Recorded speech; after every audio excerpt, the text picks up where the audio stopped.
Good morning, everybody. It's now 9 a.m. and I'd like to call our meeting to order. We have our land acknowledgement for Centre Wellington. We are meeting on lands that have been home to Indigenous nations since time immemorial. We acknowledge we are on the treaty lands and territory of the Mississaugas of the Credit First Nation, as well as the traditional territory of the Haudenosaunee, with increasing encroachment by non-Indigenous settlers in the area now known as the Township of Centre Wellington. The Mississaugas could not continue their traditional lifestyle and retreated to villages along the Credit River, eventually settling in the Grand River Valley. The Mississaugas of the Credit First Nation uphold their treaty rights within our jurisdiction. Today, the Township of Centre Wellington remains home to Indigenous people from across Turtle Island. We are grateful to have the opportunity to share and respect Mother Earth and are committed to building constructive and cooperative relationships with Indigenous nations. And just off the agenda a little bit, I'm going to hand the meeting over to Lisa McDonald for a few words. Thank you, Deputy Mayor Jefferson. During the election, we campaigned with other candidates and we got to know them, I think, pretty good. And candidate Ray Trafford passed away suddenly, and I'd just like to take a moment to recognize that. Thank you, Lisa. Are there any addendums and corrections to today's agenda? Seeing none, we can move forward. Okay. Disclosure of pecuniary interest under the Municipal Conflict of Interest Act. Councillor Craddock. Thank you. Agenda item 8.7. I'll have to excuse myself. Millicent is asking for funds to host an event at the brew house. Okay, thank you. And any others? Okay, then myself. I have a conflict of interest as being a business owner and property owner in the downtown core. So with the Fergus BIA budget, I will have to declare conflict of interest. Alrighty. Okay, moving along. Approval and adoption of our minutes. So we have a recommendation that the minutes of the council budget meeting held January 5th, 2023 be adopted as circulated. Can I have a motion? Councillor Adams. And a seconder? Councillor McDonald. All in favor? Very good, and that's carried. Moving along, opening remarks. I'm going to turn the floor over to our Mayor, Shawn Waters, for some opening remarks for our day. Thank you, Deputy Mayor. Yes, I'd like to welcome everyone here today to this very important meeting. Probably of all the things that we do on council, there's a hierarchy of things, but this is probably up there in terms of our direction for the next year, and it leads also into the next 3 years as well. So budgets are always very important. They're kind of give our to a degree our marching orders for the year, and there are opportunities to discuss and develop strategies as well of how to deal with issues and things of that nature in our community. So it's a very sometimes it can be a very convoluted process, but it's very important and an opportunity for the next few days to have a really good discussion on things that way. So we're looking forward to doing this, and we're very excited about the fact that this is our first budget. So thank you. Great, thank you for that. And now to turn it over to our CAO, Dan Wilson, for opening remarks as well.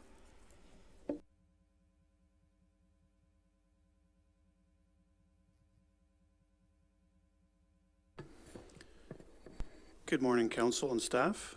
So I have a brief presentation to do, just more or less an executive summary of the budget, and with your permission, Deputy Mayor, we'll roll right into the next section and have the Treasurer and Deputy Treasurer start the next section in the budget introductions.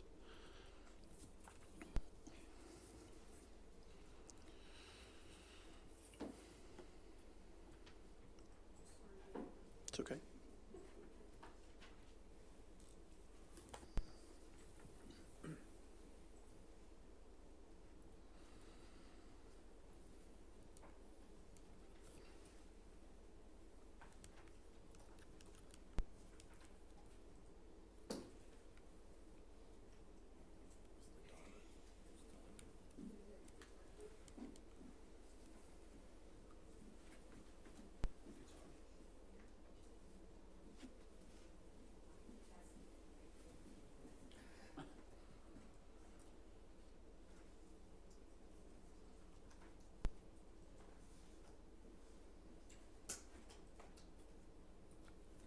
I'll get started while we're getting the presentation going.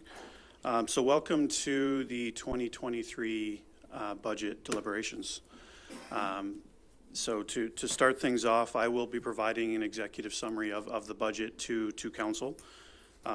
Preceding that, our treasurer and deputy treasurer will walk through an overview of the budget, both operating capital, debt, and other major aspects of the budget.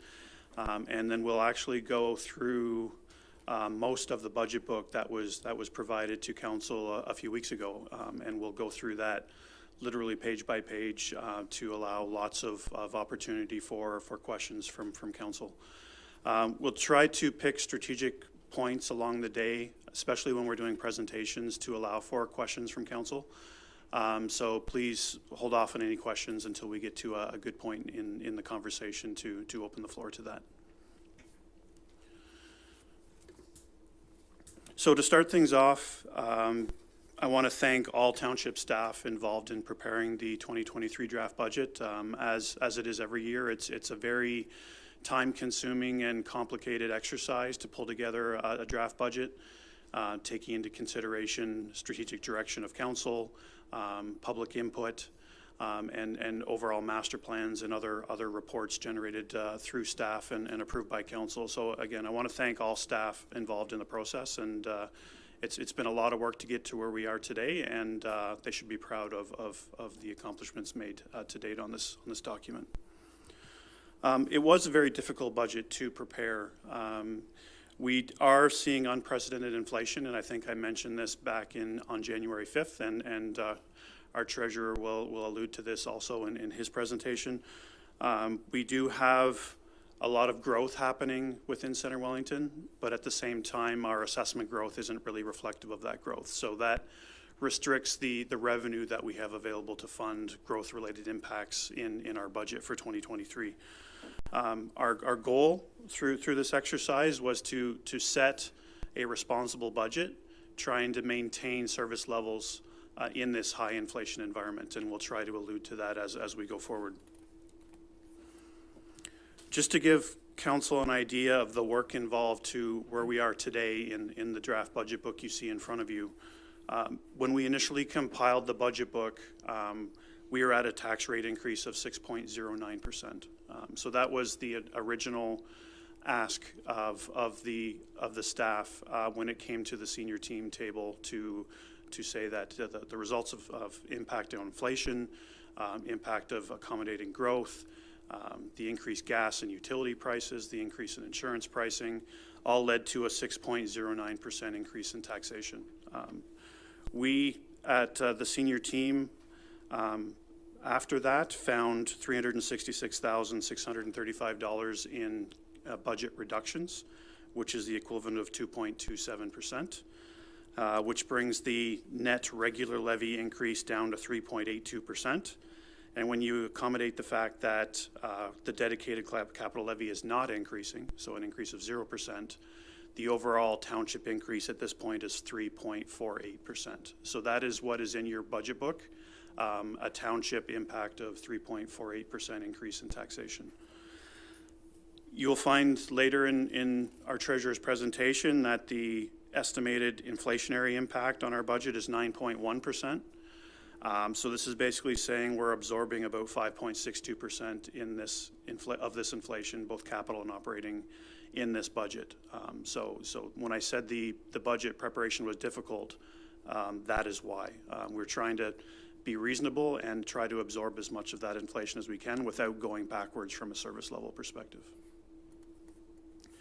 So the next question probably is, the 366,000 that staff cut, where is that coming from? Just so you can see what we did at the senior team level. We actually had to cut a few staffing positions that were proposed at the senior team level. That was actually cut before we got to 6.09%. We'll have a staffing strategy presentation later in the day, so I'll keep the details to that for now. But we have a lot of priority staffing positions proposed for 2023. Some of them had to be deferred to 2024.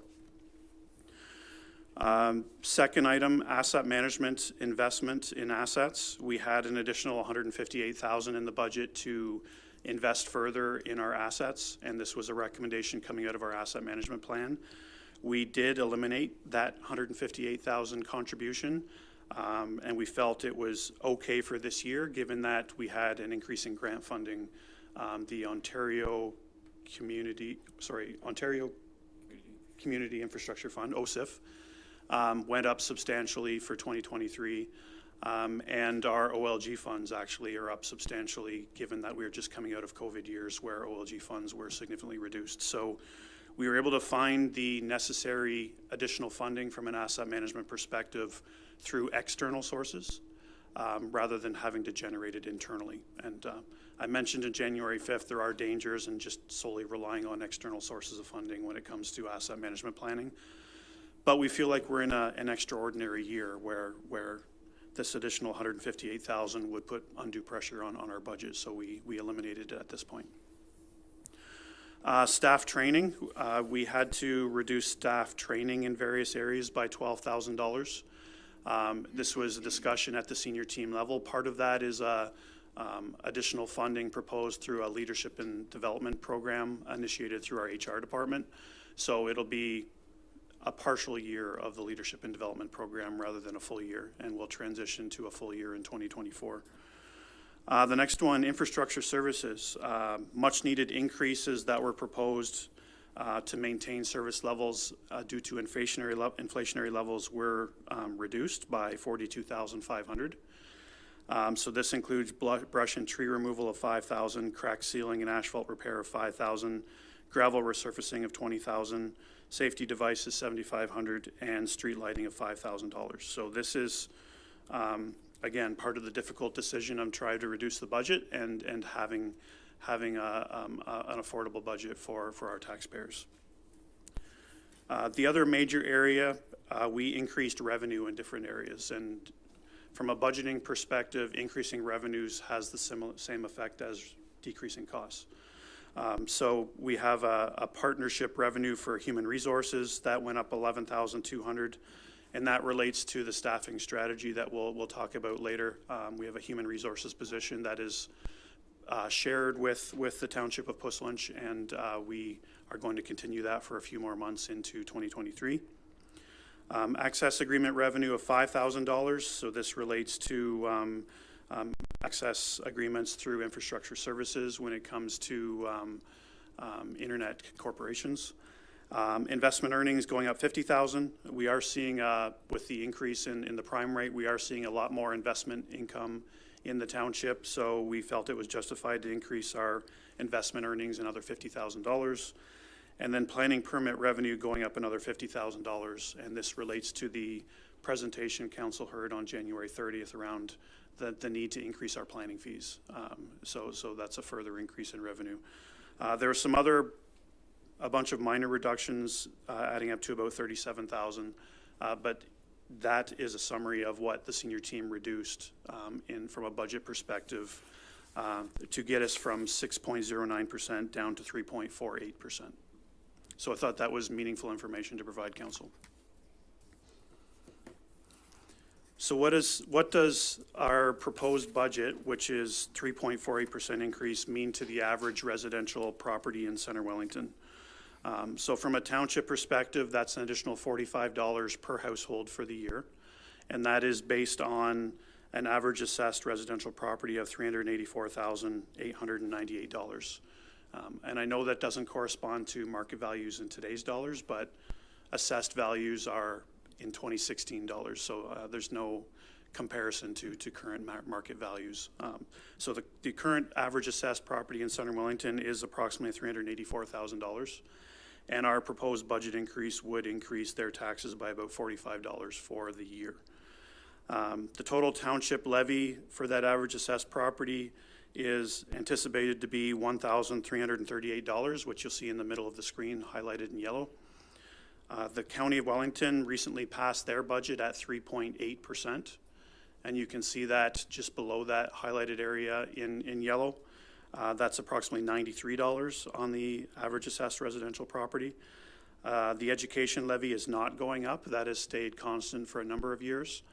So when you blend our tax rate increase of 3.48% with the county's increase of 3.8% and the education increase of 0%, the combined impact on our average assessed household is a weighted average of 3.19% increase in taxation, which is the $45 for the township and the $93 for the county.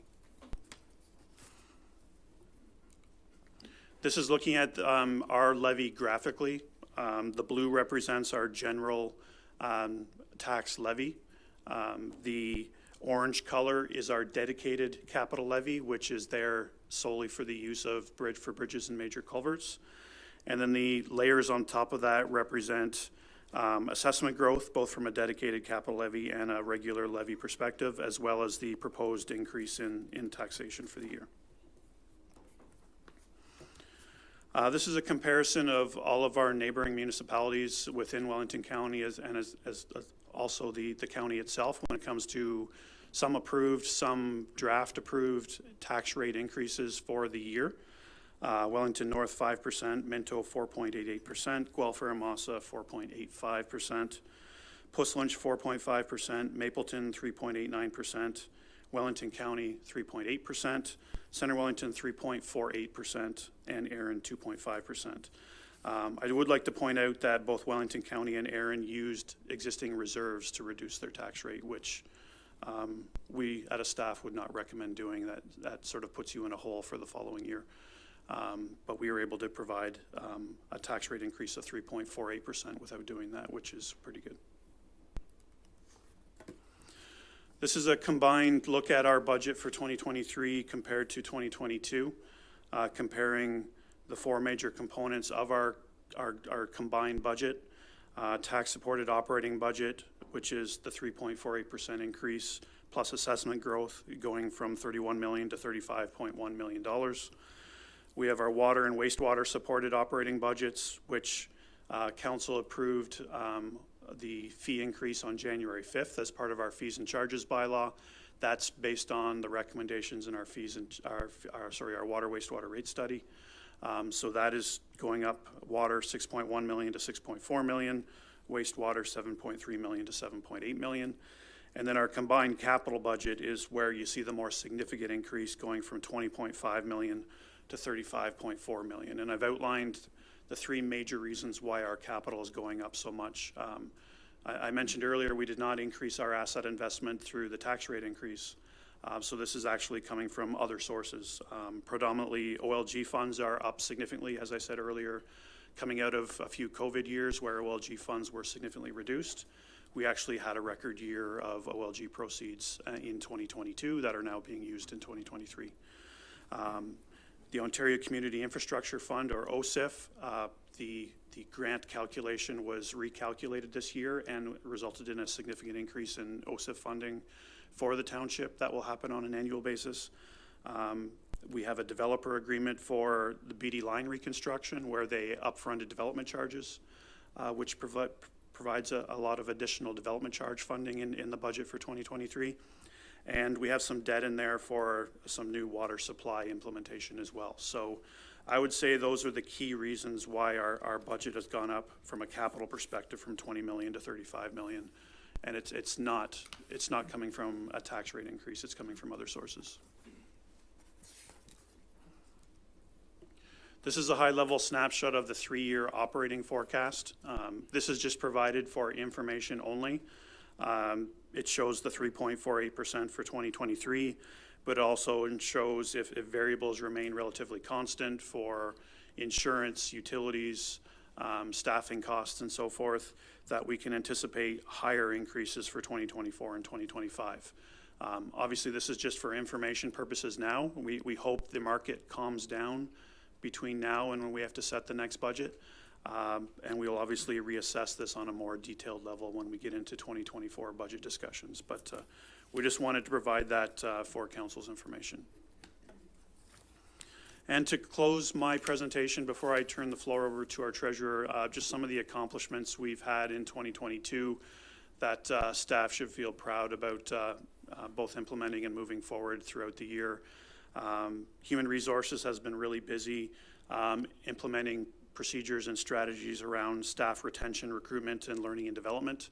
I feel like we've made leaps and strides in the last year in that area and continue to show that our staff are our number one priority when it comes to the township and how I'd like to run up this municipality operationally as the CAO. Second of all, we had the municipal election. A lot of work on our legislative services staff, and obviously a lot of work on yourselves to be elected as municipal council. So that took a lot of work in 2022. We provided and passed a new asset management plan in 2022, which was a significant undertaking. We developed it without the use of consultants. It was internally generated by staff, and staff should feel proud of the fact that we were able to do that. The business park in North Fergus, the earthworks tender was released and approved, and that work is more or less complete, and we'll be moving on to the servicing tender this year. The county municipal comprehensive review and looking at growth is underway, and council passed a resolution in January to make sure that we have further input into that process before it goes to the next phase. The 4-4 park upgrades were complete in Fergus.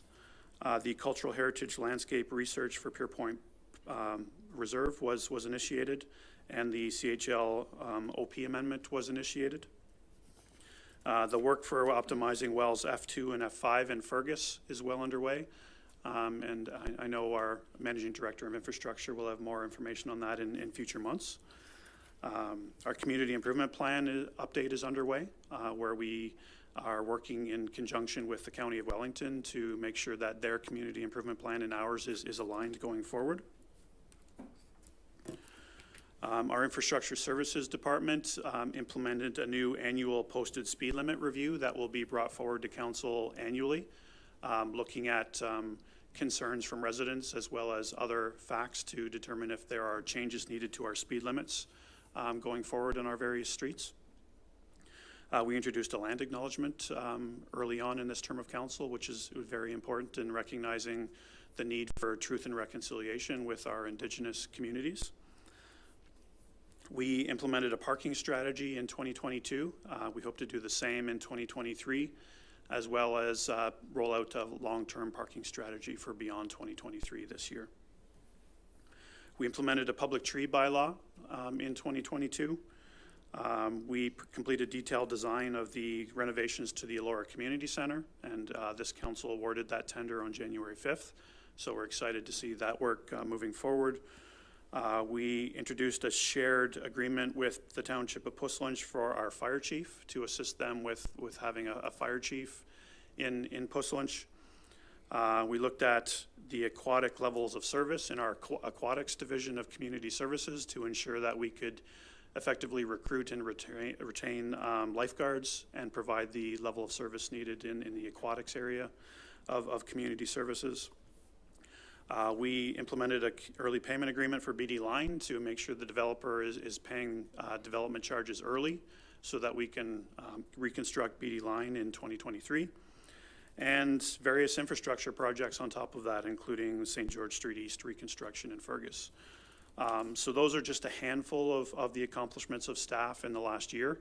I'm very proud of what we were able to accomplish in a very busy year with a municipal election on top of that. So that concludes my part of the presentation. Before I move things to Adam, are there any questions? Just keep in mind that we're going to spend a lot of time on detailed aspects of the budget. So if you have a very specific question, we can probably hold off to when we get to that area of the budget. But I'm happy to take any questions. Councillor Evoy? Through you, Madam Deputy Mayor. One question. First of all, great job. One question. That 3.48% increase, how did we get to that? Is it written in stone, and will we have some room to work around that in today's budget discussions?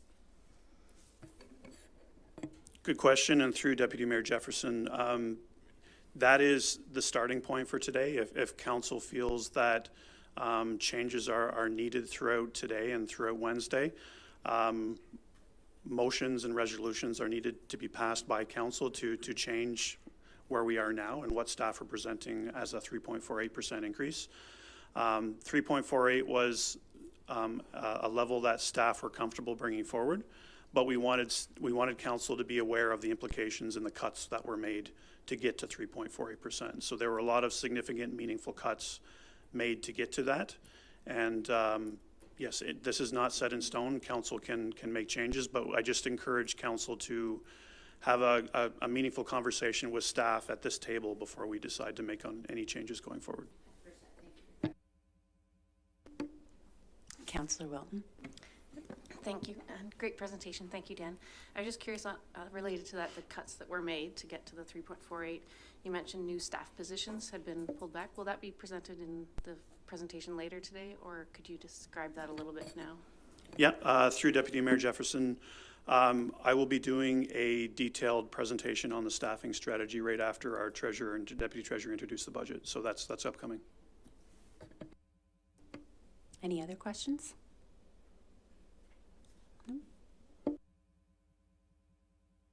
Okay, I would ask that our treasurer come up and continue the conversation. Thank you. Great, thank you. Great, welcome.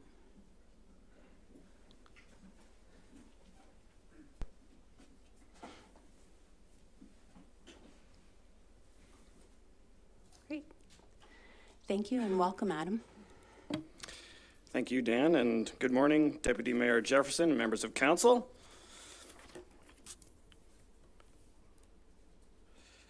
Today I'll be providing a brief overview and summary of asset management, some general budget information. I will also talk about the public engagement survey and results relating to the township's 2023 draft budget. At that time, I will turn it over to Mark to discuss the tax-supported operating budget, inclusive of operating budget facts, some funding challenges that were presented as part of the budgeting process, some significant formatting changes from the 2022 budget. He'll also discuss contributions to capital and other impact areas. He'll then go on to discuss the capital budget if time permits today. And then I will close with some high-level discussion regarding the township's debt. So asset management planning. We've introduced this topic during our orientation sessions, both independently and with the county-wide sessions. However, staff feel that this concept bears repeating. As a process, the concept of asset management is multifaceted and requires at a minimum that corporate processes, focused asset management processes, and the asset management plan itself are developed in consideration to the following items. First, we must have a detailed knowledge of the township's owned assets, and while this may seem intuitive, it wasn't until 2008 and the introduction of PSAB 3150, with PSAB being an acronym for the Public Sector Accounting Board, which is a governing body for municipal finance, that required municipalities to report financial information in relation to their owned assets in their financial statements. We must conduct levels of service analysis, and these levels of service are set to define service attributes and expectations with a lens on both community and technical performance measures, and are either defined through regulation or independently defined at the municipal level. We must perform an analysis of future demand. That is to say that any growth has been considered in the township's asset management planning and procurement processes. Also, the physical condition, risk, performance, and utilization of township-owned assets must be considered. We must ensure life cycle costs have been considered and options analyzed when developing budgets and procurement processes. Project prioritization must also be contemplated as part of the township's asset management and procurement practices. That is to say that budgetary and procurement decisions are being made using data-driven empirical evidence and reasoning and not being done arbitrarily or on a squeaky wheel basis. We must also ensure that asset management systems and procedures are in place to support corporate and asset management processes and are adequately informing the township's asset management plan. And lastly, but not least of which, is the concept that the township's asset management planning is informing the annual budget process. Now, this is all a long-winded explanation to simply emphasize that the township's asset management plan and budget are, and rightfully should be, inextricably connected.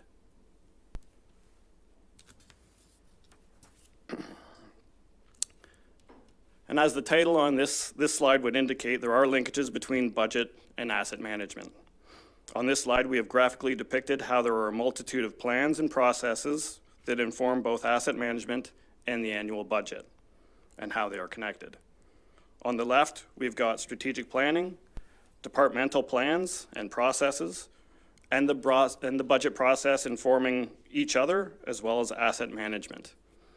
On the right, we see that the official plan, secondary plans, master plans, condition assessments, and staff reports and analysis also inform the asset management process. This concept, again, helping to enforce the relationship between the township's asset management practices and the annual budget process.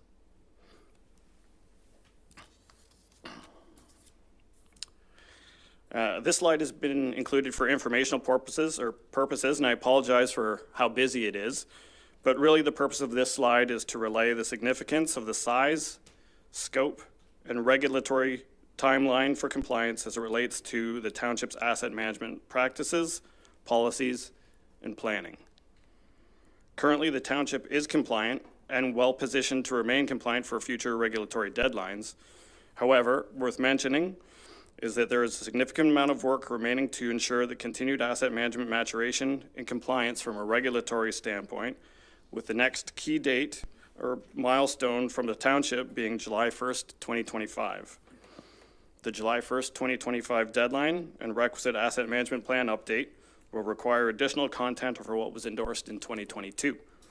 Most notably, an update on the levels of service metrics, the proposed levels of service for the next 10 years, and the appropriateness of the levels of service based on risk and affordability for the township. Also required is the introduction of life cycle activities needed for each of the next 10 years to meet growth demands and provide the levels of service determined. We must also update the financing strategy and key assumptions to ensure that the strategy contemplates providing the proposed levels of service, funding the funding projected to be available to facilitate the requisite life cycle interventions or activities, and where funding shortfalls have been identified, an indication of which activities will not be funded along with the associated risks. And lastly, we must include discussion on future implementation tasks and key assumptions, inclusive of the risk and mitigation strategies associated with implementing the township's asset management plan, as well as an explanation of the key assumptions underlying the asset management plan that haven't previously been articulated.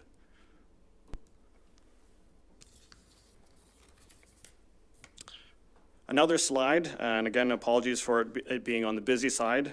This is included for information as well, and is presented to convey the message that cumulatively, the township owns, operates, and maintains assets totaling in excess of $1 billion when measured on a replacement value basis.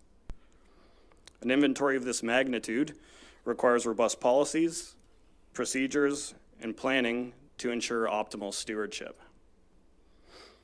These are precisely what the township's asset management cross-functional committee continues to develop, and as I'm sure you can appreciate, this requires significant time and effort to develop and administer. Asset management must be ingrained into corporate culture, well supported by its governing bodies, and treated as an activity without a defined finish line. This ensures continued focus, recency, and mitigates complacency. By mitigating this complacency and keeping everything recent, this ensures that data-driven decisions are being made using the most up-to-date information available.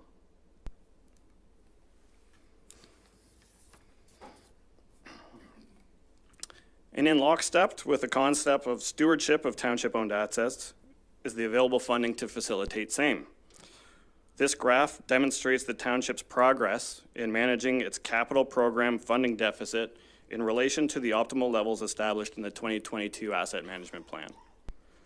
You will note that in 2018 and 2019, the township was able to hit its recommended funding targets. However, in 2020 through 2022, the township trailed slightly from the recommended funding levels. What is being proposed for the 2023, 24, and 25 will once again adhere to the recommended funding levels. However, beyond the 3-year time-year horizon, those being 26 through 2031, the funding sources have not yet been defined, thus the township investment has not been captured in this slide.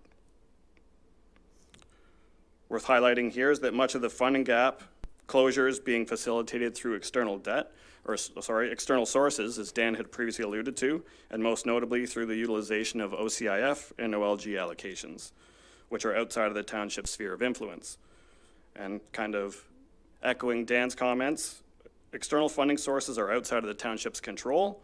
It is important to ensure that the continued reliance and expectations regarding the stability of these funds are tempered.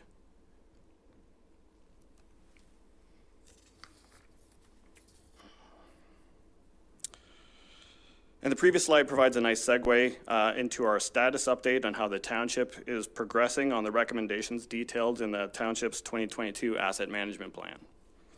The plan had identified 7 recommendations, and now I'll provide a quick synopsis of our results to date. The first recommendation was to have staff closely monitor external sources of funding, and this is an ongoing exercise, and staff routinely report on external versus internal sources of funding involved in the annual budget process.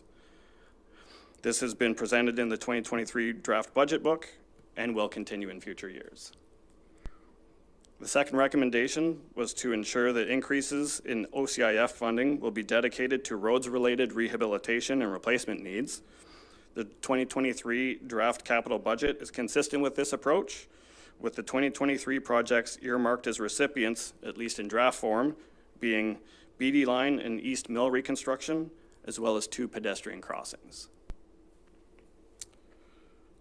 The third recommendation was that the OLG allocation policy be reviewed with a lens on maximizing funding available for asset management purposes. Staff presented the proposed OLG revisions to the OLG allocation policy at the January 5th meeting of council, where it was unanimously endorsed. The changes to the policy see an increase of available funding for asset management purposes from 88% with a cap of $2.2 million to a defined contribution of 90% of OLG funds received annually.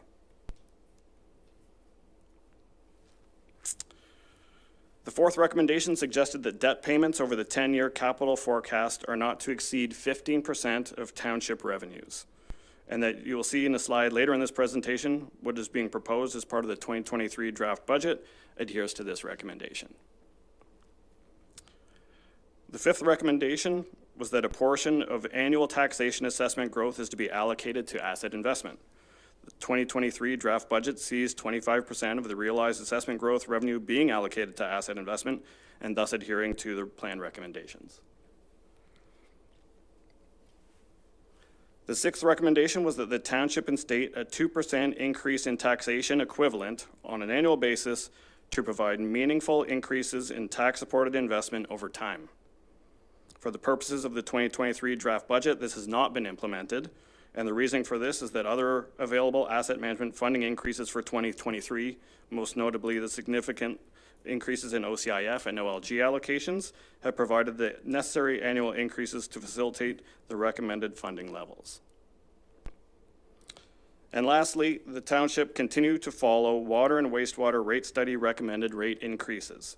This has, once again, been endorsed by council at the January 5th pre-budget meeting, where the proposed fees and charges for 2023, inclusive of water and wastewater rate study increase recommendations, were unanimously endorsed.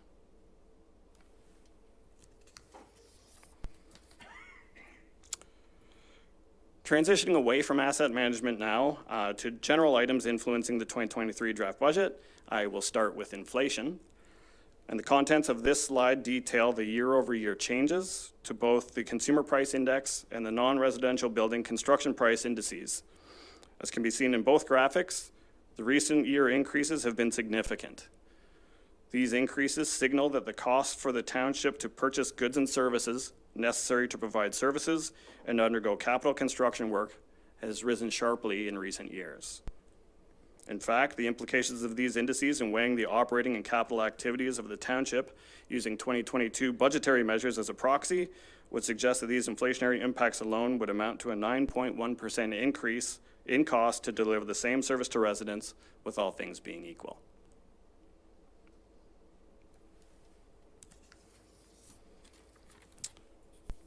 And as previously mentioned, the fees and charges bylaw was endorsed as part of the January 5th pre-budget meeting and is a document that informs the budgeting process. Generally, a 3.5% increase was approved by council for 2023 unless otherwise documented. And the township's fees and charges bylaw includes the categories of parks and recreation, fire, cemeteries, building and planning, corporate services, infrastructure services, water and wastewater, and township-wide charges.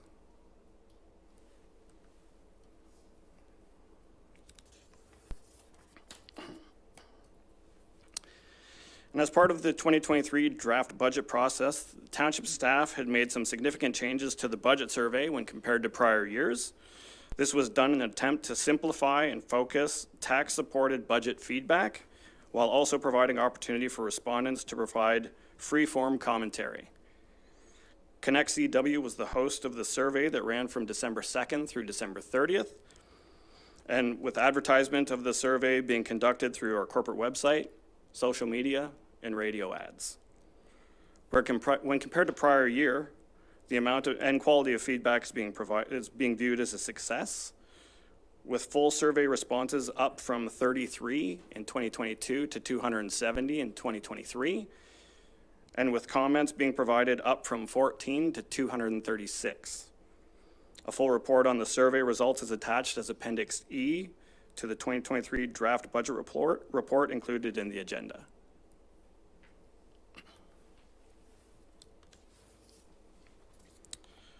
And based on the responses received, the public view the top 3 tax-supported areas most in need of additional resources as roads and bridges, parks and recreation facilities, and then a tie between fire and rescue service and urban forestry.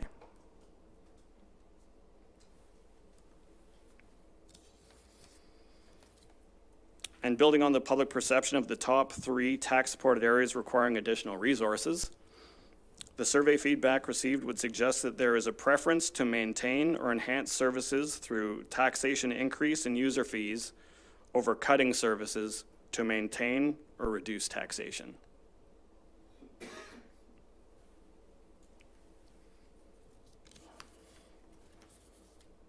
And my last slide on public engagement is now on screen and is a word cloud that takes the comments section of the budget survey, establishes keywords, and then graphically depicts. Essentially, the larger the text, the more hits a particular subject had received. The color coding in the word cloud has been tied to the township's current strategic planning document. So for example, keywords in red would relate to safe and well-maintained roads and infrastructure goal, and teal would correspond to active and caring community, and so on. And with your permission, Deputy Mayor Jefferson, I'll now turn it over to Manager of Finance and Deputy Treasurer Mark Bradey, to continue the discussion. Oh, sorry, there is a question. Sure. I actually just, one clarification, because I think maybe I could be reading this wrong. But in the public engagement, when you look, it was a tie between, I think they're all important. They're all comments received from the public. But it said it was a tie between fire and rescue service and urban forestry. There was like a couple that were the same color, but the way I'm reading it actually, it would be a third place tie with recreational programs and services. Just a slight, but anyways. Thank you. Okay, any other questions? Oh, Councillor Wilton. Thank Thank you, Deputy Mayor Jefferson. And building on Councillor Adams' question, just noting in the survey design that the open-ended questions, the first question 1 was an open-ended comment box. And if you look at those comments, and I know you've captured it slightly in the word cloud, but there were a lot of comments on active transportation, cycling, pedestrian-friendly communities, walkable neighborhoods, and also on climate change, sustainability, and environment. And then in question 3, where you had to pick one, there weren't those options. So there's a little bit of an error bias in the question 3 responses, just from not having those options available. So just want to comment on that we don't want to miss the open-ended comments. Yeah, I guess my only rebuttal to that would be that 2023 was a bit of a transition year in terms of the structure of the survey. So yeah, certainly willing to continue that development in future years.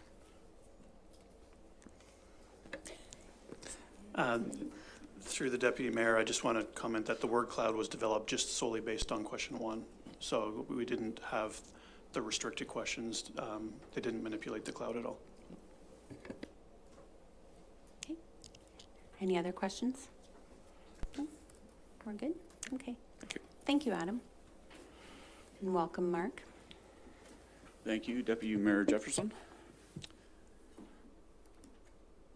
All right, so I will get into some more detailed information on the tax support operating budget, and then I have a few slides to bring everybody up to date again on the capital budget as well, since we discussed it on January 5th.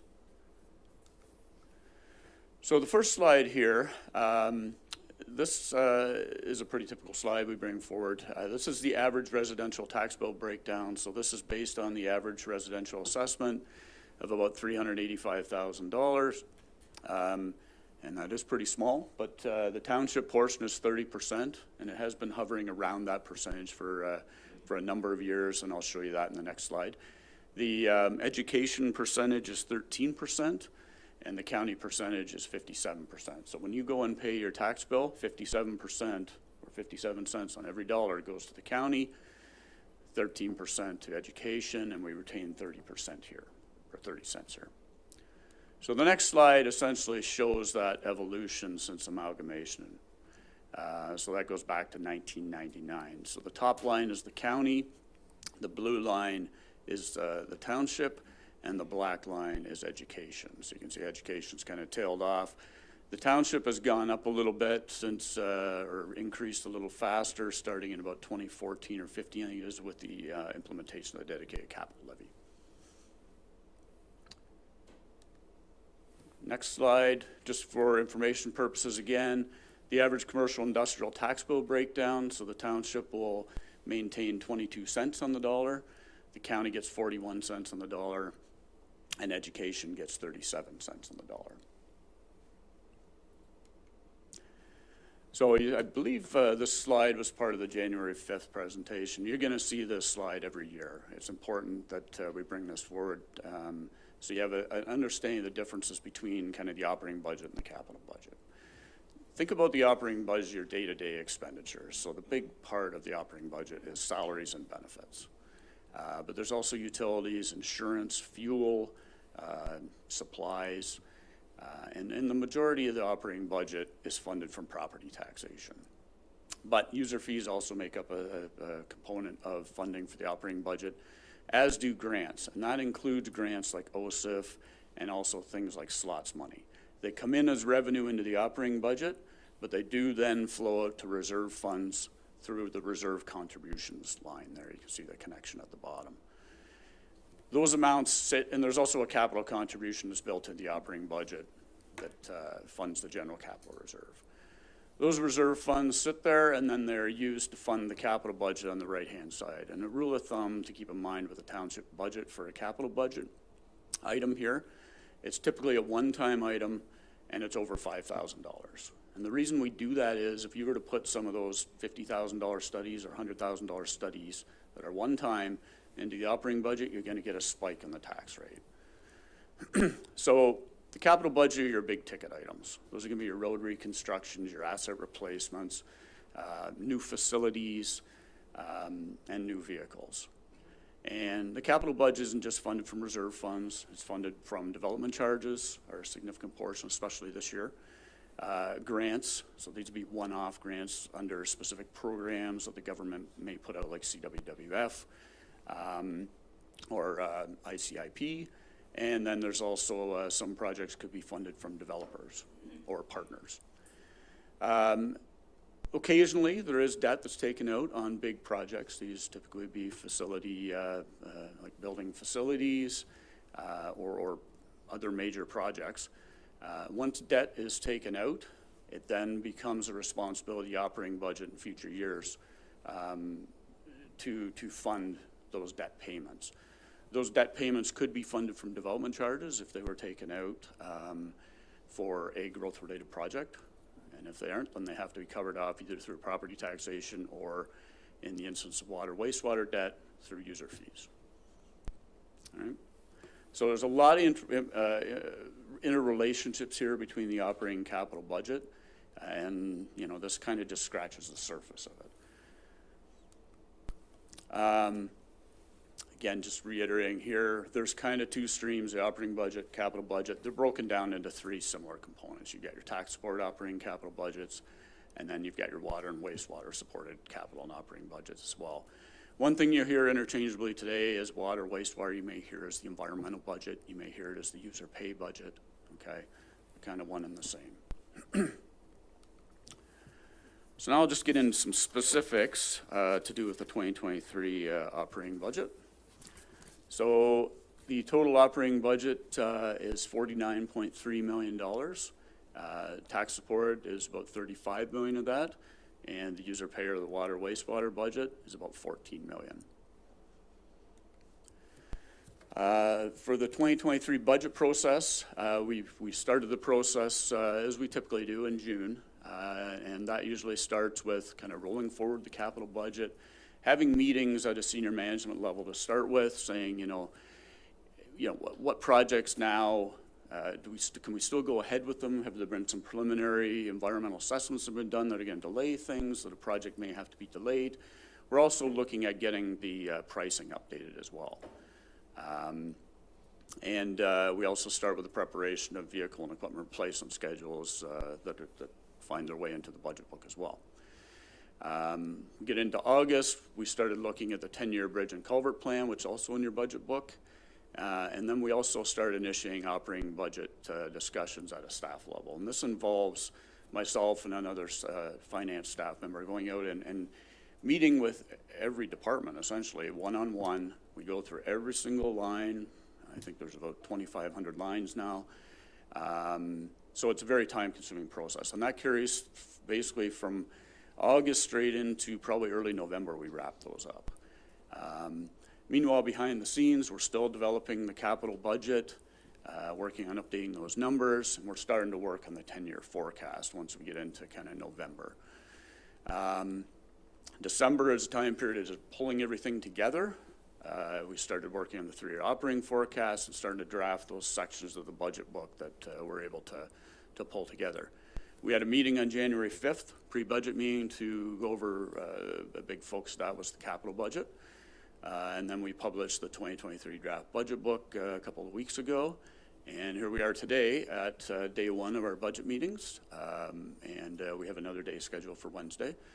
And the proposed budget approval is on February 27th at the council meeting. So next few slides will be some graphs that kind of break things down. Again, I apologize, it's very small. The net expenditures by department. So this is breaking into kind of service areas. So is it community services, infrastructure, corporate services, and so forth. This does not change a lot from year to year. It's fairly static. But this slide, where it now specifically looks just at gross revenue, this will change slightly from year to year. The biggest piece of pie on the right-hand side, the purple piece, is taxation. What you'll find on the next slide that will show this over time is this has actually gone down from last year, that taxation is a smaller proportion of the overall revenue for the operating budget. Main reason for that is the bottom piece of pie there in blue. The investment income has gone up with higher interest rates. We're earning quite a bit more money, obviously, now on our term deposits and our bank balances. GICs that we were getting just over 1% on, we're now getting 5 or more on. So we've high inflation and high interest rates have kind of helped our budget on that side of things. The other piece has gone up significantly, and I think both Dan and Adam alluded to this, is the other revenue piece. Remember I mentioned that OSIF and slots money come in to the operating budget as revenue, but then they come out and go over to reserves. That impacts that other revenue piece. So it has grown as well with the growth in OSIF and the slots money. So the next slide here depicts it over probably the past 10 years or so that's there. You can see in 2019 and, the impacts of COVID in 2021 and 2022. So 2021, we saw a reduction in slots money. It impacted that, which meant that taxation became a bigger component actually of the total revenue to fund the budget. As we've come out of COVID, slots money's now gone up again. We've also got the increase in OSIF as well, which means taxation's become a smaller component of the overall revenues. So we've kind of settled back down to where it was pre-COVID. Now flipping things here, we're now looking at the expenditure side of things. The big piece here is the purple piece of pie again, which is the salaries and benefits at 42%. This is down a bit from the prior year as a component of the total expenditures. And again, it's impacted by the OSIF and slots amounts because that has increased the gold piece of pie there. That's the contribution to reserve and reserve funds, okay? So again, over time, you can see the impact of COVID made the salary piece go up again, and now it's settled back down again into kind of the pocket where it's around 42, 43%. So every year we have some funding challenges to deal with. Luckily, we were able to take one off of here, which was COVID. But we are still experiencing kind of these 6 items here. So reduced government funding, yeah, we've got some additional funding in OSIF and so forth on that fund capital, but we do still have that OMPF reduction. It's not the major problem it used to be, but it still is a 15% reduction from the funding from the year before. Revenue generation, so every year we try to remove our reliance on taxation. We look to non-taxation kind of components to fund the budget. So these would be components like, are there grant applications we can go out for? Can we fund some projects from DCs? And also,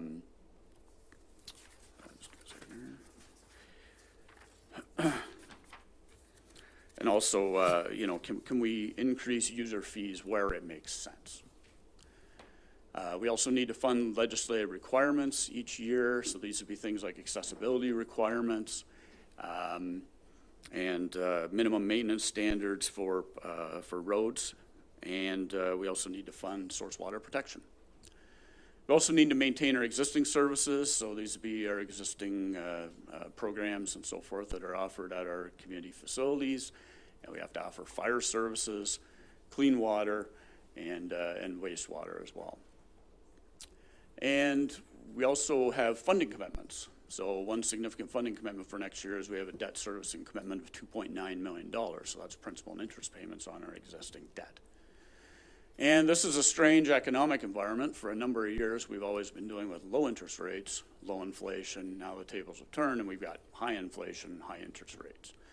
Again, I point out the high interest rates have actually helped us out in one sense, but if we're going to do some borrowing in the next year, it certainly doesn't help us.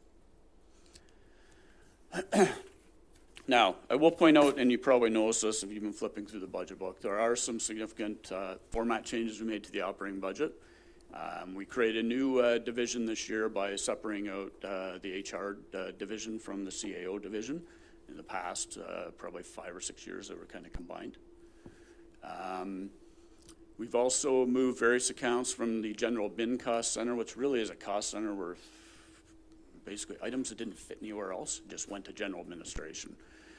We've taken a hard look at them and split some of these items out to sort of which division actually has oversight for those expenditures. So an example of that would be some public relations costs were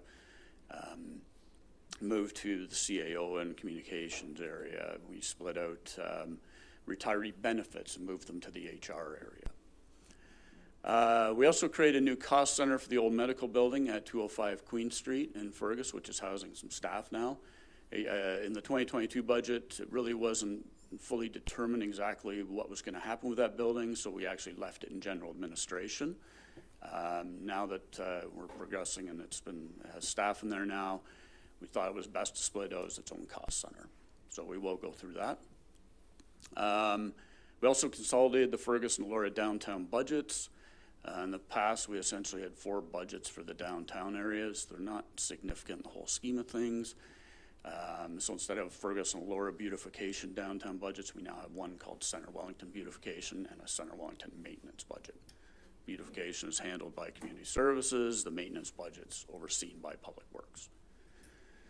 And we eliminated machine time rate charges. These have been very confusing over the past number of years for council. The unfortunate thing is you guys are caught in the transition year here, which makes it even more confusing. But I will try to point out these differences as we go through it.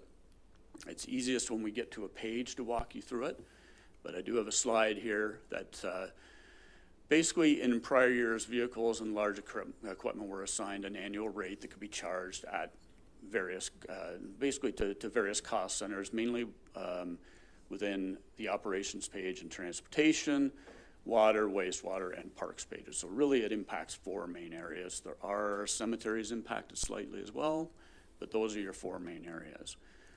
So this accounting process, we ceased it in the fall of 2022, and we had to do that as we transitioned to a new time tracking software for payroll purposes.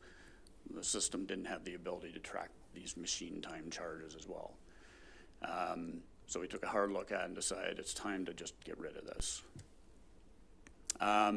So it does result in some significant variances on some line items on those 4 kind of pages. Essentially what happens is your expenditures for most lines on those pages have decreased as machine time rate charges are no longer being charged to those areas. So for instance, if somebody's running a snowplow, they're charging 6 hours that they're in the snowplow, whatever rate is on that vehicle, they're charging it to the snowplow line item, okay? That's not happening anymore, so it's gonna decrease the budget amount that we've estimated for snowplow. But on the other side of that is you're gonna see a big increase on the fleet repair and maintenance line because within there was an offsetting cost recovery credit. That's where it gets confusing, okay? It's easiest when we walk through a page on this. You'll see it, but really at the end of the day, machine time was a nothing. You charge here and you reduce over here, okay? So we've essentially eliminated that process. Both Adam and Dan allude to this, that the tax board contributions to capital, it's important that we focus on our internal contributions. This is what's built into our base budget. The only way these can be reduced is if council decides to reduce these. And again, this is extremely small. But your items here that are internal for our capital budget that we have control over are dedicated capital levy, the contributions to capital, the $900,000 that goes to the general capital reserve, the equipment, vehicle, and facility replacement contributions as well. And we've done a good job, as you can see there. We've significantly increased it from, I think it's a couple million up to about 4 or 5 million now. So it has increased considerably, which is good. Again, the only way it can change is if council decides to cut this. And it is important, as you saw through the asset management presentation, that we continue to increase this. On the other side, the external components, these are the items that flow through the operating budget and fund capital that we don't have control over. So this is OSIF, I always forget the CCBF, which is the Canada Community Building Fund, former gas tax essentially, and the slots money, okay? And so we're basically at the mercy of the provincial government for OSIF. We're at the mercy of the federal government for the CCBF, and the slots facility can be impacted, as we've seen there in 2021, through an economic shock because of COVID. Closing down the facility impacted, it had a significant impact on the funding we had available for the capital budget at the time. And if the slots facility were to move somewhere. that, it's about $2.7 million is what we budgeted this year. So important that we focus on the internal sources of funding. Now, the next couple slides, I do not intend to go over these now. We'll be here all day if I do. I only provide the next 2 slides as kind of a checklist, okay? These items are all touched on in the budget book, which we'll go through page by page. So it's more just a quick reference piece.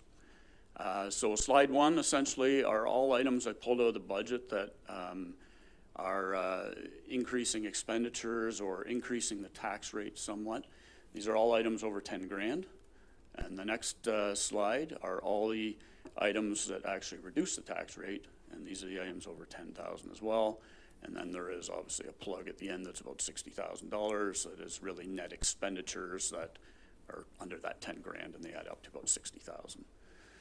So you can see the net increase in tax rate before assessment growth is about 950,000.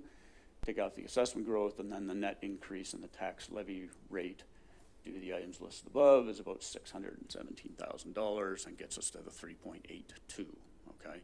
Dedicated capital levy impacts are outside the scope of this analysis, okay, which is what will get you down to the 3.48.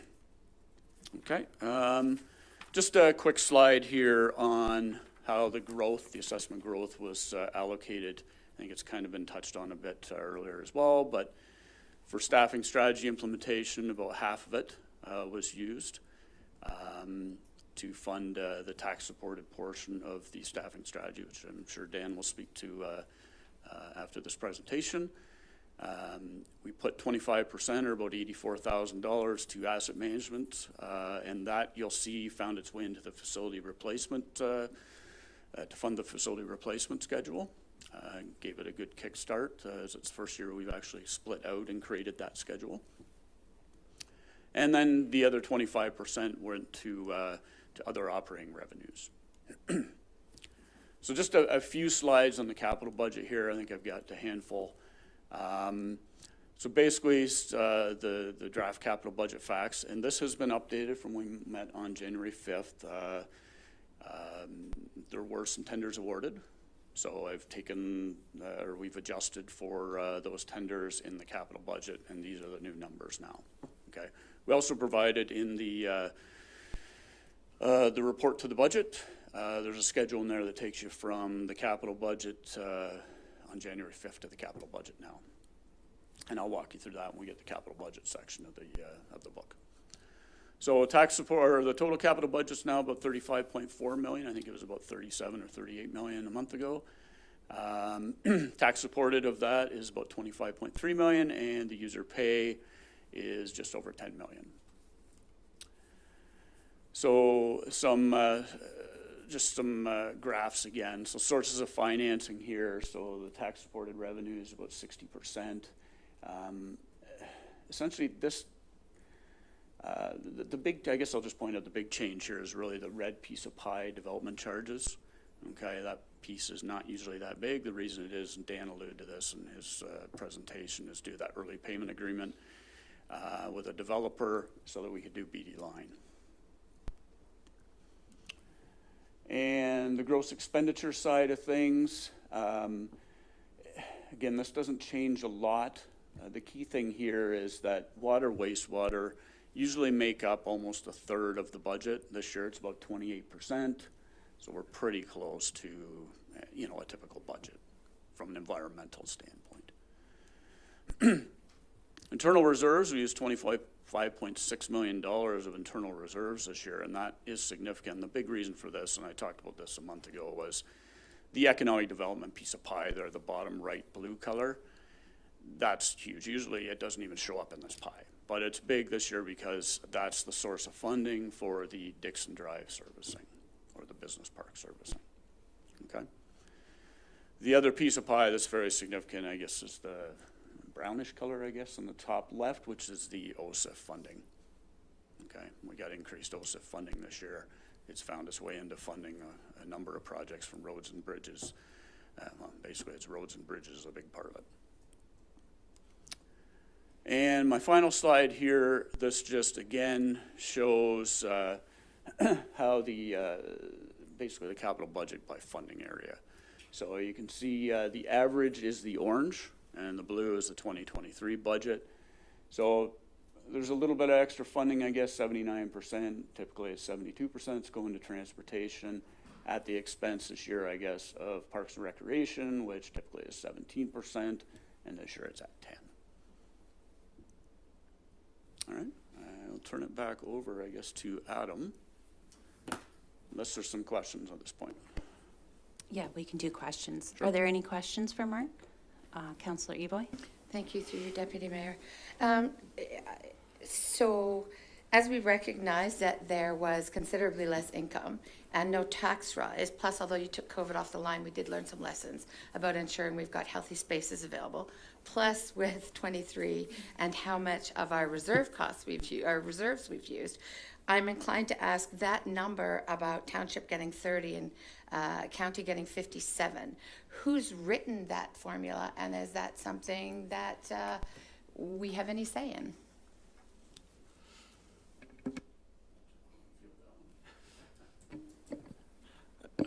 Yeah, through you, Deputy Mayor Jefferson. Tax policy is derived at the county level.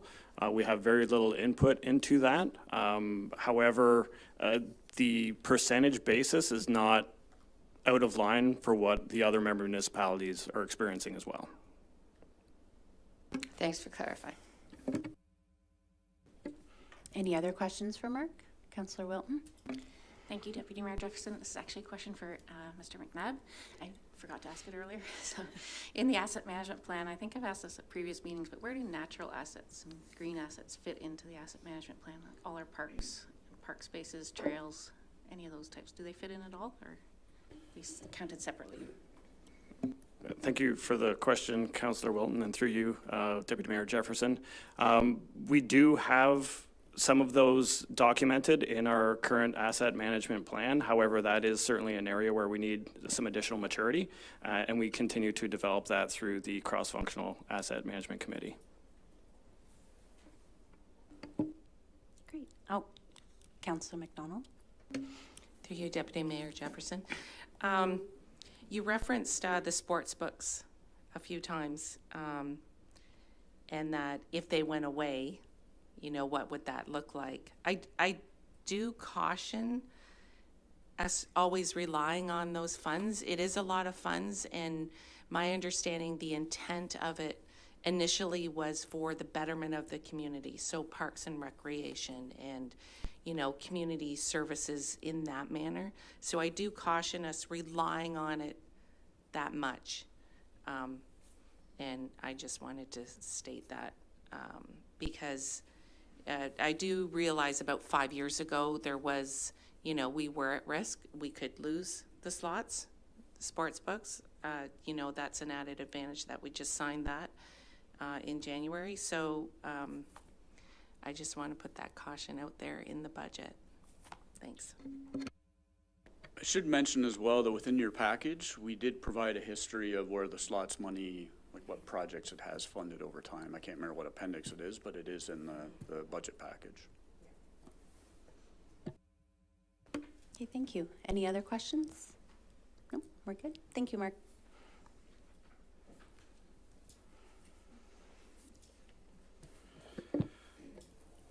Thank you, Mark. And again, through you, Deputy Mayor Jefferson, I'll just touch on a couple of slides to close out the presentation, or at least this segment of the presentation today. These next couple of slides will focus on the township's current and projected debt servicing costs over the next 10 years. And as you can see in this graphic, the annual debt servicing load for the township is just shy of $3 million.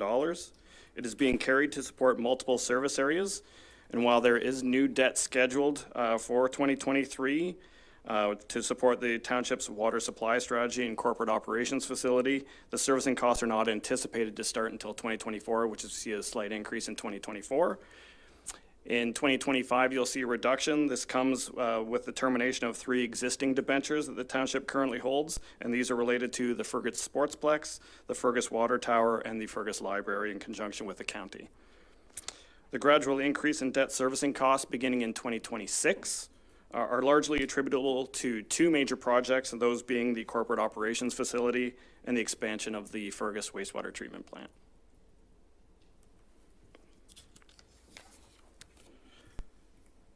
And when looking at debt forecasts in terms of servicing costs as a percentage of the township's own source revenues, this graph details some important information. The first of which is the solid red line along the top. This shows the provincially imposed debt service ceiling for municipalities, which is referred to as the annual repayment limit, or ARL as it's affectionately referred to as. And this cap is established at 25% of the township's own source revenues. The second item is the solid green line running horizontally at the 15% mark. And this is the debt servicing ceiling stipulated in the township's 2022 asset management plan. And the last item of note of this slide is the blue line that details the township's forecast debt servicing costs to facilitate the proposed capital program. And as you will note in this slide, it is, in its current form at least, it does not eclipse the 15% ceiling established through the asset management plan. Also worth noting is that much of the debt servicing being contemplated or being forecasted is to be serviced predominantly through development charges, wastewater rates, and the disposition proceeds for some of the township-owned facilities. And this would thus limit the impact on the existing taxpayer.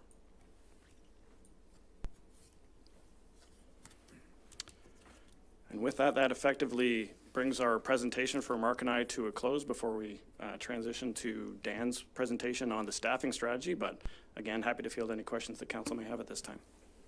Councillor McDonald? Through you, Deputy Mayor Jefferson. The McDonald funds, are they gone? I don't see them in the budget. Are they been exhausted or? Okay, thank you. Dan? Thank you, and through Deputy Mayor Jefferson, the Jack R. McDonald funds were fully distributed, I think back in 2017, 2018. Yeah. There are a number of projects still ongoing, so we haven't given the funds to the successful projects yet, not all of them, but they are ongoing, and we continue to work with each of those projects. I believe our Managing Director of Community Services can provide an update sometime in a few months, just to give an update on what's still outstanding. Thank you. Councillor Adams? Through you, Chair. We saw in future years, like additional increases in the tax rate. If we were to add back in some of the items that were taken out, whether it be the asset management or infrastructure items or those that staff felt were most needed, would that actually flatten out those next years to come? I'm not certain I understand the question. So we're kind of do you want to try to clarify? Thank you. Through you, Mayor Jefferson, or Deputy Mayor Jefferson. So I think we're talking about the 2023 at the 3.48, and then 2024 was I wrote it down here, 5.40, and 2025 was 4.02. So I think the question is, if we brought in some of those reductions that staff, senior management team had taken out to get down to the 3.48 in 2023, would that smooth out the following years? Thank you. Does that make sense? Difficult to say in isolation, but I would suggest that every annual budgeting exercise introduces opportunity for reductions or increases one way or the other. So I would suggest that, yes, I believe there is opportunity for smoothing into the future years, but given the way the 3-year operating forecast is structured, it's fairly, I would suggest that we're very, very conservative in terms of our approach. And there is still tremendous uncertainty in terms of the market volatility that we're experiencing present day. Okay, any other questions? No, we're okay? Great, thank you, Adam. And now Dan is coming up with a staffing strategy presentation.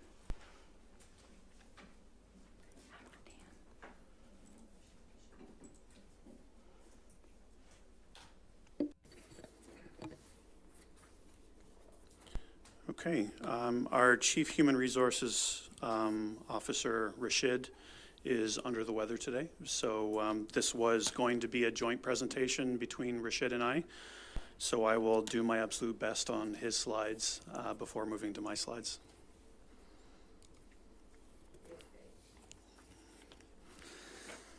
Okay, you'll see in your budget book, it actually starts on page 35 of the budget book. We have the staffing strategy that looks at positions for 2023 as well as forecasted positions for 2024, 2025 and beyond. My presentation itself is actually item 7.3 in the agenda if you want to see the actual presentation on screen. And I will warn you, there is one slide that has been added since the presentation was put on the agenda, and it shows a little bit of an organizational structure of the new positions. That has been emailed to council, and we'll make sure that it's updated going forward. So the staffing strategy itself, in my opinion, the Centre Wellington staffing at this point is very lean. And what I mean by that is, for a municipality our size and with our complexity, we have less staff than other comparable municipalities. I'll talk about a future proposed strategy that will be presented to council in a few slides that will hopefully in the next few months we'll clarify that with council. But we're in a situation now where we're looking at a staffing strategy for 2023 before we can look at a potential strategy that we look long-term for staff recruitment and retention.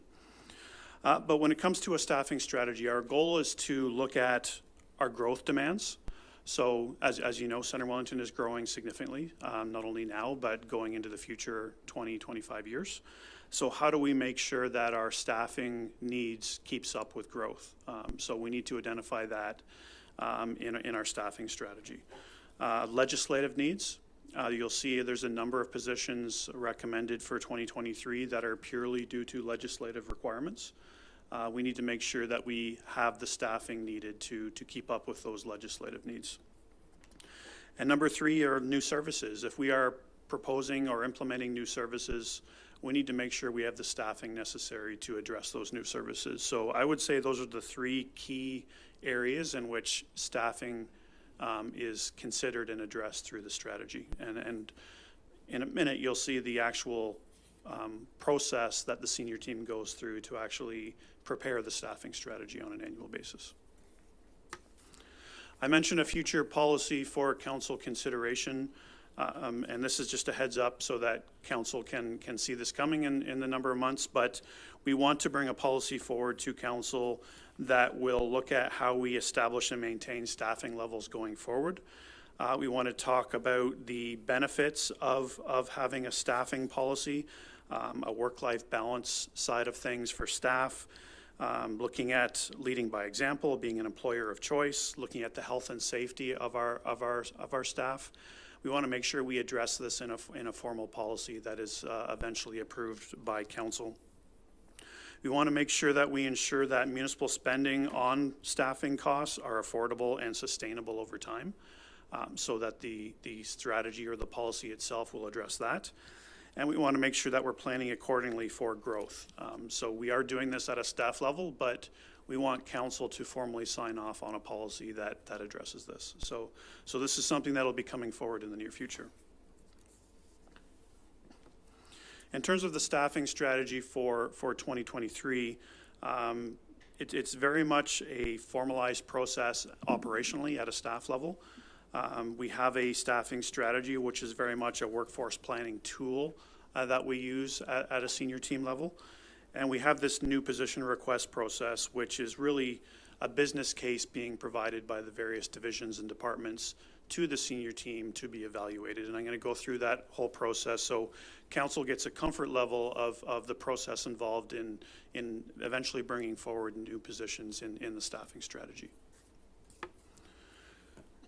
So the purpose of the staffing strategy approach is to have a proactive approach for human resources needs. As I mentioned in my first presentation today, staffing is our #1 priority. We would not be able to provide the services that we provide today without our staff and the expertise and the skill level that they bring forward. So human resources has to be a top priority in anything we do going forward.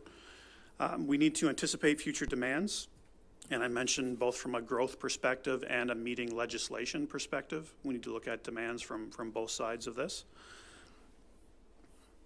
We need to look at how to effectively acquire and utilize human resources. That is becoming more and more difficult as we move forward. How do we not only retain our existing staff, but how do we attract new staff to the township becomes a very critical process and requires some critical decisions going forward. And we're hoping that human resources policy that we bring forward to council in the near future will address that. And I mentioned that it's very much a business case exercise that we follow. So some of the guiding principles that we look at here is, the first one is demonstrate a planned and principled approach to new staff positions and the staffing strategy going forward. Review strategic master and departmental plans as well as the strategic plan to make sure that we have the staff needed to fulfill the goals, objectives, mission, vision, strategy of the Township of Centre Wellington. Review legislative needs and safety requirements to make sure that we're meeting those requirements. Forecast demand and make sure we look at the impact on staffing levels. And estimate the staffing needs going forward based on a job analysis questionnaire. So those are basically our guiding principles to the staffing strategy at a staff level. Career and succession planning. I told Rashid he could put a few slides in on what he's passionate about, so I get the responsibility of making sure that passion comes through. But career and succession planning is a key aspect of what Human Resources is doing right now. They have a planned and principled approach to workforce planning. Our staffing and their career advancement becomes one of the top priorities of Human Resources. If our staff want an opportunity to advance, our job is to give them the tools, the resources, the assistance to help them do that, whether it's in our organization or in another organization. So this is something that our staff have reacted very positively to, and we are moving forward with actually a learning and development program that is part of the 2023 budget that Human Resources will be rolling out. Actually, it started a little bit in 2022, will be rolling into 2023. This gives our staff various opportunities for learning and development programs throughout the year. Human Resources is actually presenting or providing a calendar of these opportunities to staff. Some of them could be multiple day training courses, some could be a 2-3 hour webinar or even a 1 hour lunch and learn. But we're providing these lunch and learn opportunities to our staff to advance their professional development, like I said, either in Centre Wellington or wherever they move to beyond Centre Wellington. So what does our position request process look like before it comes to the staffing strategy that council sees today? So the first part of the process are that staffing needs are identified by managers and supervisors within each area. They provide information to the senior team through a staffing plan worksheet. The manager or supervisor completes a new position request form. It's basically a business case that needs to be provided to the senior team outlining why positions are required, and there's a lot of justification needs required at that point to determine why a new position is required. All those new position requests are reviewed by the Human Resources Department and myself as a first step. The senior team then meets, reviews, and discusses, debates each position request. Each senior team member is responsible for debating or providing justification for the positions in their department. And we actually go through this decision matrix and score each position, which I'll talk about again in a few slides. We finalize the scoring at Human Resources. They are ranked, and the senior management team looks at them from a high-level subjective point of view. Does the rankings make sense for each individual position? I make the final decision on what comes forward, but it's very much a collaborative approach at the senior team level. I don't overrule our senior team when it comes to staffing. It's very much a decision we make together.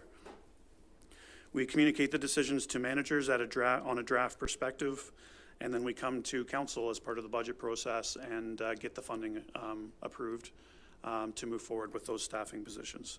And then beyond that, it falls to HR and the individual departments to start the recruitment process.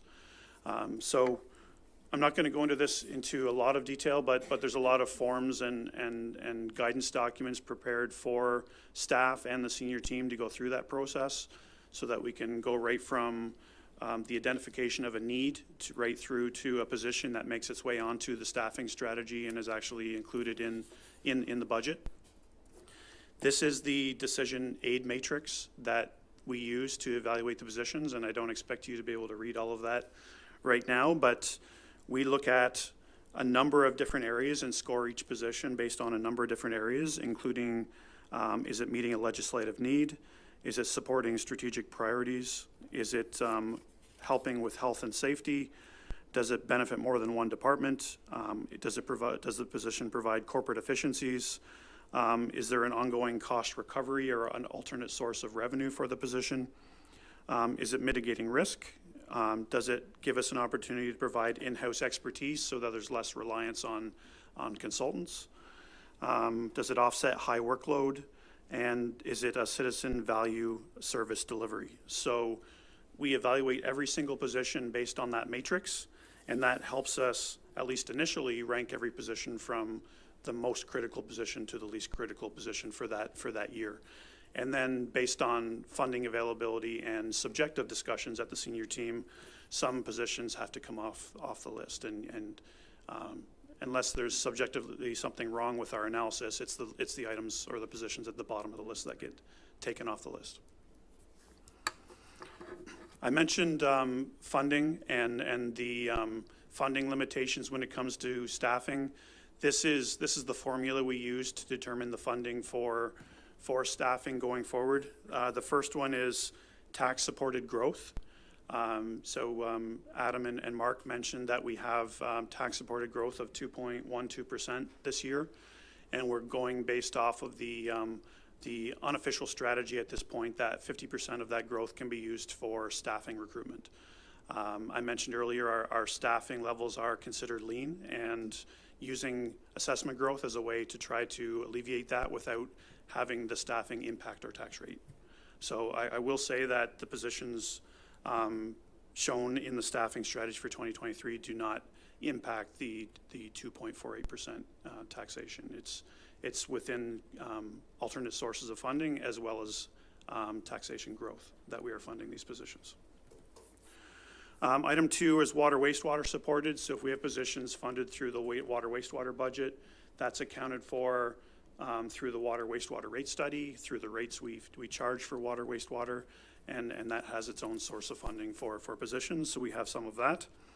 The third one in the orangey color is the user fee supported, and for the most part for us this year, that's building and planning fees. So we have positions that through studies such as the planning study that council saw on January 30th that recommend that our planning department is light when it comes to staffing. So we have a recommendation to increase planning fees so that we can provide additional planning staff. Same thing for building. A year ago we had a building fee review and it recommended more building staff. So we have an additional building staff on the staffing strategy for this year as well. The fourth in gray is alternate sources of funding. This is usually coming from partners, and you'll see in the staffing strategy we have, for example, some source water protection employees that are partially funded through the county. So that's an example of that. The second last one in the blue color is capital funded.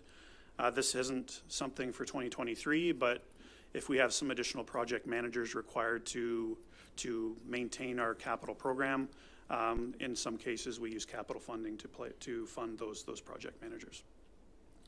And the last one, which we have not used this year, is if we've exhausted all other sources of funding and we really need a staff position, we would recommend an increase in taxation to fund that staff position, but we have not done so this year.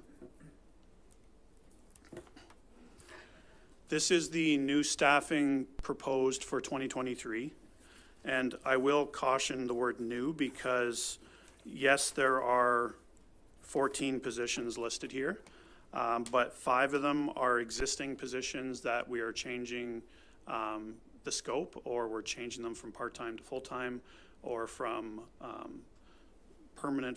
temporary full-time to permanent full-time, which is really a benefits allocation.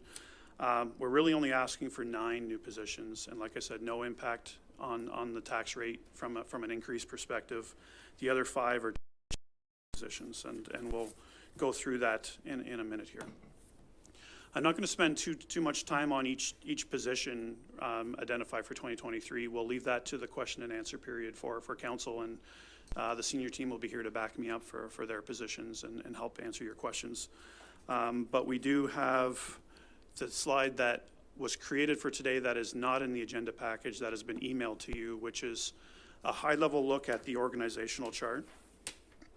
So this shows council, and then my position, and then the 5 departments reporting to myself. And then within each area, you'll see positions highlighted in blue are existing positions that are not really impacted by the staffing strategy, so they are already in place. Green positions are the 9 new positions that we are recommending through the staffing strategy. And in senior team's honest opinion, they are all urgent and needed immediately, either from a legislative need, or from a maintain of existing services perspective. And then the ones in the orangey brown color are existing positions that we are modifying, which require additional funding, which are 5 of them. So you can see where they sit on the org chart, and we can bring this up again through the question and answer period if that's required. Again, looking at the staffing strategy beyond 2023 to 2024 and 2025, these are all subject to change as we move forward into the 2024 budget. We'll go through that decision matrix, the business case for each position again, and reevaluate all the positions based on new information for the 2024 budget. But the 2024 area does include a few positions that were originally in 2023 that, again, from a financial constraint perspective, we had to push off to 2024. And the last slide is beyond 2025. We try to do 3-year forecasts, and we still have positions left over, so we lump them into a category called beyond 2025. That concludes my presentation. I will open the floor to questions, and if you have specific questions around positions, the senior team can join me at the podium. Thank you. Great. Okay, so looking for questions. Shall we start with Councillor Evoy? Thank you, through you, Deputy Mayor. Really informative, and please thank Rashid on our behalf. It was great. I can't help noticing that there is no support in your office, and I happen to notice that this is something that you've left that off for another year. I'm curious actually why, and what would the implications of our budget be if we were to incorporate that now? Just as an overview, yes, administrative support is needed in my office. That was moved very early in the process from 2023 to 2024, just given the amount of positions that are really needed in 2023. So we moved it to 2024 very early in the process. In a minute, I'll ask Adam to give the financial impact, but I would caution council just making an arbitrary increase to the staffing strategy, because in my opinion, we need to go back to all of the positions that were left out of 2023 and move to 2024, and maybe have senior team reevaluate those. My concern is overruling that process to just drop a position into the staffing strategy. But Adam? Thanks, Dan, and thank you for the question, Councillor Evoy, and through you, Deputy Mayor Jefferson. There is a small piece in the CIO budget for 2023 for the addition of a co-op student to the tune of, I think it was about $13,000. However, transitioning that to a full-time position would add approximately $54,000 in additional taxation required to facilitate that position, which would increase the proposed levy from 3.48 to 3.78 on a weighted basis. For clarification through you, Deputy Mayor, what does that actually equal to our taxpayers per annum, please? And again, through you, Deputy Mayor Jefferson, that would equate to an additional $4 on the average tax bill in the current assessment basis. Thank you for clarifying. Okay, Councillor McDonald? Through you, Deputy Mayor Jefferson. So 5 are backfilled, 5 positions, correct? With QMS positions, are those legislated positions under water and wastewater? Do you know? Without Rashid being here.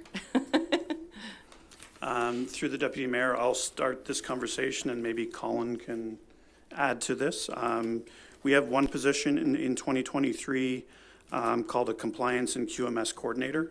You'll recall on January 30th, Colin did a presentation to Council about the linear infrastructure environmental compliance process that was basically downloaded from the province to us for wastewater and storm.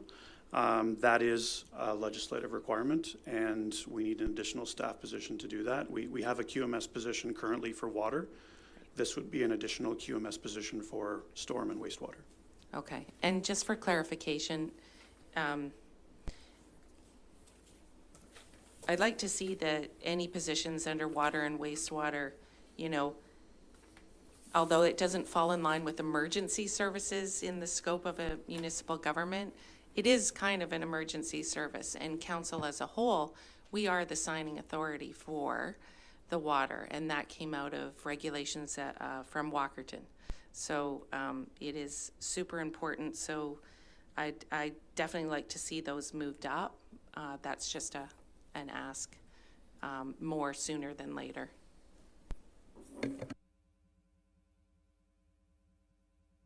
And just to respond a little further to Dan's comments there through Deputy Mayor Jefferson, the QMS position itself isn't referenced in legislation, but certainly the program, having a quality management system for water is, right? So it's commonplace for municipalities to have that staff through a QMS coordinator. So I'd say that's even much smaller municipalities than us have at least one QMS person on staff to maintain that program. Okay, and I'm happy to see county contributing to the source water protection position. Yes. Yeah, okay, fair enough, thank you. And just quickly to add to Colin's comment, when we do the staffing strategy and we are talking about water, wastewater positions, legislation and risk criteria play a heavy factor in the discussion. So we're very mindful of that. Very good, thank you. Councillor Wilton? Thank you, Deputy Mayor Jefferson.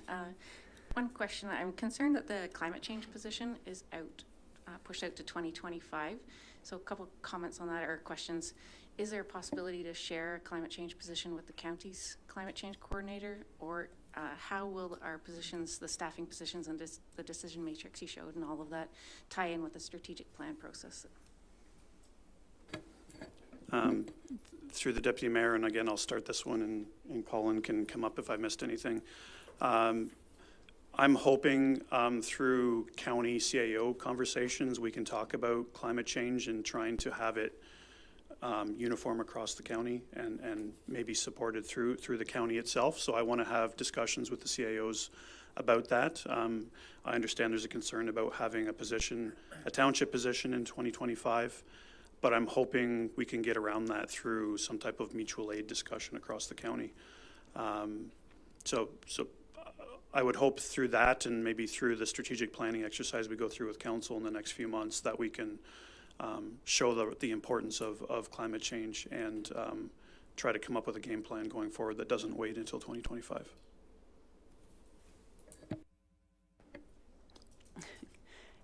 Councillor Wilton? Just curious, and you mentioned this as well, that the planning department is light in staffing, and you mentioned the fees we just approved the other meeting. So I'm just curious if this manager of planning services is going to alleviate that in the near future, because we do have quite a backlog of planning applications and quite a bit coming, I'm sure, as we continue to grow. So I don't know if Mr. Salmon wants to comment on that, or if you can comment on how much that gap will be filled by this position.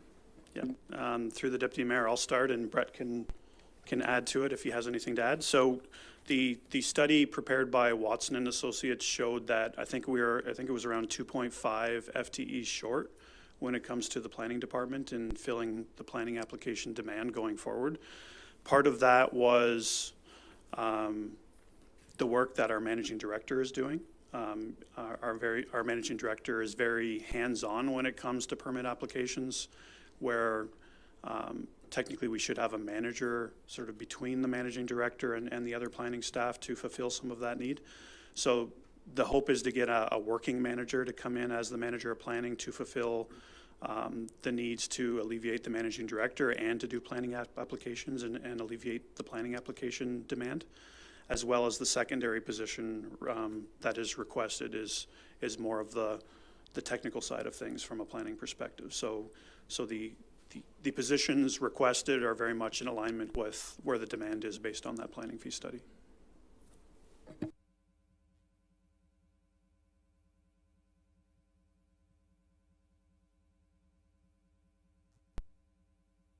you for the question, Councillor Wilton. Further, I think in terms of the urgency, the need for the position, the manager of planning is a response to the requirements of Bill 109, where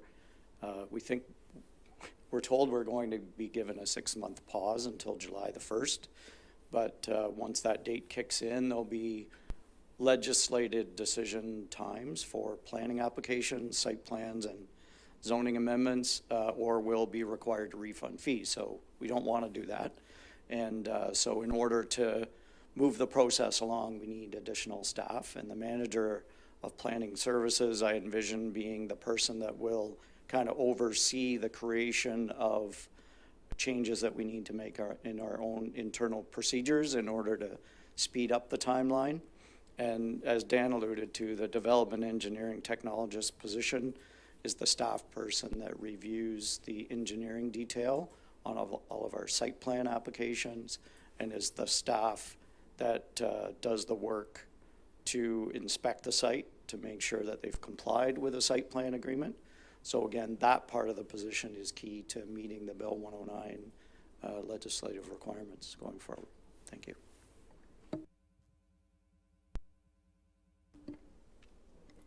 Thank you, Brett. Any other questions? Councillor Adams, anything? Nothing? Councillor Craddock? You're good? We've heard. And Mayor Waters, any questions? Just when I look sort of generally at this, it's amazing how the requests are sort of in the sort of the development, the growth elements. You know, that's where it's not, there is sort of general things here, but it's mostly driven by growth. And that's, you know, we should make that clear to the public that this is a result of sort of all these additional pressures that are being put onto our community. Thank you. Thank you, Mayor Waters. And that's everything? Okay. Are we wanting to call for a break for 10, 15? 10's good? Okay, we'll call for a 10-minute break. Thank you.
Uh-oh.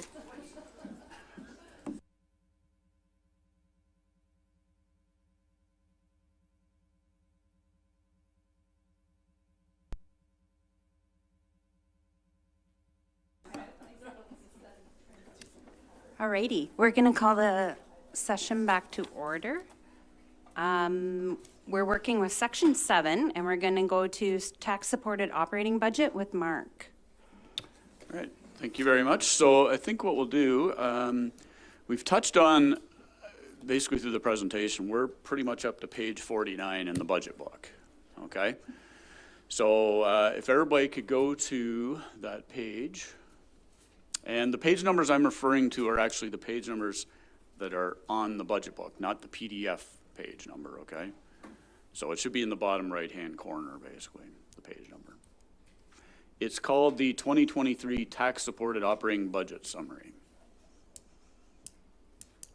So if we can get everybody started there, we should be able to flow pretty good from there on out.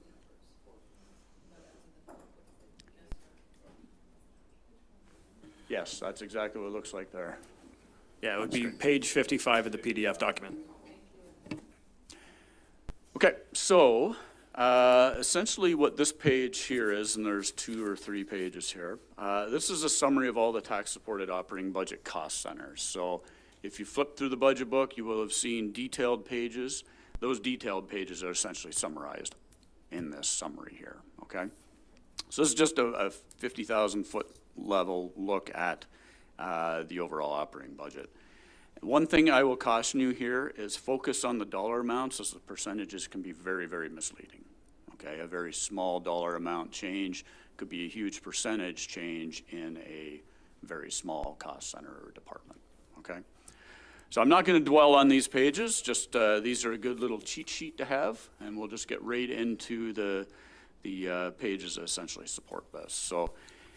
But before I do that, I'll just give you some overall kind of general comments on the 2023 draft budget and the operating summary pages. So I think it's been mentioned already, but I'll just mention it again. A 1% change in the tax rate is approximately $161,700. So basically, if you can remember, if you want to change the tax rate by 1%, it's about $160,000, okay? On an average assessed property of about $385,000, a 1% change in the tax, in the township's portion of the regular tax levy is $11.77. Another thing I would caution you with, the 2022 actuals, they're as of mid-January. There are a ton of year-end adjustments we do, so I would not put a heck of a lot of faith in them, okay? Do not be misled by those 2022 actual numbers that are there. Okay, when we get to the actual page, I'll point them out, but they're kind of the middle column. They're in red. Those will be finalized. We actually will print the final budget book once the auditors have come in and done their thing at the end of March, early April. That's usually when we produce the final budget book and put it on the website and so forth for distribution. There's not much we can do with the actuals. They flow right through our budget program into that. Into our operating page setup here. You will notice on all of the budget detailed pages, there's 3 categories that sort of show up on every page. You got administrative costs, operations and maintenance, and then wages and benefits. So administrative costs are typically items such as telephone supplies, training, office equipment, things that are familiar to all kind of divisions.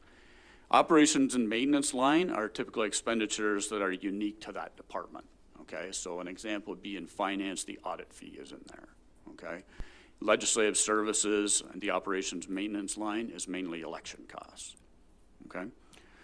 Wages and benefits percentage increase. I try to give kind of a, what amount should you kind of see for each department. It will vary, and when it does vary outside of this amount I'll give you, I've usually explained the variance at the bottom of the page. Okay, but it can vary significantly between divisions due to the number of staff moving through steps in the salary grid. Okay, and that's usually due to new staff hired to replace staff that have recently retired and regular staff turnover. Major items that have impacted wages and benefits though in the 2023 budget are staff cost of living increase is 1.65%. CPP maximums have increased 7.3% to about almost $3,800 for the employer portion. The EI maximum has increased 5.2%. The employer portion is about $1,400. And group benefits have increased about 7.1%. So you consolidate all that, weight them, you're looking at about 2 to 2.25% increase in wages and benefits for a division if all their staff were at the top of the grid for a full year on January 1, 2023. And then, as I mentioned, any variances from that 2 to 2.25%, I've tried to explain that at the bottom of the page. Okay? So if we could turn to page 53, again, I'm not sure what that is in the PDF, but it should be the mayor and council page. Yeah.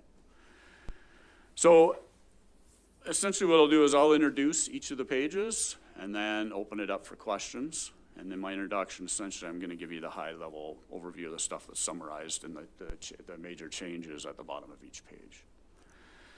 So the wages and benefits piece there, the increase, that's a cost of living increase, the 1.65. There's CPP adjustments in there, and we've also increased the estimate for use of healthcare amounts. We noticed over the past couple of years that the healthcare spending accounts that each councillor has, it started to get more use than it initially did. Okay. So we've reflected essentially the maximum in there. And the other item I'll point out is conference training communications has gone up 11,000. And essentially, being new councillors, we wanted to make sure there was sufficient funding in there for conferences, and there's also additional expenditures in there for communication devices and the monthly charges that go with them. So if you do the math on this, it works out to about $3,500 a councillor. Okay, so with that, I'll just open this page up for any questions. Any questions for Mark? Nope, we're good. I'll Okay. move on. Okay. Youth Council. So at the time of budget development, we were unsure as to whether this would proceed or not. The one thing about the Youth Council is if it were to be pulled out, it's not an issue. You can see that it actually has no tax funding for it. It balances to zero. At that, I'll just open that up for questions. Any questions for Mark? Councillor Evoy? Through you, Deputy Mayor. I'm not sure it's a question so much as a comment. We've got lots of committees doing this great work in our community, and I believe this would be another opportunity to partner with some of them and work together. Thank you. Any other questions? Nope. Thank you, Okay. Mark. All right, moving on then. So the Office of the CAO and Communications. So as I mentioned earlier in my presentation, this is one of the pieces that we split out. We in the 2022 budget column there, what you're looking at is a consolidated CAO communications and HR department. HR has now been split out, and it'll actually be the next page we get to. So it is very misleading as you look at the budget change amounts here. But what I've tried to do in the comments is explain what the impact is if 2022 was just CAO and communications. So the wages and benefits, basically there are some staff moving through the salary grid, so that has implications. And as was mentioned just before the break, the wage line includes a new co-op student position for 4 months with a total budgeted cost of $13,000. Another piece I'll point out here is the administration line. It includes a $2,000 increase to conferences and training expenditures specific to the CAO and communications, and $4,500 of public relations expenditures were moved from the general administration cost center, which we'll get to in about 5 or 6 pages as well. As I mentioned in my presentation, we tried to move a number of items out of general administration and put them where they really belong. Who has the oversight for these expenditures? Okay. Other than that, I think that explains most of the changes here. So I'll just open it for questions as well. Any questions? Councillor Adams? Not a question, just a comment. I would just like to comment that like the format that this was written out was very, very helpful. Just with like the description and then obviously the financials there and then that bottom part, it really helped kind of going through and as we're going through and answered a lot of the questions when you were seeing some of those numbers as we went through. So just thank you to you and your staff for that. Good. Thank you for the feedback. That's definitely helpful. Great, thank you, Councillor Adams. Councillor Eboy? Thank you, through you, Deputy Mayor. Just a question on process. I'm going to look to our CAO, Wilson. When we want to discuss and break down some of those lines that we've seen, what is the process for that and when does that happen? So we're going through the whole thing today and Wednesday. And when do we actually break down things that, say I wanted to see adding something? When does that happen and how does that happen, please? Yeah, and through Deputy Mayor Jefferson, I suggest that happens as we're on the page we are on. So if you have something you want more information on, or if you want to propose a change, I suggest we do it while we're on the page in question. Through you, Deputy Mayor, then I think this would be a good time. I'd like to open discussion about whether or not we add additional support to the CAO office. And I don't know how I go about doing that with my colleagues, but I would like to see us having a discussion around that.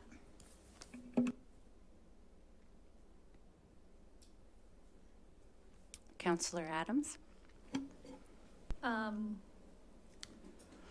curious, in the presentation we saw, I'm also open to that. I think it's been very clear to us that staffing has been very lean, and with the growth and the changing community, that if we need to increase like our programs and services and responsiveness, that you need people to do those jobs.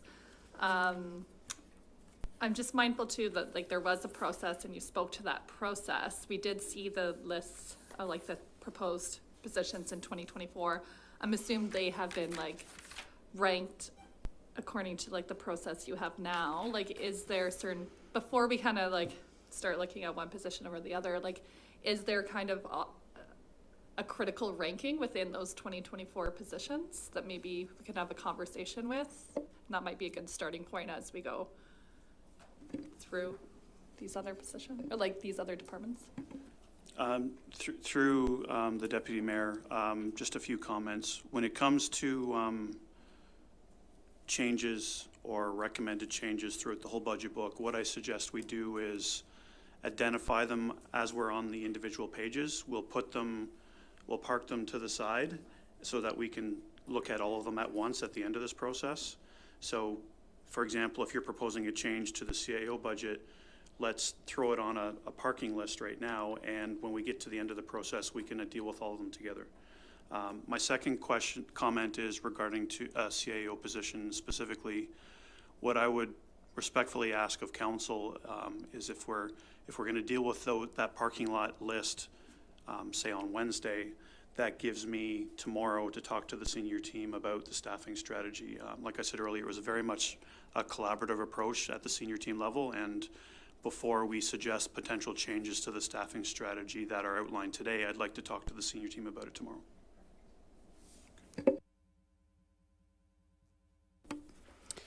Thank you, Dan. Okay, so I have Councillor Evoy and Adams for the CAO budget that we're going to put in the parking lot. And then that will be dealt with on Wednesday at the end, okay? All right. Councillor Wilton, any follow-up? You're all right? Okay. Any other comments on this page? Nothing? Okay. Thank you. Mark? Okay, so human resources. So I'll point out a few things here. The revenue line item there of 14,000, that's 3 months of revenue from Pushlands for 50% of the HR generalist position. So in the staffing strategy, it was noted that that position I think was 60% FTE. It goes to a FTE of 1 on April 1st. And that position for the past year and a half, I think it's been, has been shared with Pushlands.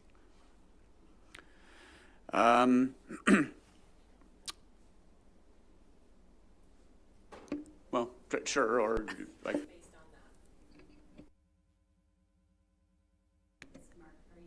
I was gonna. There's a bunch of other things I was gonna order, but I mean, yeah, sure. If you want to ask a question now. Through you, Deputy Mayor Jefferson.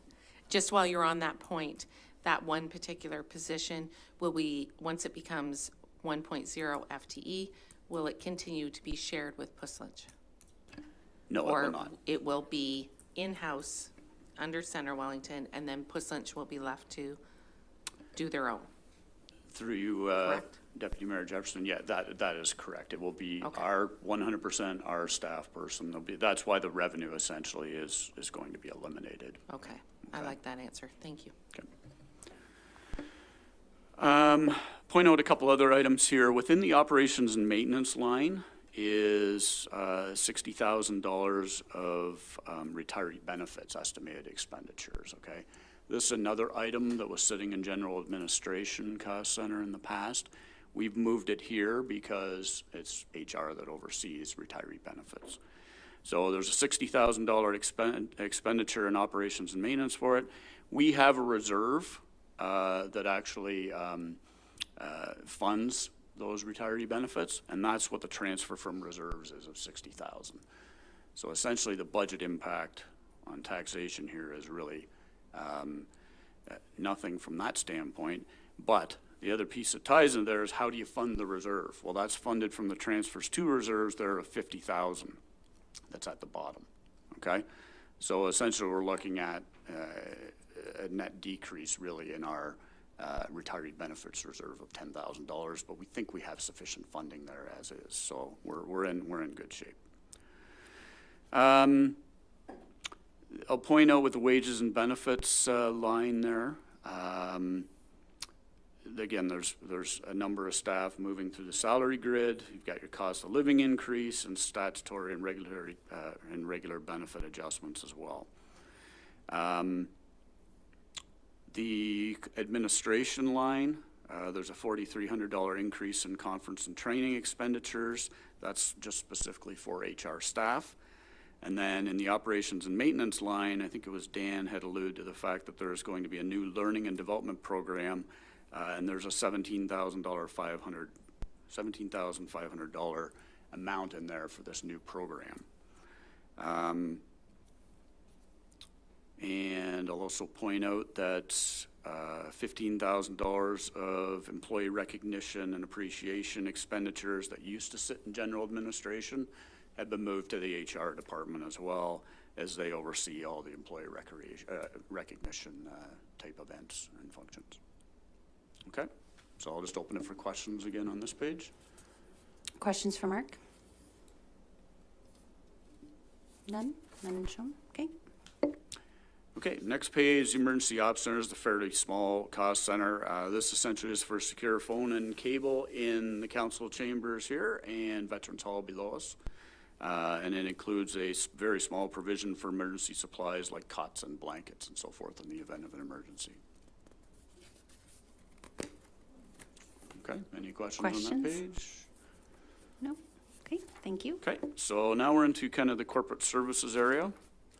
Legislative services is the first area in corporate services. I'll point out a couple things here to start with. As I mentioned earlier, operations and maintenance for legislative services includes election costs, okay? So there are some election costs annually, actually, to maintain the voting register. I think it's about $2,300 or something to that effect. And we also anticipate there may be about $5,000 of remaining costs associated with the 2022 election that may find their way into 2023. And these would be things like orientation that may have happened in 2023, any other hall rentals. There always seems to be some kind of costs that come in the next year. Pictures. These are kind of one-time things that we save up over 4 years to pay for in the year of an election. So within the operations and maintenance line, we've got $5,000 of those election costs remaining from 2022. We've got maintaining the voting register of $2,300, and there's also an integrity commissioner assistance, which really is just kind of we're looking at the past 5 years, what was kind of the average cost that might have been for an integrity commissioner. We have no idea what we could be facing with this council, so we go with the averages. So we built into operations and maintenance about $7,000 for that. Good thing is, Again, with things that we have to look to averages and then they're kind of educated guesses, we have reserves to kind of fund those. So the transfer from reserves line of $14,300, $7,000 of that is coming from our legal matters reserve, okay? So essentially, if it comes in less than $7,000 in expenditures, that's a bonus to the legal matters reserve. It stays at a higher balance. The election costs as well, we have an election reserve, $7,300 are in the operations and maintenance line. We have an amount coming in from the election reserve of $7,300 to offset that. Now, the election reserve is funded, that transfer to reserves at the bottom there of $34,800, that is the transfer to the election reserve. So we've estimated, and this obviously could change, we don't know, I don't think we finalized the approach yet for the next election in 2026. I don't, there's even been much thought put to it. We've estimated that the cost may be around $130,000. So essentially we just try to tuck away an equal amount over the next 4 years. So in 2026, we have that $130,000 to fund the election. It's just a way of smoothing the tax rate again. I think I pointed out most of the things here. Revenue, the increase there is transit trader and lottery license revenues. And wages and benefits, really, it's mainly movement of various staff in the salary grid. Okay, so I'll just open it for questions. Any question? Oh, Councillor Wilton? Thank you. Through you, Deputy Mayor Jefferson, just a quick question, actually. Does the township fully own the land and the buildings at 205 Queen Street?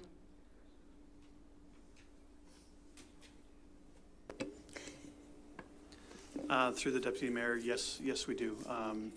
A process completed, I think, early last year, where at a high level, the land that the former hospital was on was owned by the township in trust for Groves Memorial Community Hospital, and the land in behind, which is 205 Queen Street, and the paramedics building was sort of tied in with that. So it was cleaned up to basically say that the hospital lands itself are owned by Groves, and 205 Queen and the paramedics are owned by the township. So we do own it. Thank you. Great, thank you. Any other questions for Mark? Nope. Okay, thank you. Okay, financial services.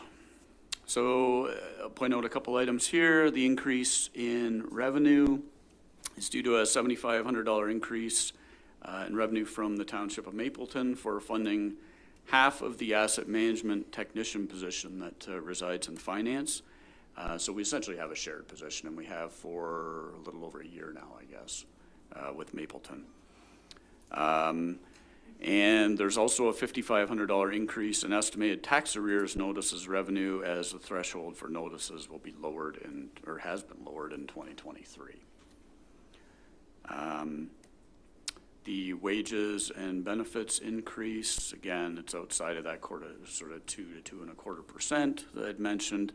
It's movement of various staff in the salary grid again. There's a 5-step, or there's 5 steps within each grid level. So we have staff moving through that. And the administration line, there's a $4,500 increase in conference and training costs in there as well. So I'll just open that for questions. Any questions? Councillor Adams? Yeah, can you just expand a little bit of what the estimated tax arrears notice revenue and the notice to be lowered in 23? Can you just expand on that to give further clarification?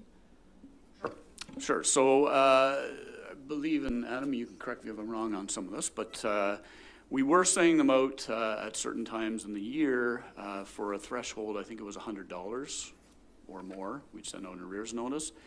And then in December, I believe it was, we would lower that threshold down to $20. Well, we were getting some nasty phone calls from people that were sitting in that $20 to $100 range saying, if I had known I owed this tax, I would have paid it earlier. So we've lowered the threshold down to, I think it's $25 for each time that we send them out. And I think there's 6 times in the year, isn't it? So you will see when we get to general administration, we had to bump up postage a little bit to offset this. So it's more of a customer service piece really in the end. questions on finance? No? Okay. Okay. IT. So a number of things going on here. I'll start with, I guess, the revenue piece. There's a significant increase there, $73,400. So that's made up of $10,000 extra we anticipate from Central Wellington Communications, and I think Council's all aware of Central Wellington Communications and its relation to the township. Okay. A $1,000 increase in the amount that we plan to receive in revenue from Central Wellington Hydro. So IT provides a number of IT services to Hydro. And it's also anticipated that IT will provide services. We have an agreement with the town of Minto, but we're also looking at providing services to other interested lower tiers in the county as well. And that piece we've increased about $62,400. Okay. Now, that revenue essentially is used to help fund a new position, which is an application support analyst position that has a cost of $91,800 in 2023, and that's included in the wages and benefits line and makes up the majority of that increase, obviously. And I'll just point out on corporate support. So this line has an increase in software licensing costs in 2023. For Office 365, about $15,000. There's 40 nets. I don't even know what some of these things are, but there's 40 net switch maintenance of $12,000. There's a new HR downloads application for $8,000, and then there's a number of expenditures for server backup, access points, and email virus protection that totals about $21,000.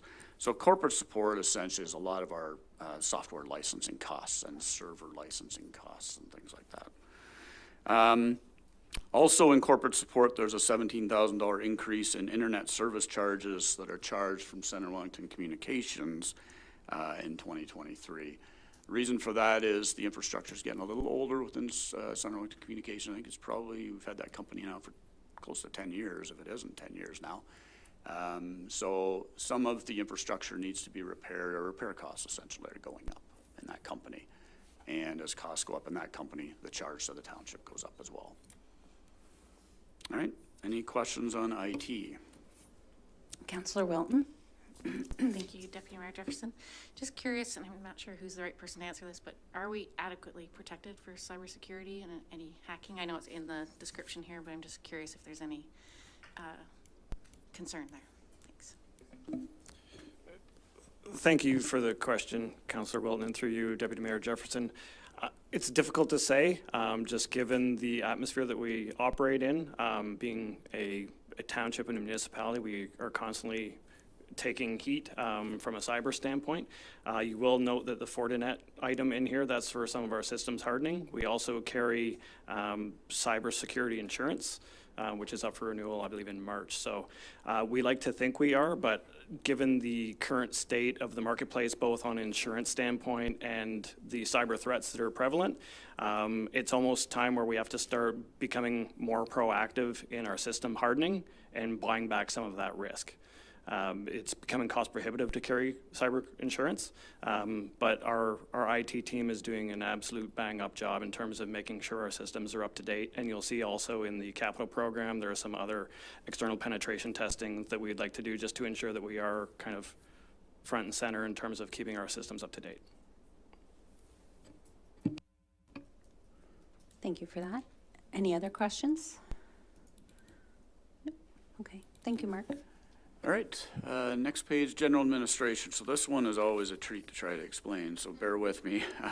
Like I said, this cost center is kind of a mishmash of things that just don't fit anywhere else.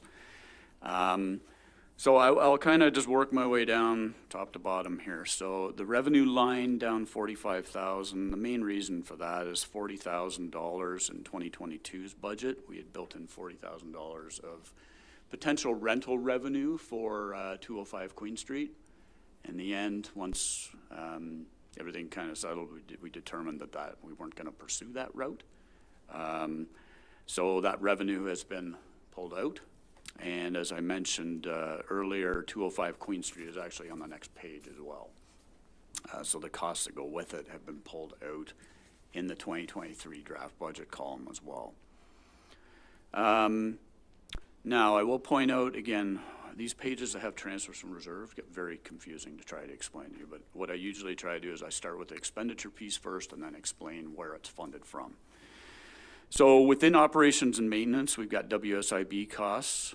So these are estimated WSIB claims of about $86,200. That also includes some insurance that we pay for WSIB as well. And there's also insurance claims estimated to be $50,000. Now these would be the trip and fall claims, essentially claims made against the township. So we've estimated that to be $50,000. And the way we've come up with these estimates, it's basically based on averages for the past 5 years, okay? And also looking at potentially any increases in our max, or like in our deductible that we pay on these claims as well. So those two items, we do have reserves again. These are tough items to estimate. Some year it could be 100 grand, the next year it could be 10. So whenever we have these items, we try to have reserves to fund these. So within the transfers from reserves, we've got a $86,200 transfer from the WSIB reserve and a $50,000 transfer from the insurance reserve to offset those estimated expenditures.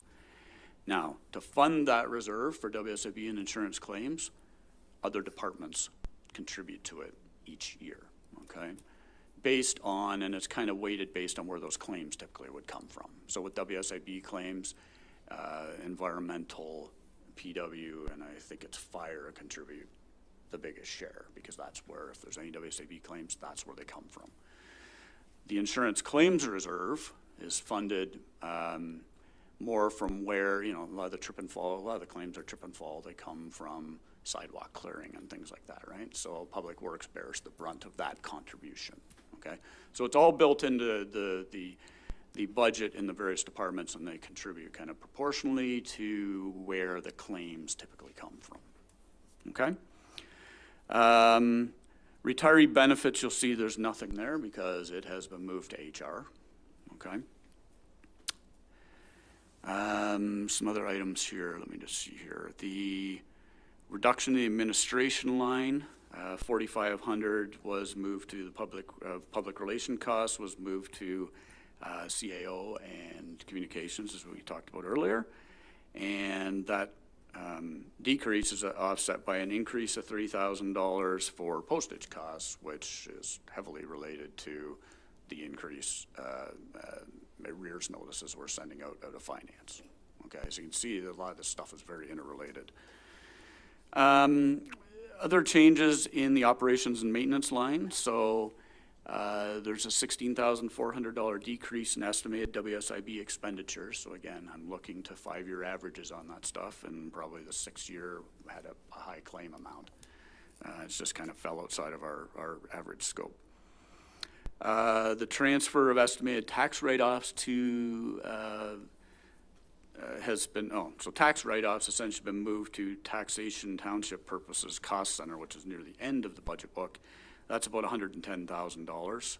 Not sure why it has been in general administration for a number of years, but the time certainly was long overdue to move it to where it deserved to be, which is on the taxation page with supplementary taxes.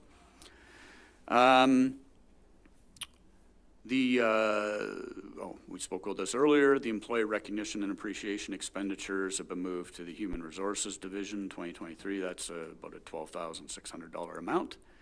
And this will be a constant theme throughout this budget. There's a $51,600 increase in insurance premiums that are charged to this department. And the, as I mentioned earlier, $57,600 of estimated expenditures for 205 Queen Street that did reside in this department in 2022 have been moved onto their own page. Okay. I think that covers it all, other than the cost recovery line item at the bottom, the very big number there that's negative, almost $1.1 million. This essentially is 20% of all our general administration costs, so mayor and council, finance, legislative services, IT, CAO, HR. We total that up, and 20% of those administration costs get charged to the environmental budget, okay? And also in that amount is a small amount, about $7,100, is general administration charges to the county-funded municipal fire training officer budget.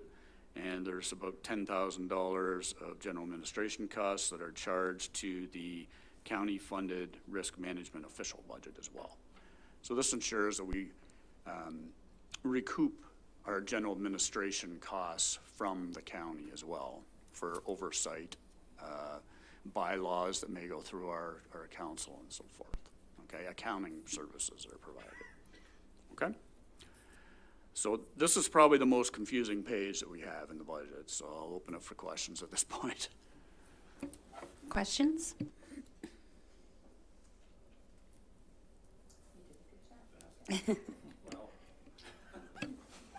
Seeing none? Nothing? Okay. Okay, maybe you're all just confused by that page. All right, so the next page makes my comments on the last page a little clearer. So these are the costs associated with 205 Queen Street. So this is the old medical building. So you'll recall I mentioned that in 2022's budget, we had about $57,600 in estimated costs that were in general administration. We basically held the line on that budget, about $57,600. So this is utilities, insurance, trying to think what else is in there. Cleaning is a big one, snow clearing, repairs and maintenance. So those would be the big items that make up that budget.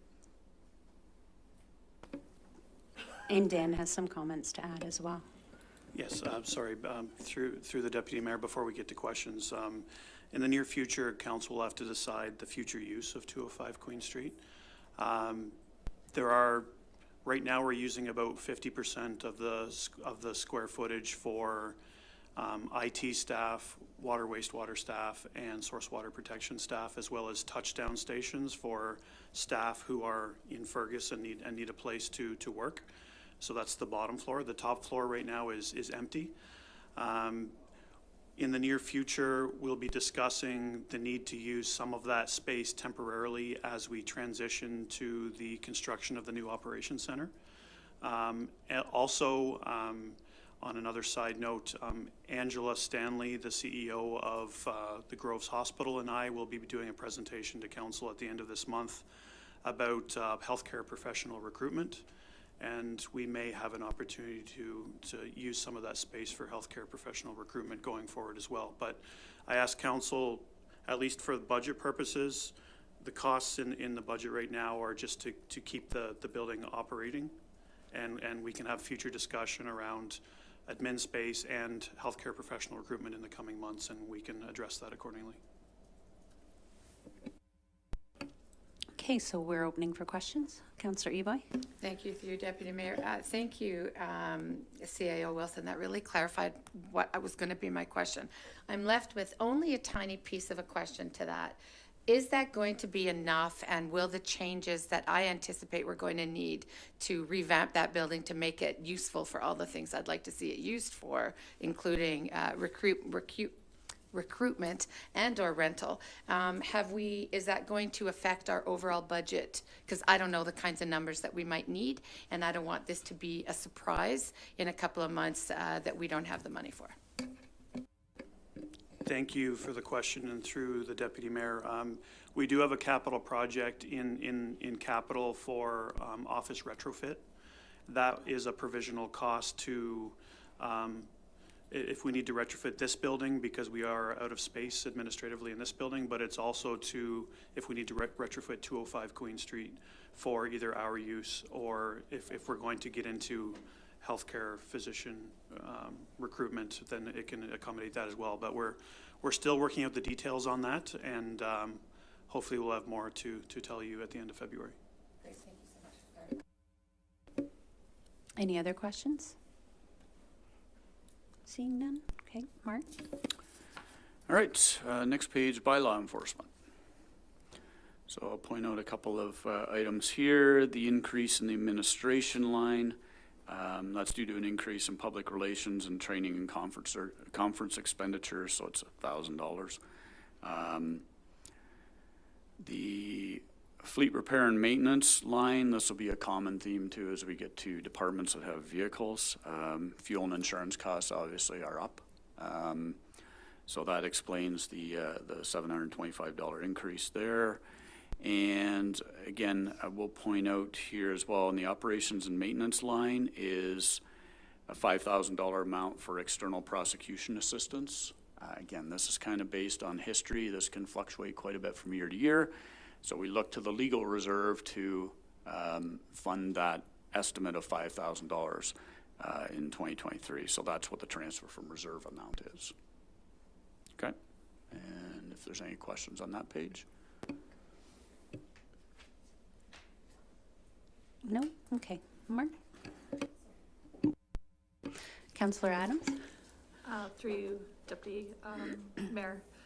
Just curious, we're seeing an increase in training and conference expenditures across the line, which I just want to clarify. We've just kind of went through a couple of years where obviously staff were not doing those things. So taking kind of those COVID years aside, are we kind of going back to kind of like pre-COVID levels with training and conferencing, or like are we building upon those pre-COVID levels? I'm just kind of curious there. Yeah. Through the Deputy Mayor, yes, through the COVID years, we did reduce our conference, seminar, and training budgets because we were either not doing it or it was virtually, and that reduced the cost significantly. But conferences and training are now going back to in-person. So this is an attempt to try to bring those budgets back up to pre-COVID. Nothing else? Okay, Mark? Okay, next page is stray animal control. So the majority of the expenditures here are for a contract with the Guelph Humane Society. So just by way of a little background, the township pays 68.3% of the Humane Society's contract costs, and Guelph Aramasa pays the other 31.7%. So the increase in expenditures is due to an annual CPI adjustment clause that's in that contract. So that's why you see a fairly large increase there. And then the reduction in revenue is just due to a decrease in budgeted dog tag sales. We just seen it kind of drop off a little bit over the past couple of years, so we've pulled the revenue amount back a little bit as well. Questions? Councillor McDonald? Through you, Deputy Mayor Jefferson. For stray animal oversight and in general animal control, is Guelph Humane Society really the only one that applies to fulfill that contract? And do we regularly RFP this?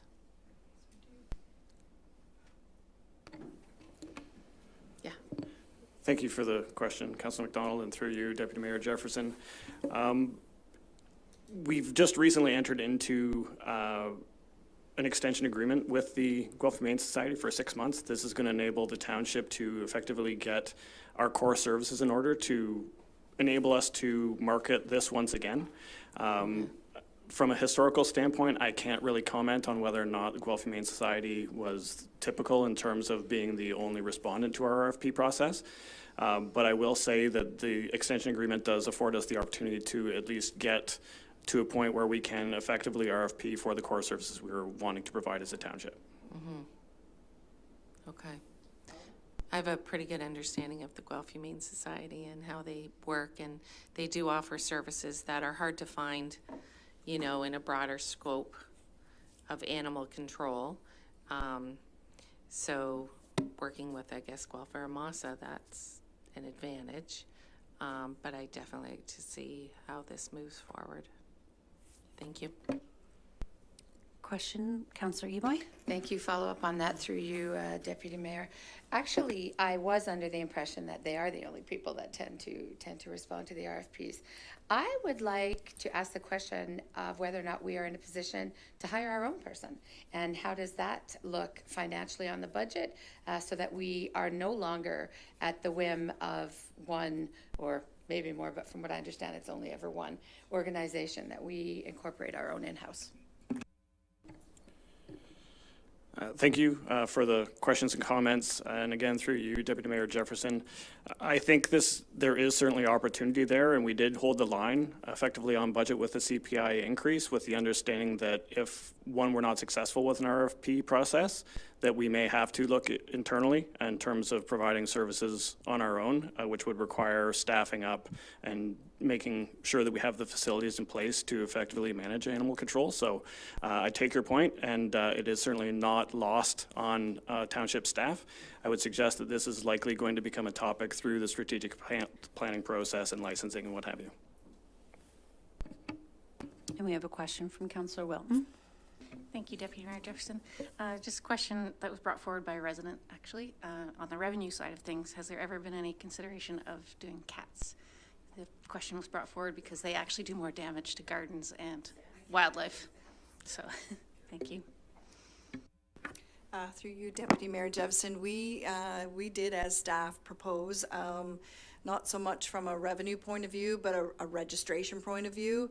At the last time we updated the animal control bylaw, which was probably 3 years ago now, 2018. We did bring it forward, and council was not supportive of that. So at a time that we reopen that bylaw, we could certainly bring it forward. Any other questions? No? Okay. Moving on. Mark? Okay, moving on. I'll just bundle the next two pages together because they are very small. So the Livestock Act and tile drain loans, were essentially the municipality is required to administer the Livestock Act. It's a pretty minor item in the whole budget. Over the years, it essentially costs the taxpayers about $250. And the other item, the tile drain loans, the municipality is really just a middleman in all of this. We collect the loans taken out with the government, and we collect the money and then forward it on to the government for the tile drain loans. And I think we're actually done with all the tile drain loans at the end of 2024, I think is the last year that we have any. Yeah, I know. Now the interest rates are going up. Yes, I know. So I don't know if anybody has any questions on those. There's two pieces of legislation that we have to follow. So. Okay, no questions? Okay. Okay. All right. So now we're into infrastructure services. So this is where I'll mention we're going to get into this machine time issue, and you're going to notice it especially on the next page, on the operations page. But for now, we'll just first deal with the administration page. So overall, transportation services administration operations budgets have increased by $567,376, or 11.14%. So I'll point out some of the changes in the wages and benefits line. So again, there's various staff moving through the salary grid, but there's also a 20% of the cost of a new compliance and QMS coordinator position, and a third of the cost of a new utilities and permit coordinator position, with budgeted expenditures to this division of $17,700 and $29,200 respectively in 2023. The rest of those positions costs are hitting either the county budget or the environmental budgets, okay? The administration line, there's a $3,000 increase in training expenditures in there. And there is a $2,900 increase in basically cell phone charges, but I'll put a little qualification on that. In prior years' budgets, monthly charges for cell phones were all over this budget. They were at different garages, basically wherever the person had the phone was, what was kind of their home facility. It became very difficult to keep track of where everybody was kind of maintained out of, so we just took all the monthly charges and put them into one line item this year. In the operations and maintenance line, there's an increase in there of insurance costs of $48,600 for public works buildings. Okay, and again, that's going to be a very common theme as we go through this. Insurance costs have really gone up.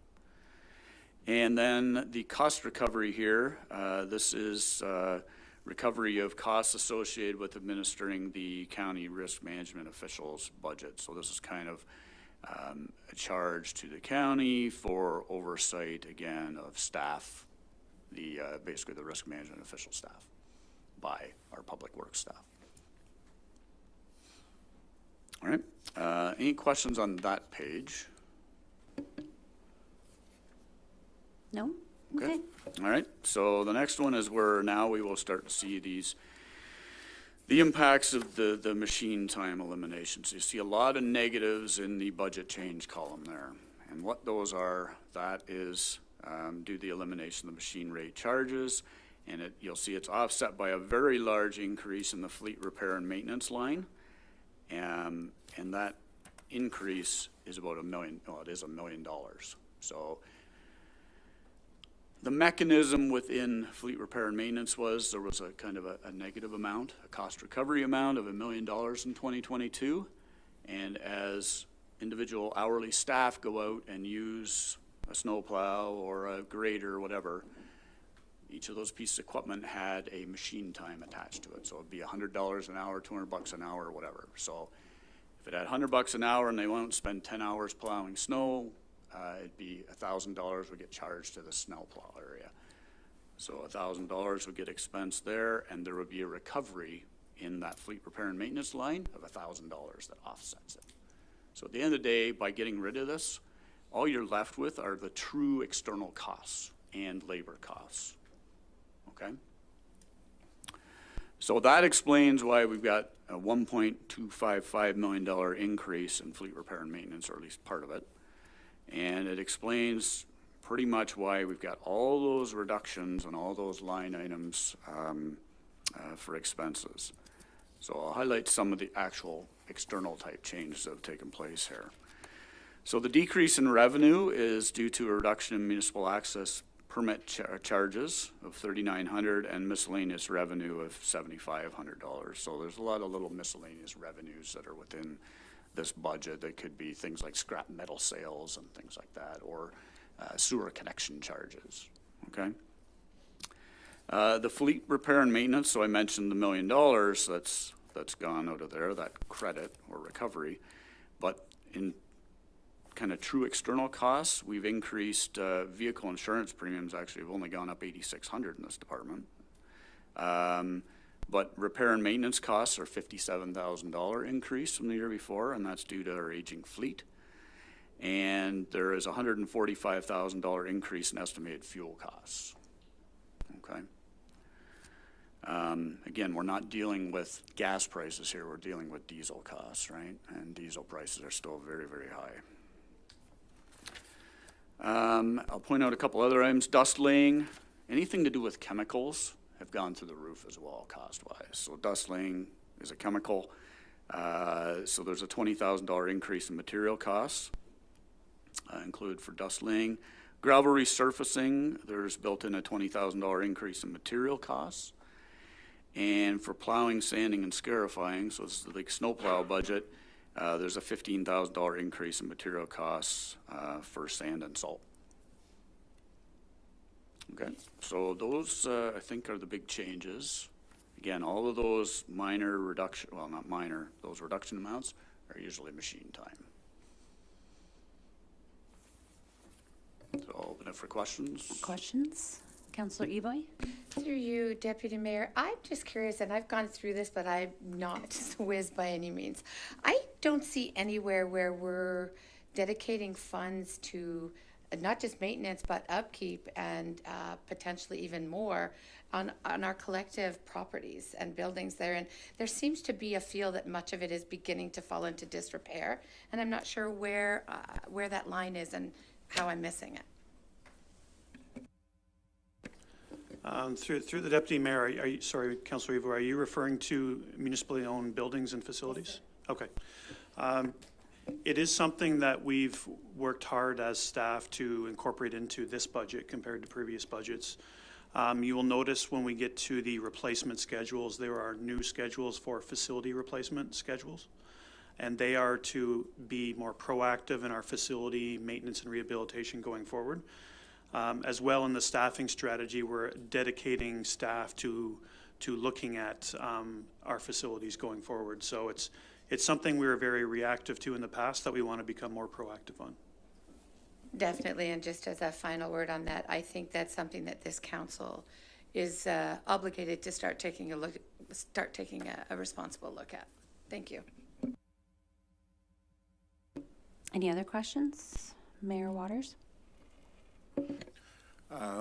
Maybe this may be more of a comment than a question, but as relates to, we have a lot of granular roads in our community, and at some point in time, and maybe this is a strat look at this, is understanding what gravel roads mean in comparison to asphalt roads and the value in terms of understanding what that means, you know, because sometimes people think that there's not a lot of maintenance as it relates to gravel roads, and you'd be surprised in terms of it, usually intensity of our involvement and our staff involvement is usually a lot higher on gravel roads than they are on asphalt. So anyways, just because we're sort of in this section, it's just maybe just to highlight that and probably open to further discussion. Yeah.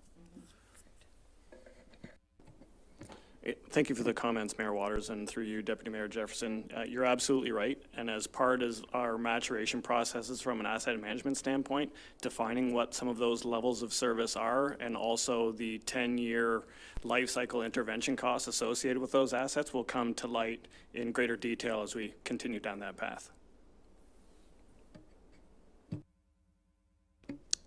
Councillor McDonald? Through you, Deputy Mayor Jefferson. I noticed, now it's in the actual of 2022, Fergus County roads and Elora County roads, is that something that we bill back county? Just for clarification purposes.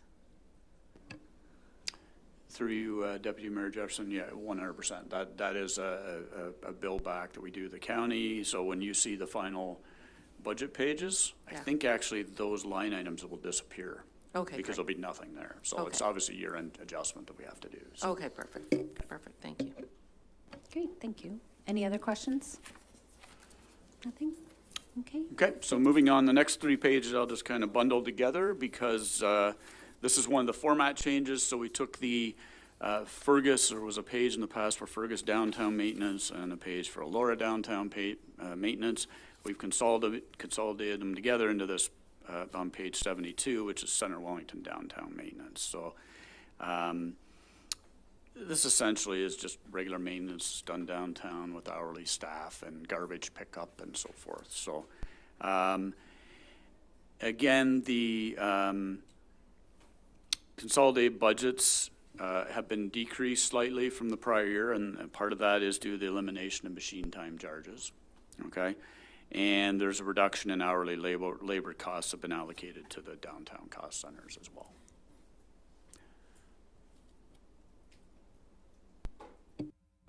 Questions, Councillor McDonald? Through you, Councillor Deputy Mayor Jefferson. You mentioned picking up garbage in the downtown cores. Do we do that? Or is this county doing this and we're going to build this back? Because I noticed the BIAs are responsible for their own garbage. Sorry, I don't mean to confuse things. It's just for clarification. Yeah, no, that's fine. A good question. I believe there are some charges in here for some garbage pickup, though. Maybe Colin recalls. Okay. I know there is some kind of garbage pickup charges. Maybe it's at one of the Okay. garages that are, I'm not sure. Dead animals on the road. I can look further into it Yeah, when we take a break. You know, it could be all sorts of things. Okay, thank you. I was also going to comment that some of the garbage charges are due to events and festivals that are in the core where there's actual garbage pickup that's done by the township just to keep things clean and tidy. Yeah, when I say garbage pickup, I mean like the big bins and stuff, right? Being picked up. Yeah. Through Deputy Mayor Jefferson. If I could just elaborate just on that. So yeah, we're, as a township, focused on the garbage receptacles. So kind of our decorative garbage bins that are throughout the downtowns. Not the kind of weekly pickup that the county definitely looks after, kind of curbside pickup. Yeah, that's definitely county. So we're responsible for the receptacles that are through the downtowns. Yep. I also believe that there was an increase in receptacle pickup in the summer months in the downtown cores as well. Yeah, absolutely. So with a busy, thriving downtown, lots of takeout containers happening, and we were finding through the summer months especially that the garbage cans were filling up quite fast. So we've increased the numbers in some cases, kind of tweaked locations of them, but it also results in just more frequent pickup throughout the week. And we kind of partner with community services to make sure we're monitoring throughout the weekends as well, to make sure those are, they're not spilling over and creating a bit of a mess around those. So. Councillor McDonald. The Deputy Mayor Jefferson. So I'm looking at 3 levels of garbage. So we have county, we have Center Wellington, and then we have our BIAs doing their own garbage pickup at their cost.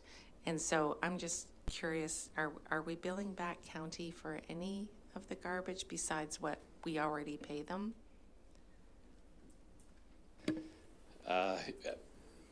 Through Deputy Mayor Jefferson, so we don't bill back the county for any garbage pickup. It actually, like typically we bring it back to our, like we have large bins on our property that Waste Management comes and picks up. So we're typically seeing a bill from that disposal. Right. And of course, the Waste Management would take it to a county facility, so then they would get charged for that, the tipping fee. So it's.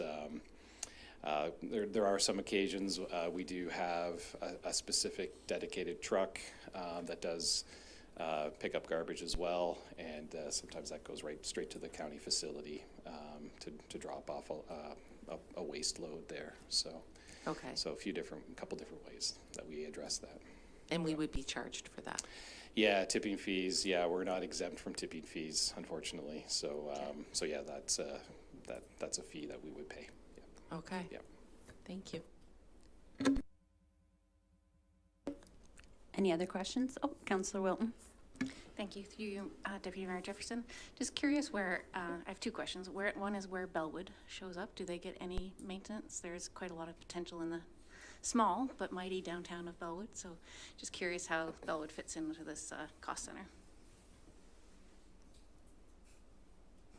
That's a good question. It's not into this piece anyways, because the Center Wellington piece essentially is the former Fergus and Elora downtown pages, the next 2 pages, So as a follow-up to that, then, I see in the past cost centers, the Fergus one was half the amount of Elora, so Elora is twice as much. So I'm just curious if that will stay that type of ratio, or will they be more balanced between the 2 downtown cores and then adding potentially a 3rd downtown with Bellwood? Thank you. Yeah, great questions through Deputy Mayor Jefferson. So yeah, essentially between Fergus and Elora, the township offers the same types of services, right? When it comes to downtown maintenance, and so things like whether it's garbage pickup or banner changeouts as well. That's a major function, and just kind of general beautification, whether it's parks looking after the watering the plants that are kind of beautify the downtowns, and so it's the same suite of services. We do find there's a bit more demand for our services in Elora, so. In some cases, it could be more banner changeouts, right, in a given year, just more frequent garbage receptacle emptying. The road closures as well would be another differentiator. In Fergus, we close Provo Lane for the summer months, but that's a one-time deal. We set it up, we kind of leave it, so pretty minimal staff time required. In Elora, last year we had, I believe it was 4 weekend road closures. So there's a fair bit of time involved with staff to set up the detour signage and information signage, to kind of do a sweep through the downtowns on the Saturday morning of the closure, to reopen things. So a bit more time from staff's perspective. So again, kind of the same suite of services, but kind of different levels of services. As for Bellwood, we don't forget about Bellwood. We love Bellwood as well. But yeah, definitely different demands out there. Like, I don't believe we have. Do we even have any garbage receptacles out there? Is there? Okay, yeah, in the park, probably in the Cenotaph area. But yeah, not as many demands. Bellwood kind of looks after itself for the most part, but certainly, as requests come in for additional services out there, we consider and evaluate them. We started sidewalk maintenance in the winter after never clearing sidewalks out there. That was just started maybe 4 years ago. The sidewalks just kind of filled in, and that was the level of service, but we made a change there to maintain those over the winter. So certainly open to conversations. Yep. Thank you, Colin. Can I just do a follow-up, Deputy Mayor? So since this is a change in the way the budget will look for years going forward, will there be a way to differentiate between those where the spending is going, or is it all just going to be under Centre Wellington? It will all just be under Centre Wellington maintenance going forward. Okay, so is there a way to show the 3 centers or kind of as subcategories of the Centre Wellington? No, our general ledger accounts are all changed to just a Centre Wellington downtown maintenance and then a Centre Wellington beautification, from having the 2 separate categories before for each. Thank you. Okay, Councillor Adams. Through you, Deputy Mayor. I also noticed the significant disproportionate amount between like Fergus and Elora, and the absence of like Bellwood and our other smaller communities. And although I think from a staffing perspective and efficiency, it makes sense to have them all under one general ledger, I am also concerned in making sure that there is that equitable distribution through all of our communities. So I don't know if that's something that we leave with staff or that's something that needs to go back to strategic planning. But I have seen it a couple of times throughout here, and we're trying to condense that, and I completely get it from like an efficiency and staff and reporting. But our communities are growing. And, beautification, all these things aren't just for tourism, they're for the residents that live here year round. And we want to make sure that we are, increasing our services as well to our smaller communities as they're continuing. So how do we make this easy for staff, but ensure like that, equitable access? Yeah, through Deputy Mayor Jefferson. Yeah, I think it's a great comment, and something that staff have been talking about for some time. It's always there's the ask for more, right? And we're very customer service focused as staff, where we want to help out the downtowns as much as possible, but it becomes, it maybe has created a bit of inequity among the downtowns. So I think that's maybe something as staff and senior management we can take back and evaluate.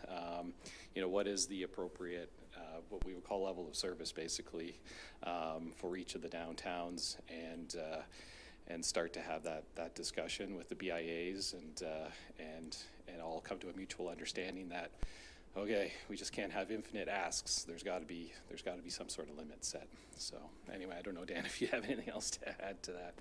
Yeah, just to add to that, Colin, maybe it's not a change in how we budget for downtown maintenance. Maybe it's just establishing that level of service so that we're treating all of the downtowns, including Bellwood, equally. So maybe that's something we can come back with or even include as part of strat planning. As the Deputy Mayor, I have a comment as well. Coming from the background of working with the Fergus BIA, we also worked with Parks and Infrastructure ourselves in-house to be able to reduce the watering time and things like that, having the self-watering new planters put into place and various other programs that we were utilizing in the Fergus BIA to be able to reduce the hours that township staff had to spend within our downtown core doing specific jobs. Councillor Eboy? Thank you, through you, Deputy Mayor. Great conversation and discussion happening at the table. And I just want to add that it's not just about the beautification. It's about all pieces, I think, and it's not just about Fergus and Elora and Bellwood. It's all of the places in our community that we represent that I think, and I do respect that it could be maybe not more work, but different work, perhaps more in the beginning. But I think in the name of equity, which this council all agrees on, in the name of equity, I think it would be prudent for us to see what's going where to make sure there is that element of equity across the board, not just around beautification. Mayor Waters? Yeah, no, I appreciate the conversation. And a lot of times what happens too is that history kind of generates a lot of these numbers, because obviously as demand increases in certain parts of our community, obviously from the Elora or from a visitation and a tourism piece, obviously demands on Elora's increase very much to a higher degree, and then some of our other communities. But again, I think it's a good discussion that we need to have at SRAT that way, and I think to visit there, and you're right, it's not just supplementing tourism in our communities, but it's also our entire community as well. How do we service our community in a very equitable way? So I would agree that we definitely need to have some further discussions on this. Is that a follow-up, Councillor Eboy? It is indeed. Thank you, Deputy Mayor. To that point, that for me was the key word. It's historical, and we are committed to disrupting things just because they're historical. And does Pat have? Sure.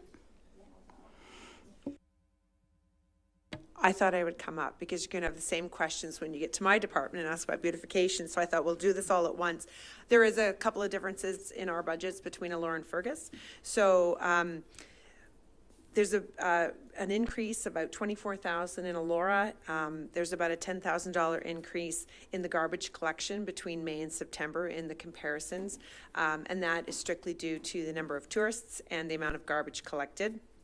Although tourism brings a lot of economic development to this area as well. We do also have this year we had a repair at the Sun Core. So we call it the Sun Core, but you know it as the green space. We rent that space, so we have to pay tax on that. And there's also, there was a large repair in the pond this year. So you'll see a big number there. So that's some of the differences, and I support everybody talking about how we determine that level of service because it is challenging. I just wanted to point out in Bellwood, we have started some beautification. You'll see that in the parks. So there's some flowers now on the bridge, so we do that. And in the parks is where you'll see the garbage collection from Bellwood. So that's just to make sure we don't have a separate budget for it, but it's falling under parks. Councillor McDonald? Through you, Deputy Mayor Jefferson. I just want to go back to garbage, if I can. I'm seeing 3 levels of garbage, and Elora does have a huge amount of restaurants, some big, some small, but they all need that garbage taken away, otherwise it stinks. So, and Fergus has a huge restaurant industry. I like to ride my bike out to Bellwood. Equally, they have restaurants and venues. So I'm just looking at the levels of government here. We're first tier, county is second tier. We pay county a huge chunk for garbage, and then we're billing on it and billing on it and billing on it. So I just wonder if maybe that's in strategic planning as well, how we're going to move forward with that type of infrastructure where garbage is just concerned, and maybe having those conversations between both tiers for the betterment of our communities. So it's not just parks, so it's not just infrastructure, because I'm hearing from constituents, garbage is an issue. And yes, we are staying on top of it, but some of even the street garbage, it's actually dog poop too, right? So it's you know, I like to call a spade, but when I look at the extra billing for garbage, I'm just wondering if maybe we need to have those conversations with the county and do it a little bit better. That's just my question. I'm just putting that out there. Thanks.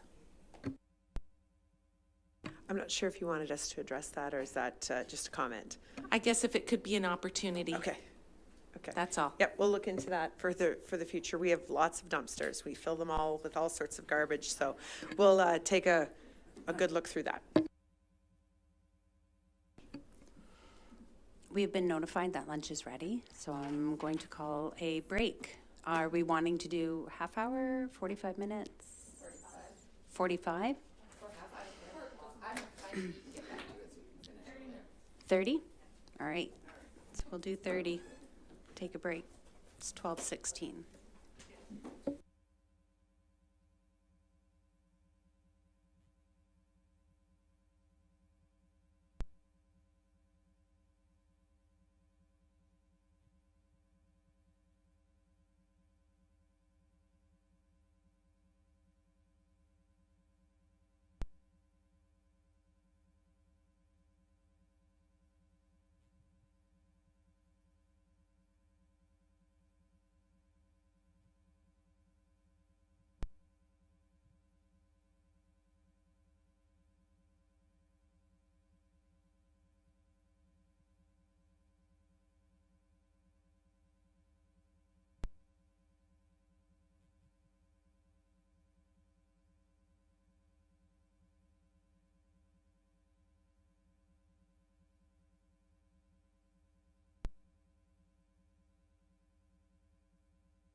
Alrighty, if we're ready, we can call the meeting back to order, and we will continue with Section 7 with the tax-supported operating budget with Mark. All right, thank you. And yep, we're on the right page, page 75, the crossing guards. So there's no significant changes this budget. Basically, there's crossing guards at 8 locations, and the locations are actually listed all at the top of the page there. Any questions on that page? Any questions? No? Oh, wait, Councillor Adams. Through you, Deputy Mayor. Just like with many positions, I'm assuming, like, has there been difficulty in overturn in like keeping like these full-time positions going, or I don't know, they might not be part-time positions going, or if there's any difficulties in recruitment? Like, I'm assuming that it must be good because we're not, like, the budget has not increased substantially here, so I'm assuming that it's been pretty stable.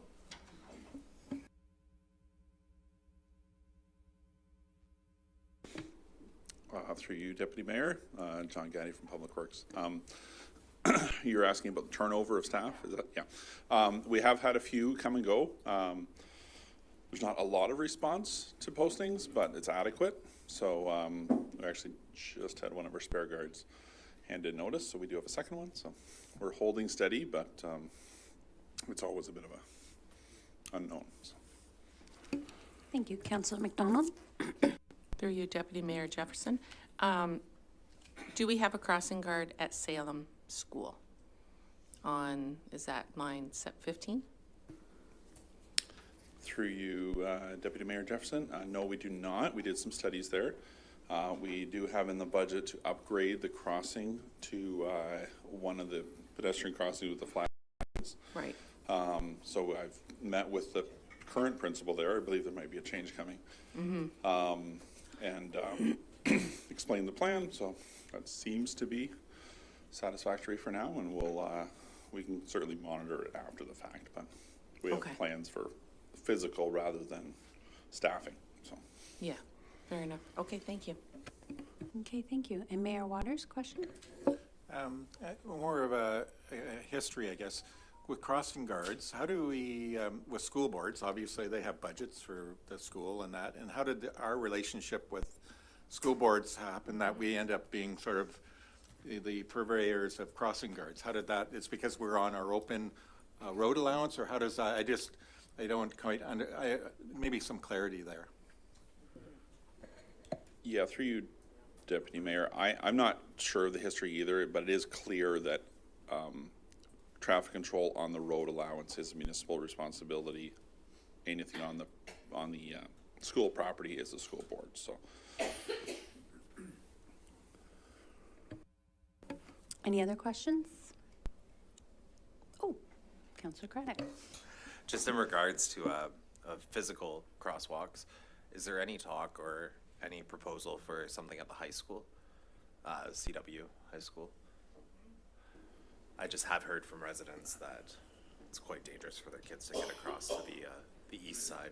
Yeah, through you, Deputy Mayor, I haven't heard any complaints there that have come into our office.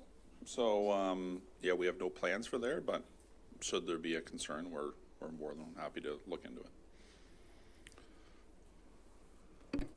Any other questions? Nope. Okay, we can continue with Mark. All right, moving on to cemeteries. And the one thing you should note here with cemeteries is they are essentially cost neutral. So you can see that the budget includes no tax-supported funding for it. So essentially what we do with this budget is we do estimate the revenues and expenditures, and if there's a budgeted surplus or remaining surplus, that surplus will get transferred to the cemeteries reserve, and the cemeteries reserve is used to fund capital projects related to cemetery expansion or replacement in the future. So I'll take you through this budget though. On the revenue side, the increase is mainly actually additional investment income for the cemetery areas. So we do, the cemeteries do have some GICs with their funding, and the term deposits are obviously earning more money, and the investment income stays within this department. On the operations and maintenance side of things, again, this is, I made reference to this earlier, but there is $24,000 of machine time charge expenditures in the 2022 budget that's been removed now, okay? So what really wins in all of this with removing that expenditure is it makes the surplus bigger within cemeteries. It means more money ends up going to the cemeteries reserve, which that reserve does need that funding, okay? So the other item here is there's an $8,300 reduction in hourly labor costs that are allocated to the cemetery division. And essentially, built within the fees and charges for cemetery fees, there's a portion that goes to the cemetery reserve. So that portion's estimated to be $40,000 in 2023, and then when you look at what the remaining surplus is within this division, it works out to $53,181.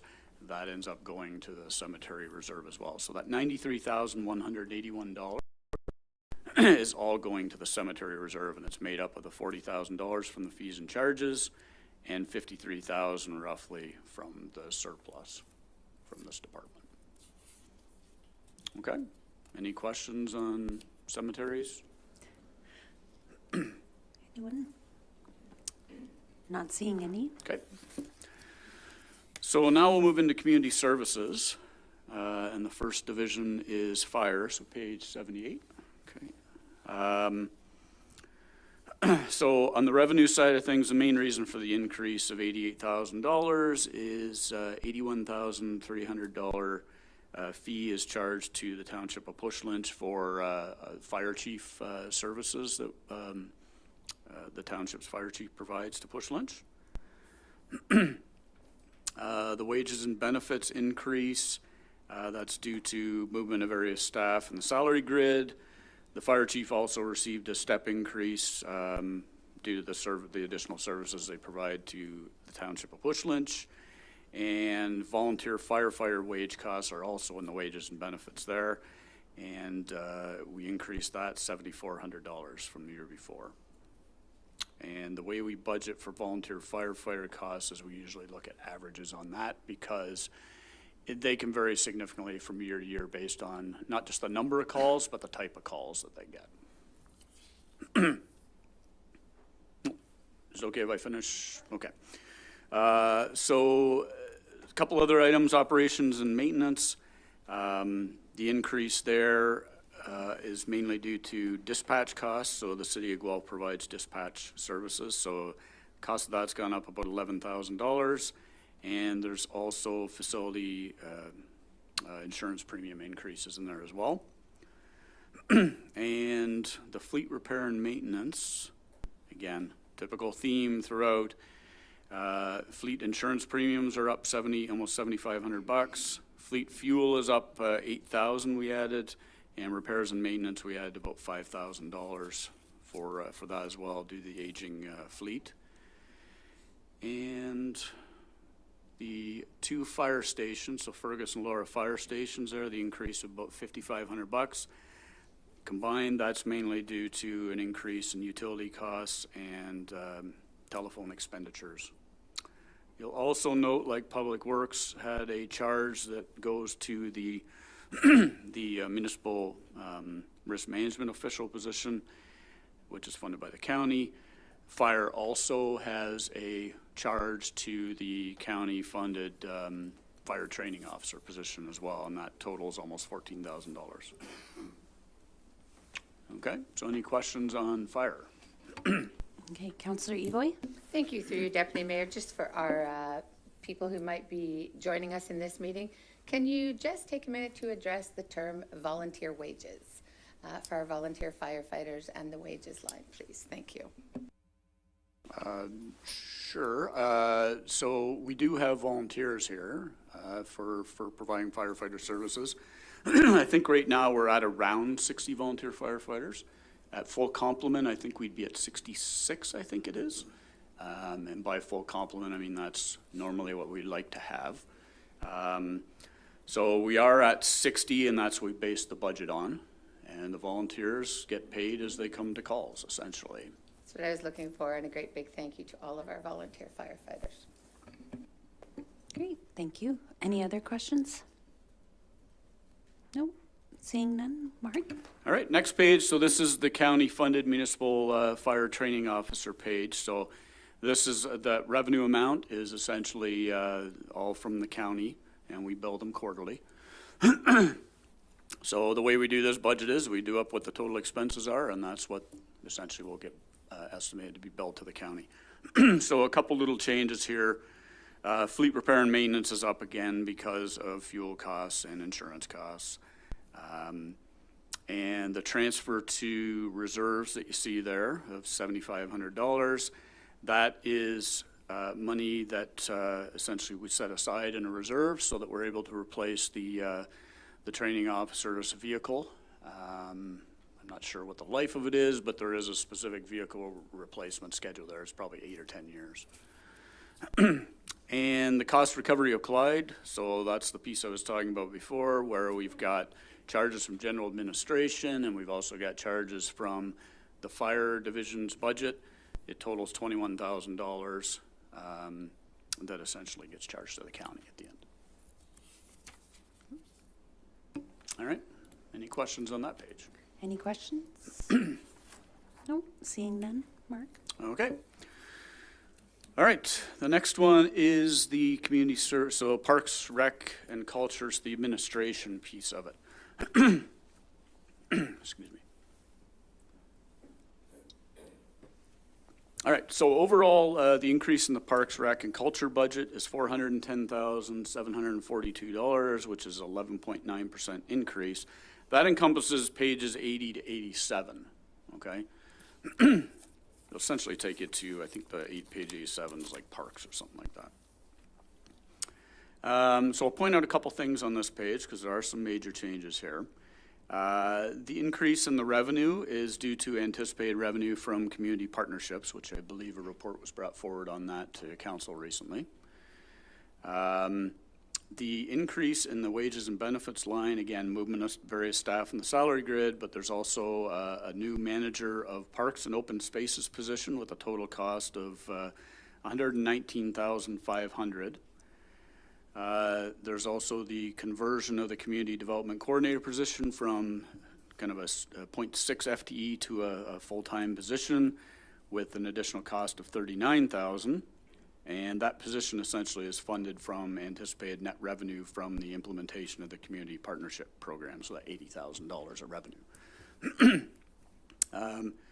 Also a couple of restructuring pieces here. So there was an existing building technician position. It's converted from an hourly to a salaried position. So it was in the budget in the past, but it was kind of a position, since it's hourly, it was charged out to various cost centers throughout the Parks and Rec budget. So in this case, it would have been Parks and Rec facilities. But it's going to become a salary position. So the additional wages that get added to this page are $68,000. However, the impact to the overall tax support budget, because as I said, it was in other areas in the past, is an increase of $3,800. And the impact to the environmental services budget is an increase of $17,000 because 20% of that position will be funded from the water and wastewater budget, as the responsibilities for facilities that we're looking after has been expanded to include those environmental facilities as well. And then along with that, there's a restructuring of the supervisor of facility operations position to a renamed position, the building and properties project manager. And that results in a $19,500 reduction in this budget, as 20% of their position costs will be funded from the environmental services budget as well, because again, their role is expanded to look after these environmental facilities as well. A couple other items here, the administration line. There's a $10,800 increase in conference and training expenditures. And the operations and maintenance line increase includes an increase in insurance premiums of $9,100 and a $4,600 increase in personnel equipment. These would be things like boots and orange wear, yellow wear, things like that, helmets or hats and stuff like that. There's also included in there a $41,000 of estimated expenditures attributed to the implementation of the Community Partnership Program in 2023.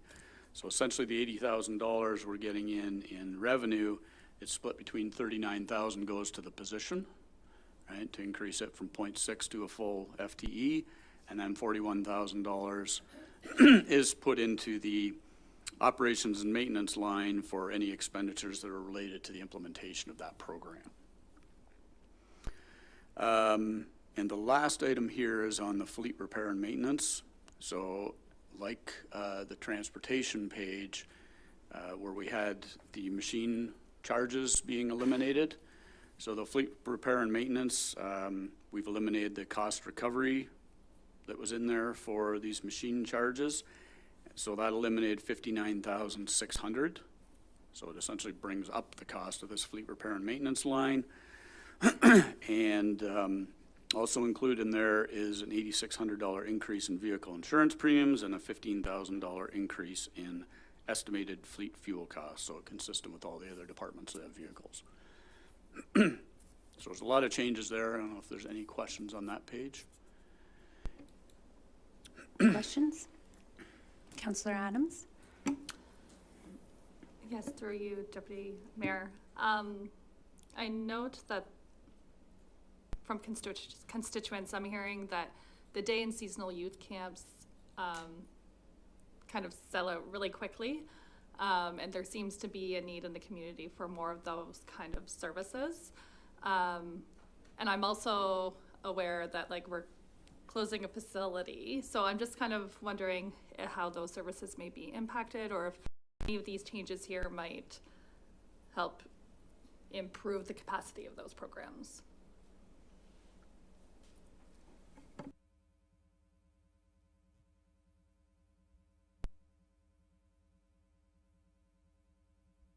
Thank you. Through you, Deputy Mayor. I think I could hear you in the back. It was about camps and lack of space in camps. And you're probably hearing it about swimming lessons too, perhaps, and just overall recreation programming. So just before the COVID hit us, we did create a position for a recreation programmer, and that person is really looking at our strategy on how we can offer some of those services. The challenges with our camps is definitely space. So we get limited by how many we can have. But I'm actually going to introduce Bruce Parkin up. He is our Manager of Recreation Services, and he can talk about some of the things that we're doing to address some of those challenges.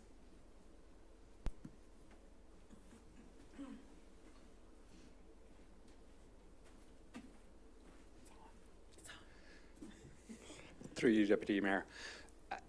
Over the last couple of years, we have been increasing our numbers throughout the summer. Last summer, we came back after COVID and had a slow recovery, so it is at times a challenge bringing on additional staff to be able to accommodate the larger groups, but certainly is something that we're looking at. We don't foresee significant changes, and a lot of our camps are at a cost recovery, so if we have additional staff, and if we have additional participants, we'll have additional staff, but should have very little impact on the end budget. Any additional? No? Okay. Any other questions? Councillor Wilton? Thank you, Deputy Mayor Jefferson. Excuse me. Just curious a little bit about the budget line item for the additional conferences and training, just if you could explain what those conferences are and who goes to the training, that kind of thing. Thank you. Yes, thank you so much for the question. If you think about how large that budget is, and we have almost 100 staff in that category, other than the aquatic staff, they'd have a different training budget. So what we're looking at through Human Resources Learning and Development Program is to retain our staff, to train them, and that is additional cost. Obviously during COVID, We didn't have very many people going to training, and now that has picked up. We're also using the internal training resources as much as we can. So it really is just about people getting the certifications that are required, the CECs or the continuing education credits to maintain those certifications, as well as ongoing upgrading to their skill set. Okay, thank you, Pat. Any other questions? Okay, seeing none, we can continue. Okay, so next page are costs specifically to do with, costs and revenues to do with the Sportsplex facility. So I will point out something here as well. You won't find machine time impacts much on the facility. We'll see the machine time reductions on the line items when we get to the parks page. On this page, though, what you're seeing is when we implemented the new time tracking program, we also took a look at making tracking of this time a little easier for staff too. So in the past, they would have, in Parks and Rec, would have tracked time by the aquatic center line item, the weight room, any other kind of areas within the facility. They've now just rolled it all into one drop down for the facility for charging your time, and that goes into the repairs and maintenance line. So this will explain a big reason why there's a reduction in the aquatics expenditure line and also on the weight room line. And also to facilitate implementation of that program as well, the grounds line that's there, the big reduction, essentially any time that a staff would have charged to, you know, the outside areas around the Sportsplex, it's just going to parks now, okay? Any outdoor space is just seen as parks. Otherwise, the Parks and Rec staff would have had so many drop-down lists to choose from in this program, it would have been an administrative nightmare, I think, for them. And we had to get buy-in from staff as well into using this program. So anyway, so that explains the big reason why grounds is down as well. And you'll see when we get to parks, there's some big increases on the, I think it's the parks general line, which is essentially where they charge their time now for work that's in the outdoor space, be it at a park or around the facilities outdoors. So the revenue lines are, I kind of grouped them all together because there's a number of changes going on here. Obviously, there's the average fee increase of 3.5% for most of the fees and charges. And also the Elora Community Center programming revenue for April to July period's been moved to the Sportsplex whenever it was possible due to the renovations at the facility. So in the 2022 budget, we envisioned actually that the ECC would be shut down in August for the renovations. We thought it was, at the time, it was going to start in August of 2022. Now the start date is April 2023, I believe it is. So we'd already picked up the 2022 or the August to December revenue changes in the 2022 budget. Now we just need to pick up the July to August changes in the 2023 budget.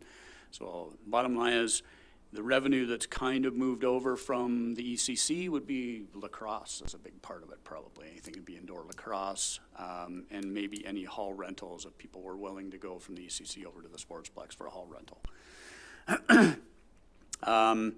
There's some other items as well in revenue here. Certain programs, including pickleball and pickup hockey, have been reallocated from the Sportsplex revenue line above into a Sportsplex program revenue line, okay? So it's just a reallocation amongst a couple of lines. There's also a new junior hockey club is anticipated for the 2023-2024 season, and that increases Sportsplex revenue line by about $12,500. And with the elimination of the COVID capacity restrictions in kind of the fitness area, revenue has been increased accordingly, as we can now have more people within that fitness area. The increase in the operating cost line is due to increased gas utility charges of about $109,000 is estimated, and facility insurance premiums of just shy of $20,000, and that's offset by a reduction in estimated hydro expenditures of $12,000 and water charges of $10,000. So with COVID, we're talking big numbers here with utilities within that facility. with COVID, it changed the operations a bit. It's really difficult to estimate what's going on there. We've also got the issue with the cogen as well, and its operations, which can change the charges between gas, utility, and hydro charges. All right. The repairs and maintenance line, it's due to additional labor and benefit costs for full-time Elora Community Center staff. They'll be redeployed to the Sportsplex during the ECC renovations, which are planned to commence in April. So again, we had the full-time staff at the ECC to the Sportsplex area during the renovation, so we had to pick up that extra April to August kind of period, and their labor is allocated into that repairs and maintenance line.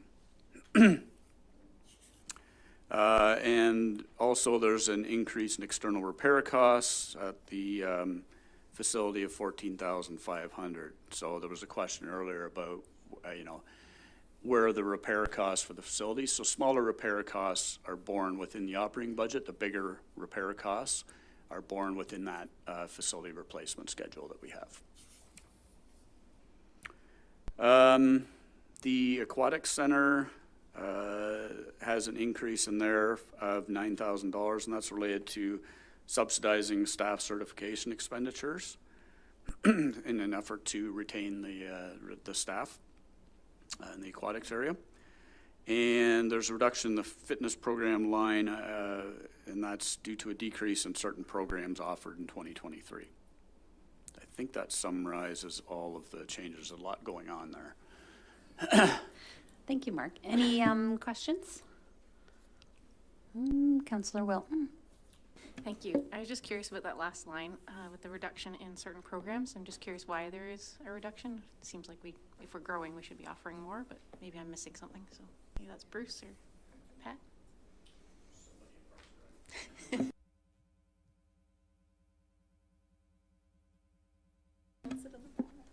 Yeah.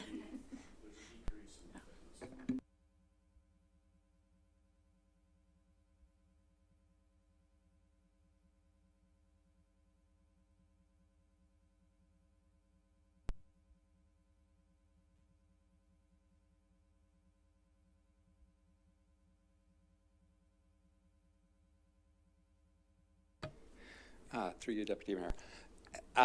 Some of the fitness reduction is based on instructor availability in some of our adult fitness classes. So this more accurately reflects what we expect to be offering this year. Follow up? No? Any other questions? None? Okay. We'll carry on. Okay, the Elora Community Center. So changes here are for the most part related to the renovations that are planned to take place, but the reduction in the revenue, again, due to the renovation, so we're just reducing the revenue basically by the estimated summer revenue that we typically would bring in, and wherever possible, we tried to move the scheduling of that type of revenue, be it lacrosse or whatever, over to the Sportsplex. The operating cost piece, there's an $18,900 reduction in maintenance expenditures there, and that's directly related to the planned renovations. Hoping with the renovations, we should be able to reduce the repair budget for a while at this facility. It's offset by a $9,400 increase in insurance premiums for the facility. The repairs and maintenance line, labor and benefit costs for full-time. Again, this is a reduction because we're taking the full-time staff and moving them over to the Sportsplex for that kind of 4-month period of April to August. And last of all, the grounds piece there, where it's down about $17,000 from the year before. Again, this is tied to the fact that the hourly staff, they don't charge their time to the grounds anymore. It gets charged to the Parks General line, which is in a couple pages. We'll see that. There's a big increase in that Parks General line. All right, any questions on this page? Ooh, Councillor Adams. through you, Deputy Mayor. That did answer one of my questions on the grounds there. And now I think I almost lost what I was going to say here. Oh, I know when we had gone through and we had toured the facility and learned more about what that renovation would involve, there was still certain elements that we know were needed, including like the parking lot paving and other things associated with that grounds. Would that be addressed? Is that being addressed anywhere in this budget?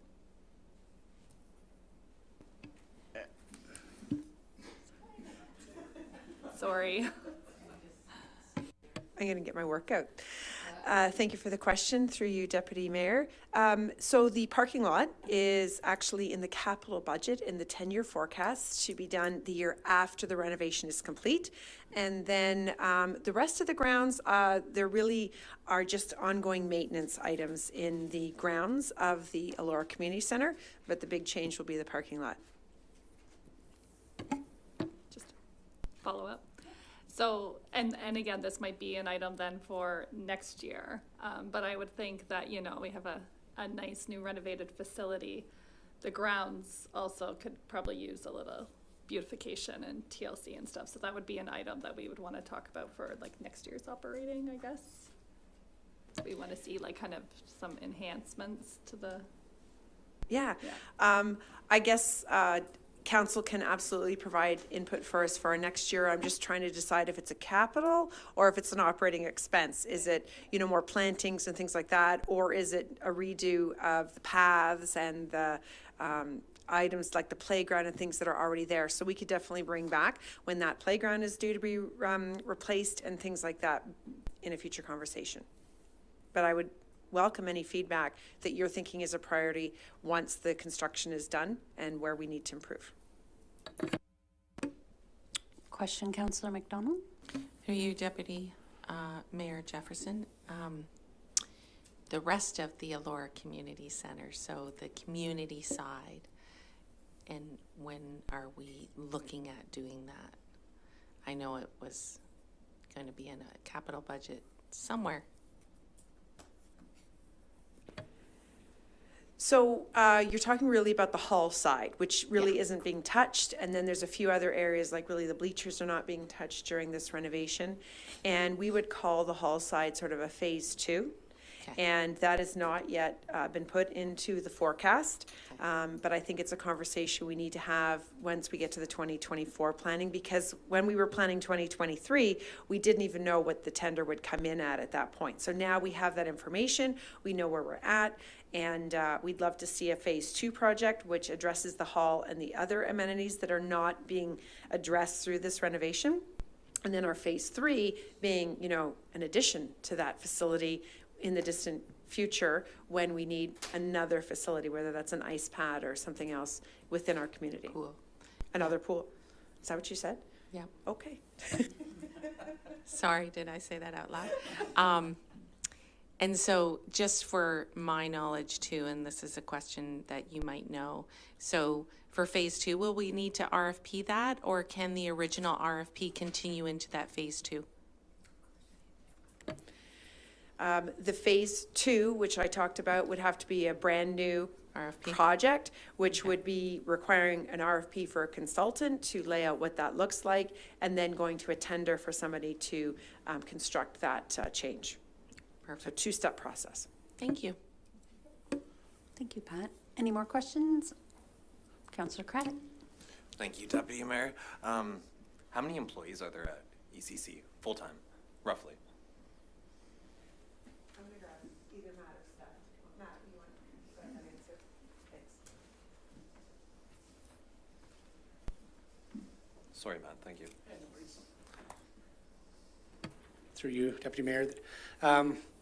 Our staff run through a rotation between the Sportsplex and the ECC.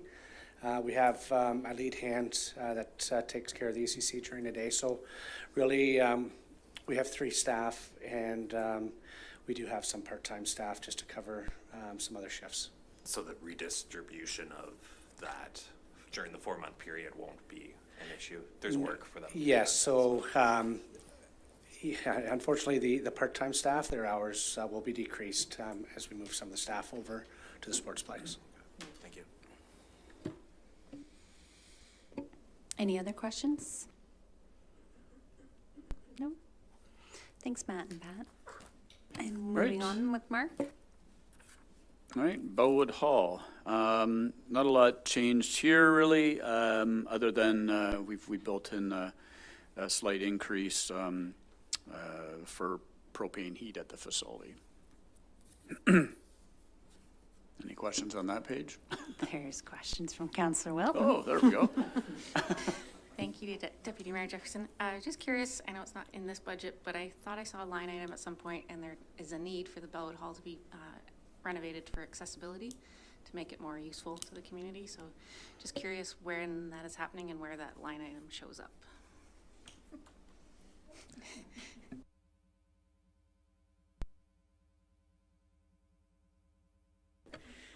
The line items for that project are in the capital budget. And so there's one line item that is actually identified as interconnections. So no, it's building, it's not interconnections, it's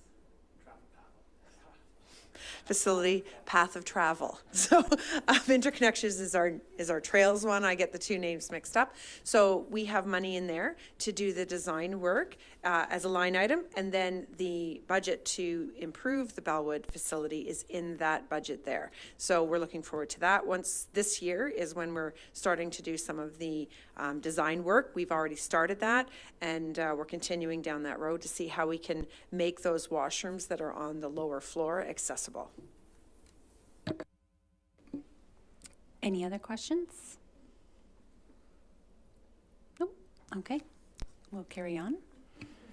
All right, moving on to parks. So this one looks like there's a ton of changes to it, but it's actually not that bad, really. This is where on the expense side, you see there's a number of reductions there. Again, this is where we're going to see the impact of that machine time that typically would get charged these line items. Also, as I mentioned earlier, anything to do with parks, in the past they would charge their time to whichever specific park they were working on. That doesn't happen anymore. It all goes to Parks General, which includes the grounds area for the ECC and the Sportsplex as well. Okay, you can see with all these individual parks, and then I believe they even had a subset within passive parks. There was a number of places, like the drop down would be huge that they would have to select from to track the time. And at the end of the day, for outside reporting purposes, it did not matter. And for internal purposes, it really wasn't something that anybody was really asking for the information from in the past. So for ease of administration, we've just given them one drop down now, which is kind of the Parks General area. Excuse me. So in terms of actual changes that are taking place here, within passive parks, there is a $9,500 increase for various costs, which includes portable washroom rentals for certain passive parks. And generally what passive parks are seen as here are just parks that are more like a green space. They don't really have a revenue source, okay? And there's also, within passive parks, a $7,100 increase in water charges due to additional parks recently that have been assumed. And there's also, I think, a 1.1% increase in water rates as well. So when you look at the bottom line there for parks, there's a change of almost $74,000. Essentially, what makes that difference up is the amount that's coming from the ECC and the Sportsplex grounds area, the labor apply that's getting moved onto this page from a couple other pages. It's pretty much break even or comparable to the year before.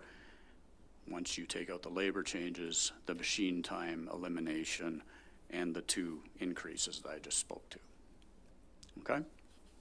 Any questions on parks? Hopefully next year this stuff will be a lot easier to follow. Councillor Wilton. Thank you, Deputy. Just a small question, but I was curious why there's no revenue line item for the Tower Street tennis courts. There's an expense line item, but not a revenue.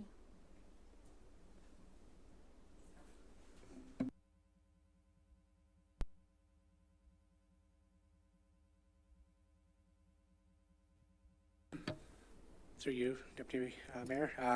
Yeah, there's no line item for revenue. We have an agreement with the Fergus Tennis Club, and they take in, basically they run the program at that location. Thank you, Matt. Any other questions? No? We'll carry on, Mark. Okay, forestry. So there's a new revenue line item this year, and that is revenues that are associated with the new public tree permit fee for 2023. And then in the operations and maintenance line, there is a $14,000 increase in professional fees to kind of facilitate the public tree permit program. And we've also include $11,400 increase in external tree removal services and supplies that go with that as well. Questions? Oh, Councillor Wilton. Thank you. The staff could describe, just for everybody's benefit, the gist of what the public tree permit is all about, please.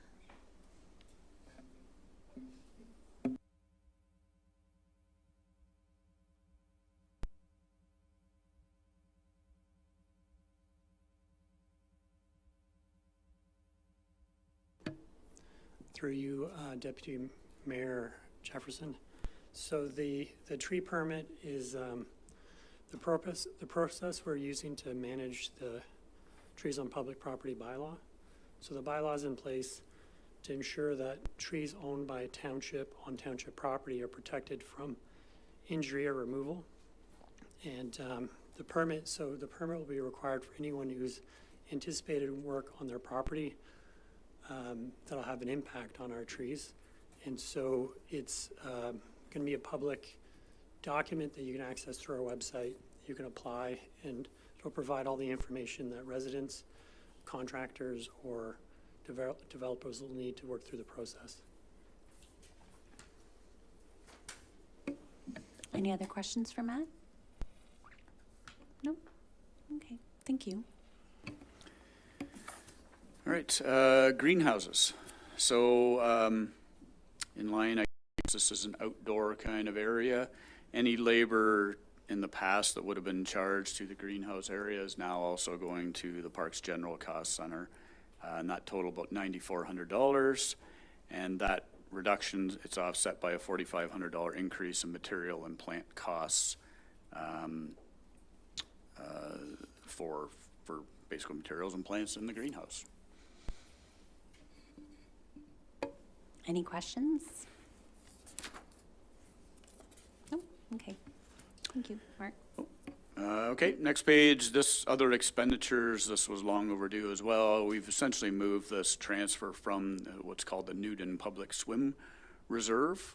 So I'm not sure if it's once a month. I think there's what was years ago, this goes back to probably 2007 or 8, we received $20,000, I believe it was, from a corporation, Newton Industries, and essentially that reserve is being used to subsidize free swimming for the first X number of people once a month, I think it is. Is that right? So essentially, we've moved this transfer from reserves over to the Sportsplex area, where that's where the aquatic stuff sits, the revenue and expenditures. So it essentially subsidizes some free swimming. Councillor McDonald. There you, Deputy Mayor Jefferson. So Newton, so it's a separate fund that we hold, and we use that bit by bit to. Very cool. Thank you. I think $1,260 is the maximum, I think, is what it could work out to be. So, yeah, and that's what's sitting in the Sportsplex Cost Center. Any other questions? Nope. Okay. Thank you. Mark? Okay. Victoria Park Senior Center. So I think the biggest change here is there's a reduction in program revenues and membership fees, but that is offset by a reduction in program expenditures. So you can see that reduction under the programs line. And this is basically as membership levels and interest in certain types of programming are slow to kind of return after the pandemic. Now, this doesn't really have much of an impact on taxation for the township, and the main reason is there's an interrelationship between the revenue line, the program's expenditure line, and that transfers to reserves. So essentially, it's a little more complex than this, but it's whatever surplus the senior center generates from their programs essentially gets transferred to a seniors reserve, and that seniors reserve is used to fund future capital projects, typically at the facility. Okay, so that's why you see a large reduction in the budgeted transfers to reserves. I'll point out a couple other things here. The increase in the operations and maintenance line is due to increased insurance costs at the facility. And actually, I think that is about it. Yeah. Any questions on the senior center? Councillor Adams? Through you, Deputy Mayor. It's concerning to me when I see like a reduction in any of our community programs and services. I'm kind of curious if staff's able to speak to like why we're seeing that decline. I know like when you look at like our public input on the budget, there was lots. I understand that this center offers different services than potentially like an arena where we saw lots of requests for additional tennis facilities or pickleball facilities or any of these other recreational activities, but I'm just kind of concerned that, we're kind of seeing the interest in these types of programming go down, and we're okay just saying, okay, we'll put less money into the program instead of like trying to do more to bring more focus to that.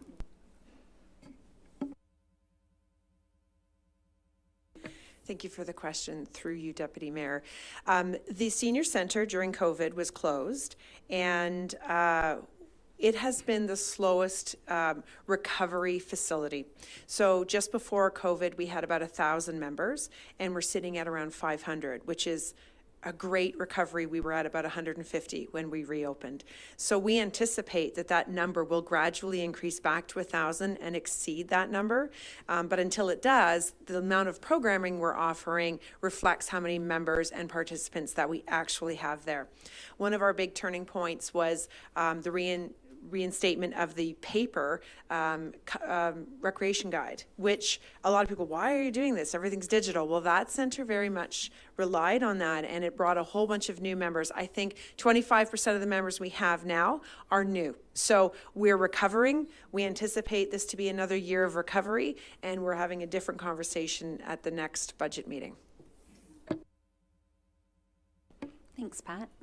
Councillor McDonald? Through you, Deputy Mayor, probably you might want to answer it. I'm not sure. Don't go away.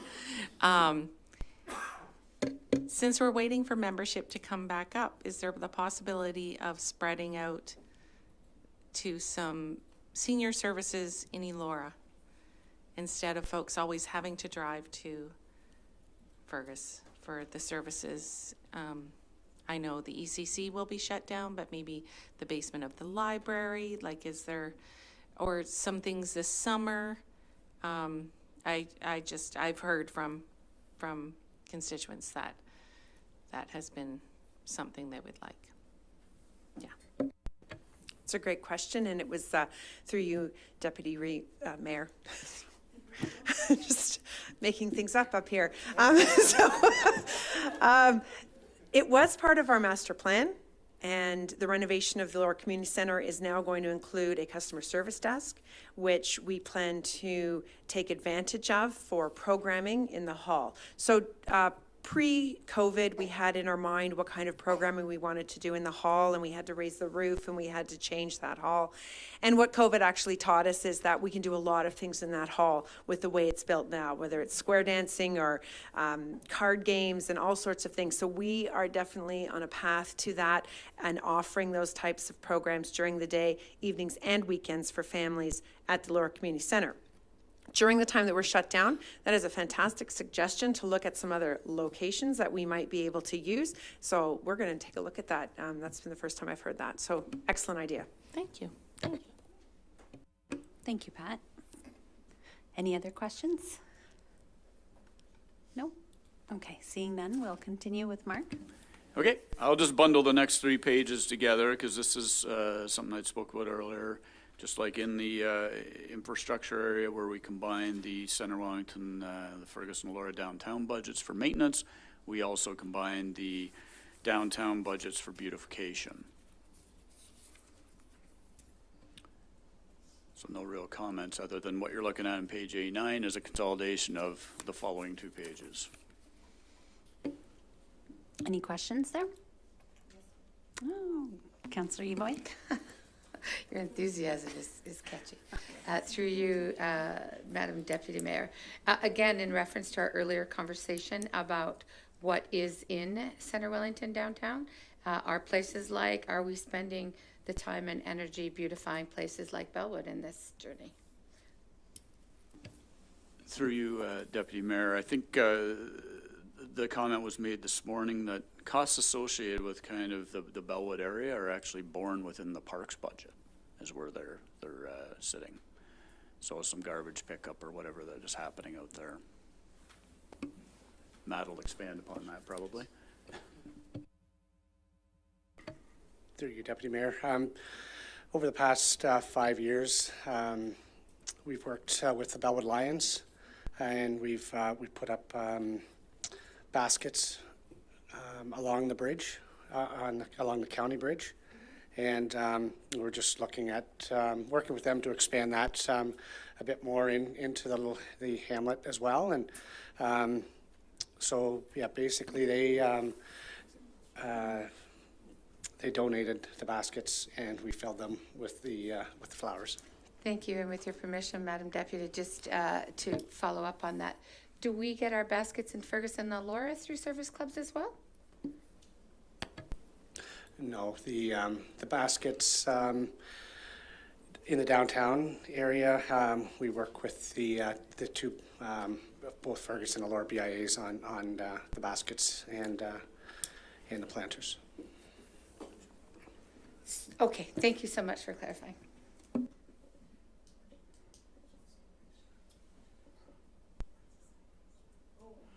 Oh, yeah.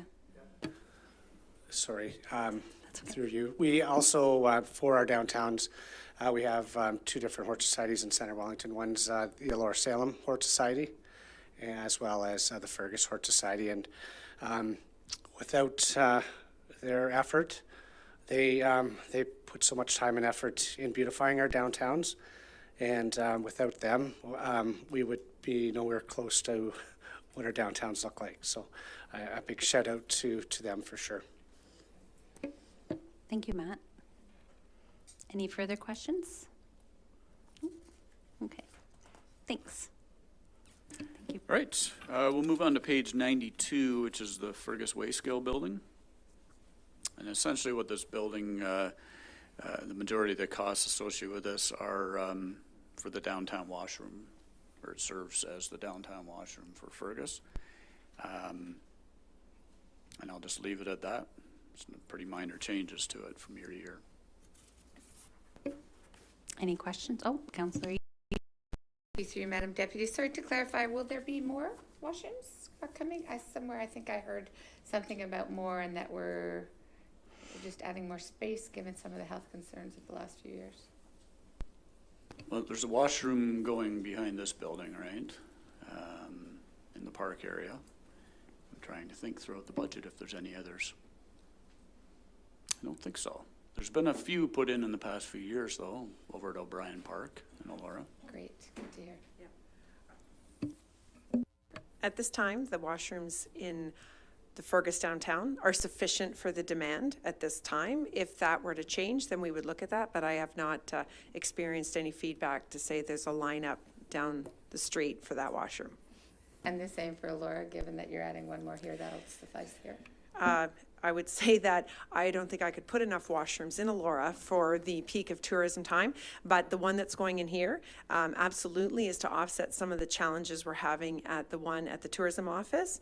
And we're excited that this one will be open this spring to offset the downtown and also people coming from Victoria Park. That is supposed to help with we used to have the portable potties there, and those will be removed. Instead, there's an access up to this washroom, very close to where those were before.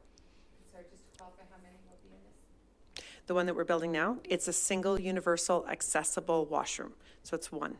And you're replacing how many of the others? You said you had the porta potties. How many were there? There was two. However, one was heavily used by the 1X program, which is not running every weekend any longer. So there was two. We're replacing it with this one. Okay. Any other questions? Okay, we'll carry on. Okay, next page is the Elora public washroom. So again, this is the one that's at 10 Mill Street, the tourism office. So I don't know if anybody has any questions there. There is a slight reduction there in cleaning costs, and I believe that's due to the lifting the COVID restrictions. We're not required to clean it as often. Any questions? Okay, Fergus Grand Theatre. So the change in the revenue, there's $6,000 of fees that have been redirected from volunteer initiatives at the theater to fund a new house manager.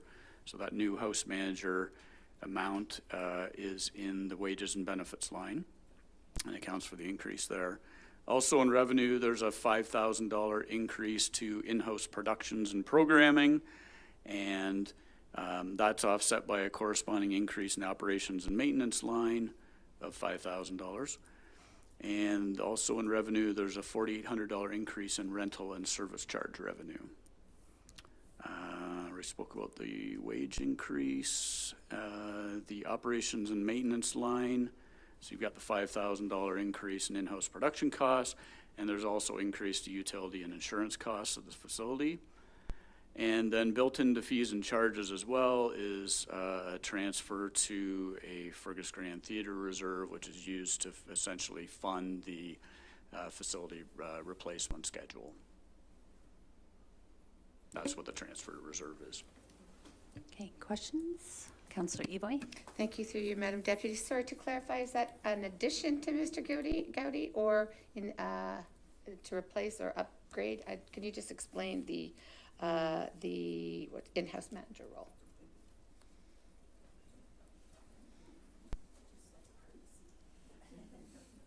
Imagine if we could. Can you say your question again? Is Sure. it to replace Eric? Is it to replace him or to add, increase his budget or to add someone else as well as? So is it the house manager position? Okay, so the house manager, through you, Deputy Mayor. The house manager position is to build Eric's capacity so that he's not always having to be the house manager position. This has in the past been done through volunteers, which are harder to get right now. And it is a lot of responsibility on the volunteer to be responsible in case of an emergency to evacuate the whole theater. So the house manager position was put in place as a paid position through the volunteer fund. So that more responsibility can be given to them and, again, build Eric's capacity a bit. No. Yes. Thank you. Any more questions? Councillor Craddock. Through you, thank you. Just a quick question, and I don't know if this has ever come across the table, but they don't have their liquor license, right? Just for the revenue, I thought that potentially that's a huge stream that is... Yeah, yes, it is. Through you, Deputy Mayor. So when they do have a show that wants to have alcohol served, they get it done through like a third party. Yeah. So for example, the Goofy Newfie is always like the first one that they call.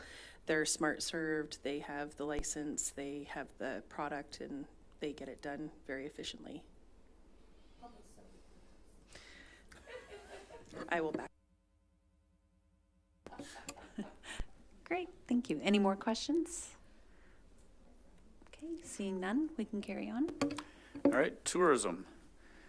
So you'll see there's actually a reduction in wages and benefits, and that's due to a retirement in 2022, and the new tourism and destination coordinator is essentially progressing through the salary grade now. The increase in administration, that's just various expenditures, including training and conferences, telephone, caretaking, and occupancy cost increases, so all very minor, totaling $2,700. And the operations and maintenance reduction is due to the reallocation of wayfinding, signage, repairs, and maintenance costs that in prior years have been budgeted in this area. We've actually moved those wayfinding replacement costs to our replacement schedules where they should be, because what was happening is there was I forget how much it was about $10,000 or $15,000 was in the budget for wayfinding, signage, replacement, repairs, and some years it would be a couple grand, and other years it was quite significant. So by moving it to the replacement schedules, again, it will help kind of even things out on the tax rate. Any questions on tourism? No? Okay. Okay. Moving on, celebrations. So I guess the Canada Day celebrations line there, 17,000, that's for both Fergus and Elora. The Victoria Day celebrations, I should clarify the comment there. We didn't cancel the Victoria Day fireworks. It's essentially, as I understand it, the Lions, I think, used to run it, and there's no appetite to continue with it, is my understanding. So essentially all the township did was we cut them a check for $3,000, and they used that on to enhance their fireworks display. Any questions there? No? Okay. Okay, moving on. I will just actually skip this page because what we did was we moved the specific annual grants that were on this page to the next page. So we've consolidated all of the township grants or community grants onto one page. So I will point out there's a couple of relationships here that are funded from reserve. So the OLG funded community impact grants of $108,000. That is funded from the OLG Community Impact Grant Reserve, okay? And the Neighborhood Wellness and Connectivity Grants of $5,000, that is funded from the Neighborhood Wellness Reserve. So you take the $108,000 and the $5,000, you get $113,000. That's what the transfers from reserves are. What remains essentially is $65,000 that's funded from taxation. And these are the specific annual grants and then the community impact grants that end up being taxation funded, which is an identical amount to the year before. If you take the $24,078 that was on the previous page and you add it to the $40,922 that's funded from taxation as it looks like on this page in 2022, you'll get $65,000. So there's really no change in the taxation dollars that have been placed here, but there are significant increases from the additional OLG money that we're using to fund the community impact grants. Councillor Adams. Through you, Deputy Mayor. I think this is great, and I think seeing an increases here is much needed. I think these are all great community initiatives. Having sat on before, I was disappointed that sometimes these grants were like underutilized, and we were actually had more money than grant requests that had come in. So I hope that's not an issue again. And so I'm also wondering, like, in terms of like the awareness and marketing and knowledge of this, there's like obviously an expense to print ads and social media and everything. And I'm assuming that that's another line item, not here, but somewhere else. But I think the more we can do to increase that, the better. Through the Deputy Mayor, yes, we have public relations and advertising accounts that we use to effectively promote this initiative, and the community services staff with the new program that was just passed by council will be raring to go on this, so good news. Any other questions? Mayor Waters? So anyone who requested received funds this year towards that, or basically were eligible for that? We didn't have any. Yep. Yes. Thank you, Pat. Pat, just grab your chair up there. Sure. So what was happening over COVID at CSAC committee was that if Group A had $5,000 allocated to them in 2020, and because of COVID were unable to use that funding for that initiative, it was rolling over to 2021. So when we typically had more applicants than funds, that changed over the last couple of years because people were rolling their money forward and not enough new initiatives were coming in. We anticipate that that will not happen moving forward. We're seeing a real uptake in events, activities, support needed, volunteers coming back to the table for funding. So I don't think that's going to be the case. And then before, that was the community impact grant that was strictly programming, and the annual specific grants. The OLG grants, those applicants were coming directly to council, and I think every year the maximum was given out. So we see a different process now, and I know that the Community Development Division is looking at doing an awareness session now in February where people can come and hear about it, putting it on our website so people can even hear it about it there. We're really going to work to get the word out. I'm not sure if I answered that question. And if we don't, I know we have a group coming tonight to council to ask for some funds for February. Well, we're technically in February, but had missed the deadline. How do we pick up folks like that when they sort of miss the deadline, and then it takes you literally around another year? Like it makes it difficult for some communities or some groups that way, that if they're not sort of following sort of those deadlines, that they can miss out on that. And I know there's a delegation coming tonight to speak to that. Through you, Deputy Mayor. This year is unique. It happens every 4 years where we miss that gap because the budget's being passed now, and also we revamped the process. So you're right, the grants won't be given out until probably May this year. However, these grants are absolutely with the authority of council to make any decisions. So if you want to engage in that, but it means not going through the process. So they could also apply, so if their event is happening in February, now, yeah, so unfortunately, if they're not on the annual specifics, which we've been granted permission to award those checks, they are going to miss that window. But that can be something that once you hear their delegation, then obviously it's up to council how they want to distribute the funding. Thank you, Pat. Is there a follow-up, Mayor Waters? No? Okay. Any other questions? Councillor Adams? To you, Deputy Mayor. I also wanted to just bring our eyes onto the neighborhood wellness and connectivity grants. I believe that has only completed its first year, and so this will be like the second year of that program, and I think it's a really great initiative. It's kind of different than the others, where a lot of the other ones come from like organizations or community groups. This is like, you know, a neighbor, you know, kind of talking to their neighbors, really trying to kind of bring about those smaller kind of connectivity, right, between neighbors. And I noticed that last year there was like, it was over the 10,000 was awarded when there was only 5,000 budgeted. So I'm wondering if a potential item for our parking lot is just to actually increase that. There was obviously interest, and I think that that might be a good item to look at, maybe increasing potentially to the 10,000 to match what was the applications received last year. Thank you. Good question. Thank you. Through the Deputy Mayor.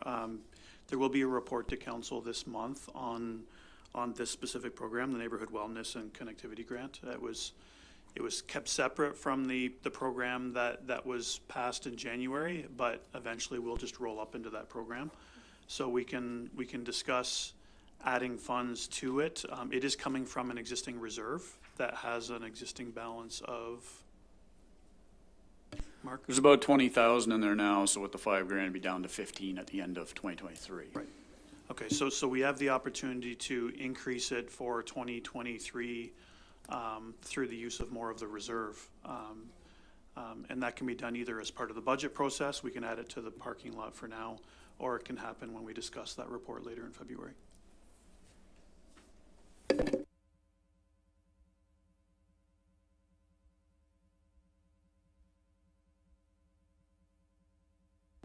Okay, it's been added. Thank you, Councillor Adams. Other questions there? No? Okay, thank you, Pat. And Okay, Mark? moving on to planning and development services. So the first item under here is the building department.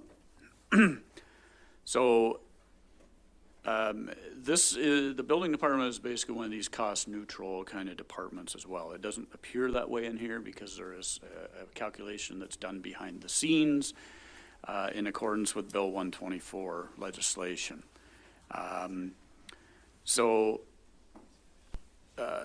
Essentially, if the costs increase here, you're going to see an increase in revenue as well that offsets it. All right. So that's why you see a large increase in the revenue. You'll see there's a large increase in wages and benefits, and the reason for that is we've got movement of various staff in the salary grid. But as was mentioned earlier this morning, there's also a new deputy chief building official position in 2023 with a cost of almost $124,000. And there were two new positions approved during the 2022 budget year, a building official and a building permit technician. And they had a total cost of about $187,000 combined. And essentially they're funded from that increase in revenue that you see there. So those two positions were approved when the building fee study came forward last summer, I think it was, or late spring. So obviously they were not in the 2022 budget, so we need to pick them up in 2023's budget. The increase in the administration line, that's an increase in training and conferences and association dues. And in line with other departments, the increase in fleet repairs and maintenance is insurance, fuel, and repair and maintenance costs for the fleet. Are there any questions at all in the building department? Nothing? No, we're not seeing any. Okay. Thank you, Mark. Moving on to planning. So again, you see some substantial increases in revenue here that offsets the wages and benefits. I understand that this report just recently came to council as well, so you are aware of some of the details of it. So the revenue line changed mainly due to anticipated fee increases resulting from a review of township planning fees by a consulting firm. These fees offset the cost of two new positions included in the 2023 budget. And those positions obviously are in the wages and benefits line. And those positions are a new manager of planning services with a cost of $137,300 and a new development engineering technologist position with a cost of $102,600. The operations and maintenance line, what's included in there is essentially an estimate for any potential Ontario Land Tribunal hearing expenditures that may arise in 2023. I'm not aware of anything right now. Brett's shaking his head too, so we don't have anything right now. But again, this is another one of those legal kind of professional fee type estimates where we're not sure. It could, if it's $100,000 or ends up being something like that, something arises, we have a reserve to offset that, and that's the legal matters reserve. So we have $25,000 budgeted in operations and maintenance, but the $25,000 transfer from reserve offsets that, okay? There's no impact on taxation at this point. And that's actually it for this department. So are there any questions? Any questions for this issue? Actually, with due respect and through you, I'm not asking a question, but I'd like to ask for a quick bio break, please. Point of privilege, if I may, please. Okay. Shall we do questions or point of privilege first?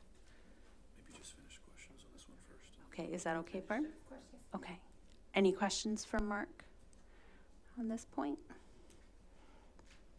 No? Okay. Are we just wanting like a 5-minute break? 5? Okay. See.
go, yeah. All right, so we're okay to call everything back to order, and we will carry on with Mark. All right, economic development.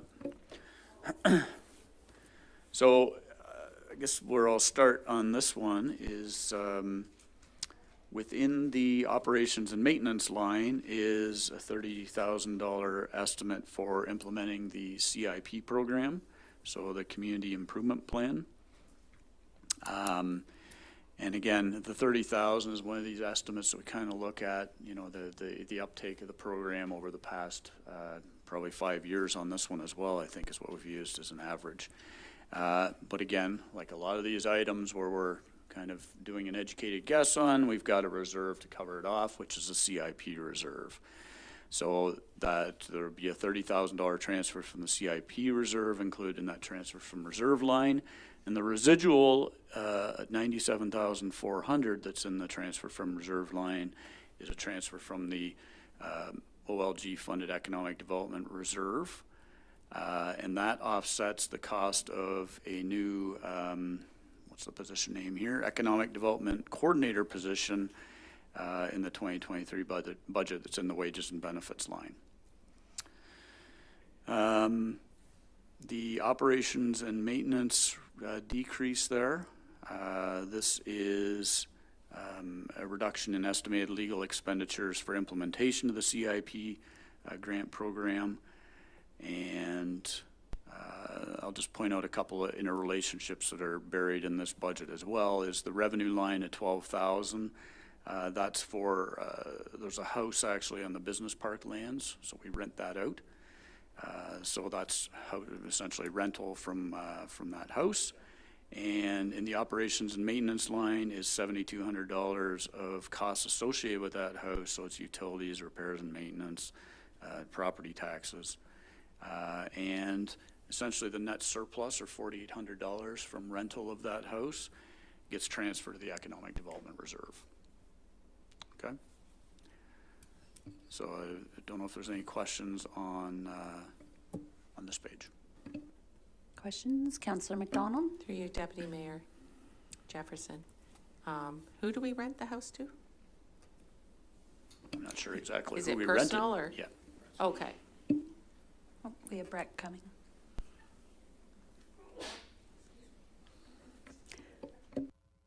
Thank you for the question, through you, Chair. At the time that we acquired the land, the owners of the property included in the offer to purchase that we would lease the house back to them for, and they sublet it, but they're a business and their employees live in the house. So the agreement is that we have a lease for a period of 5 years, which coincides with about when we believe the business park will be coming online. And then the house is being retained in the plan for the business park. I remember seeing that on our tour. I'm just thinking for doctors in retention, and that's a potential house down the road to house a doctor for attraction. Just want to keep that in mind.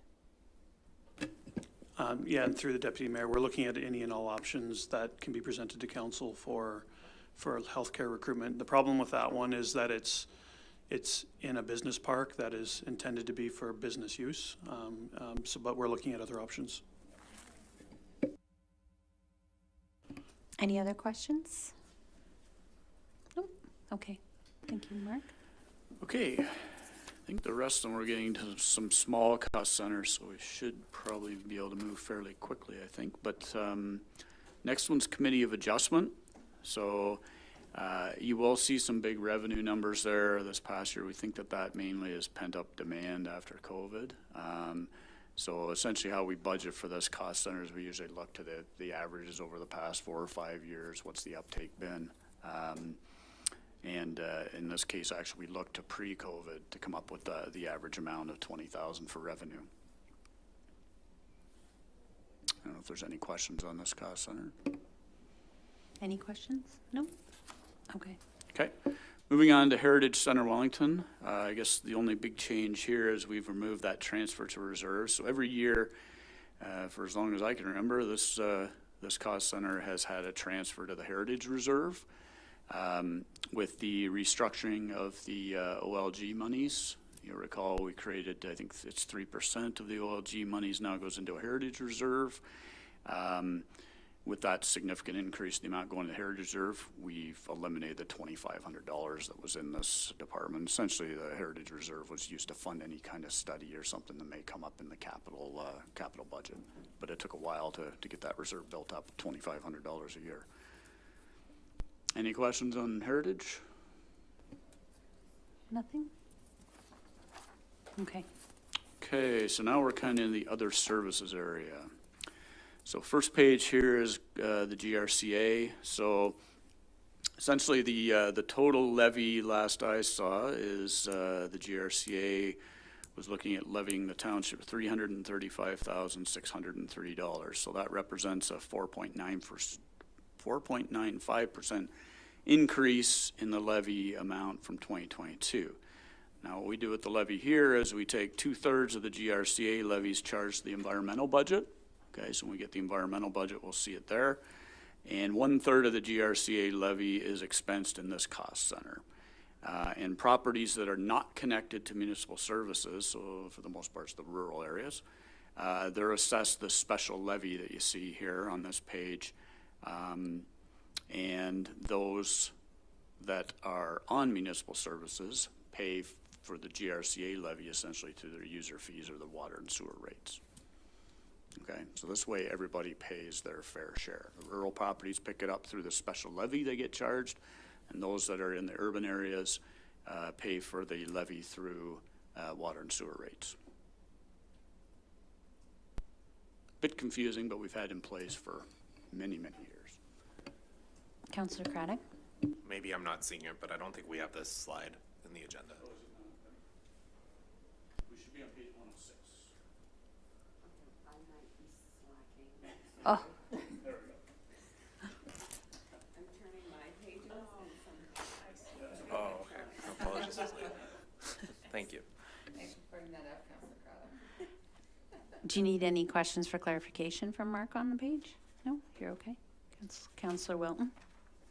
Just one question, a little bit separate from the budget, but curious about GRCA, because I know there was talk of making public access part of the trail by the Elora Ball Diamond. Just curious if there's any movement on that and if that's kind of part of the conversation with our levy to the GRCA. Might be a question for, I'm not sure. Maybe Dan. Through the Deputy Mayor, that is something that I believe the previous CAO had initiated with the GRCA. I haven't heard anything over the past year, but I can initiate discussions with Samantha from the GRCA on that.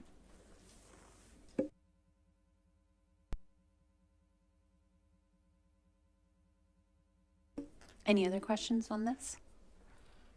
No? Okay. Okay, moving on to other health services. Sorry, I haven't been watching the screen much, so if we fall behind, I have no clue.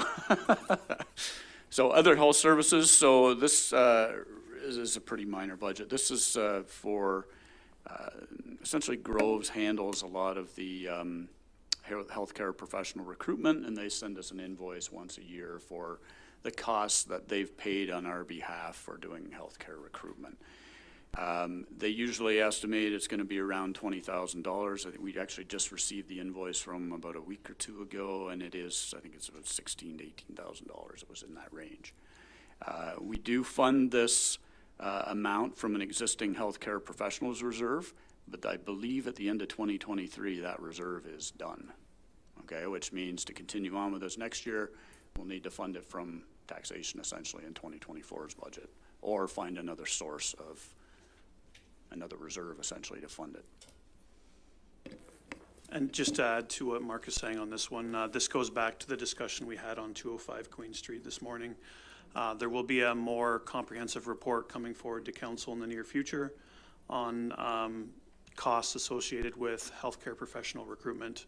So what I would propose to council is leaving this area as is for now, and then we can make any decisions based on that comprehensive report coming forward later this month. Councillor Eboy? Thank you through you, Madam Deputy. Just to confirm then, CIO Wilson, we are going to address this in strat planning, correct? Because I really want to make sure we have some discussion about this. Through the Deputy Mayor, I think based on my conversations with Groves Hospital, I think we need to start talking about this before strat planning. Great, So it'll start this month, and then Even we can better. get the ball rolling with that. Thank you so much for clarifying. Any other questions? No? Okay, thank you. Okay, contribution to capital fund. So this is a very important page here, as we alluded to in a number of slides this morning. These are the amounts that are built into our base budget that go towards funding our capital budget that we have control over. Okay, so these are the amounts I was talking about this morning, where the only way these get reduced is if council decides to reduce them. Okay, these are the amounts as staff, as we're using the asset management plan, we want to increase these amounts to try to, work towards funding that asset management plan and the life cycle costs that are built within it. So there's no change in the contribution to the general capital reserve. It remains at $900,000. I think Dan spoke to that in one of his slides this morning, why we've maintained it, and that's because we got the extra OSIF money this year and some additional OLG funds as well. But we've also got the dedicated capital levy reserve, the $33,432 increase there, I guess, is all growth. That's the 2.12% assessment growth. The transfer of the vehicle replacement reserve, there's a $58,000 increase in it. And then buried within the equipment replacement reserve in prior years was some facility replacement stuff related to Parks and Rec buildings. But we've now separated everything out into facilities and straight equipment. So equipment, a lot of it is, it'll be pieces of equipment that Public Works has and so forth, attachments, things like that. But the facility replacement reserve now are things like that need to be replaced at that facility, and it includes all facilities, including this building. So it'd be roofs and larger ticket items. And like I said earlier, we've got schedules now in here to support all that as well. So the overall increase to, I guess you look at the equipment and facility replacement reserves, is about $100,300. And we also have a streetlight reserve that essentially we're putting money into a reserve so that we have enough funding to replace the LED lights, and I can't remember how many years, but it's still quite a ways out there. So at some point in time, there'll be a project that'll find its way into the 10-year forecast. It'll be LED streetlight replacement, and we'll have funding set aside for it at that point in time. Any questions on this page? This is certainly a very important page in the budget. Councillor Eboy? Thank you through you, Madam Deputy Mayor. Sorry, just to clarify, is roads itself with some of these other items like additional street calming or traffic calming and things like that, is that going to be on another page? Through you, Deputy Mayor. So those would be items that are in the capital budget. So in order to fund the capital budget, these are basically the meat and potatoes that will help to fund those items in the capital budget. So calming measures and so forth. There's a capital project for that. Okay. Any other questions? Councillor Adams? Just looking to clarify, the morning started out where you had highlighted there was some items removed to bring the tax rate down to where it was. This is where we're talking about, right? Like, this isn't like ideal right now. Like, we've removed some items from here to get to that point. Is that my understanding? Yes, great question. Through the Deputy Mayor, this, as Mark mentioned, this is the internal capital funding that we have for budgeting for asset management planning. This is the area that we control. So when we originally put this together, the $900,000 under contribution to general capital reserve was about $150,000 higher because we wanted to start increasing our internal transfers to capital reserves. But recognizing that we had external transfers increasing this year, we eliminated that. But I think from an asset management planning perspective, our goal is to increase the funding on this page every year, if possible, so that we can increase our internal investment on asset management. If I could follow up, I'd like on the parking lot, just for that to be included as an option to see what that impact would be come council time.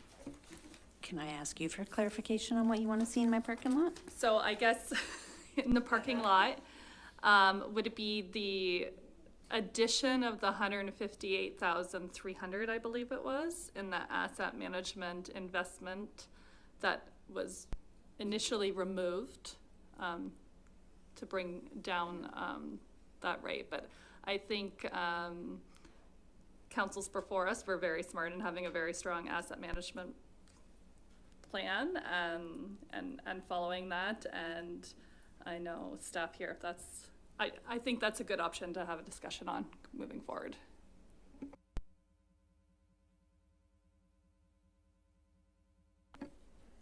Any other questions? Nope, we're okay. Okay, Mark. Okay, moving on to Ontario non-specific grants. So essentially, there's one line item here, and that's the OMPF program grant that we received. This used to be a huge item, as Mayor Waters will recall from his term on council years ago. This used to be over 1.5 million. I think it's $1,542,000 in 2009, and then the province started clawing it back. This is all that remains now.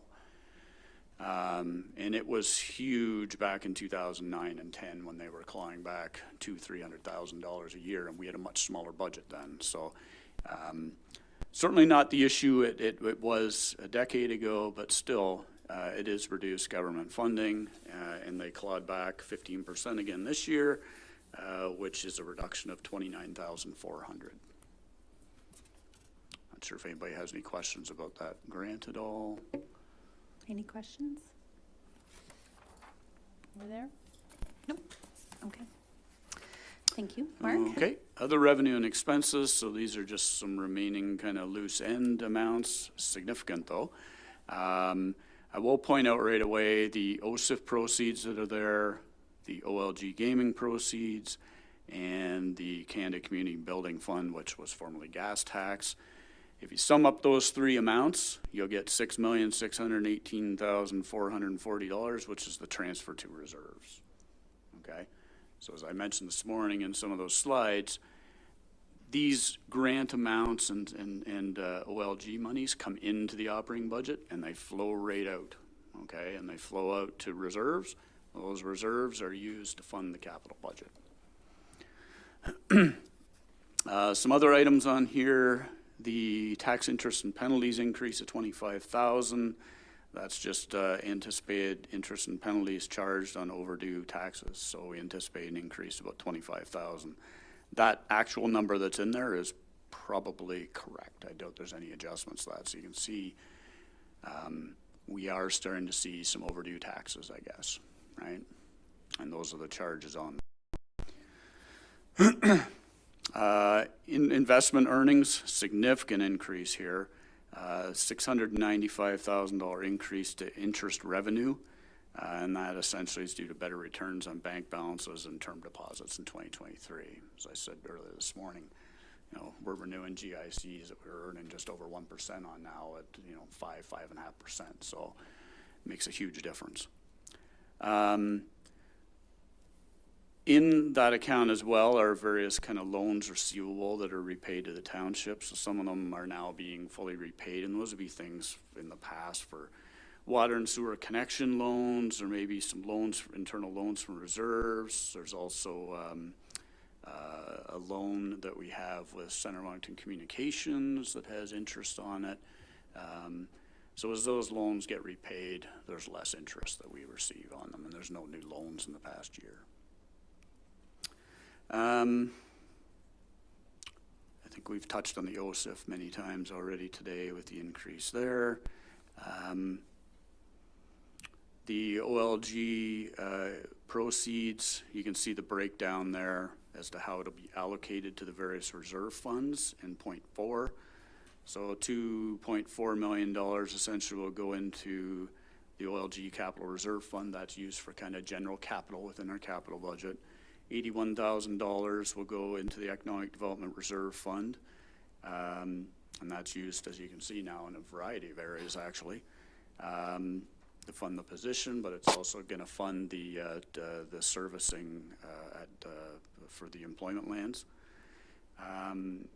$108,000 will end up in the Community Impact Grant Reserve Fund, and $81,000 will go to the Heritage Reserve Fund. And in Canada Community Building Fund money will receive almost $933,000. The one item, the transfers from reserves there that went from almost $400,000 down to nothing, that was a COVID reserve transfer that we used in the past year in 2022. Okay, there's no COVID impacts that we've really built into this budget that are of any significance anymore. Okay, I think that sums up this page. Any questions? Okay, questions? Councillor Wilton? Can you just clarify what the Elora LCBO expenditures line item is, please? Sure. Through you, Deputy Mayor. So this essentially is the building here in Elora. So we actually own that building. Okay, so we rent it out. So the building rentals amount there, that is actually the rent amount from.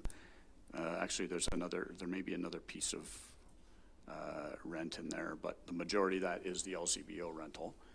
And these are expenditures related to it that, per the rental agreement, we're responsible for. So there's a small provision in there for repairs and maintenance. I believe we pay for the insurance on it. That's probably the biggest thing that's in there is actually the insurance. Follow up, why wouldn't we transfer the insurance cost to LCBO then? That would have been the negotiations. Maybe Dan can expand upon that.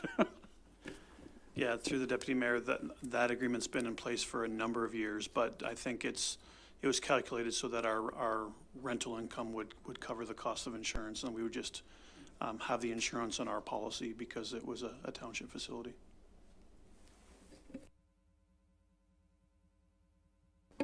Councillor Evoy? Thank you, through you, Deputy Mayor. I'm sorry, I didn't see the line. What is the revenue on that? Where did I miss that? Through you, Deputy Mayor, it's the building rentals line, so it's 3 lines down. So we got tax, interest, penalties, investment earnings, and building rentals. So it's in there? It's in there. Oh, okay, I think there's another small amount in there from something else. Okay, thank you. Okay.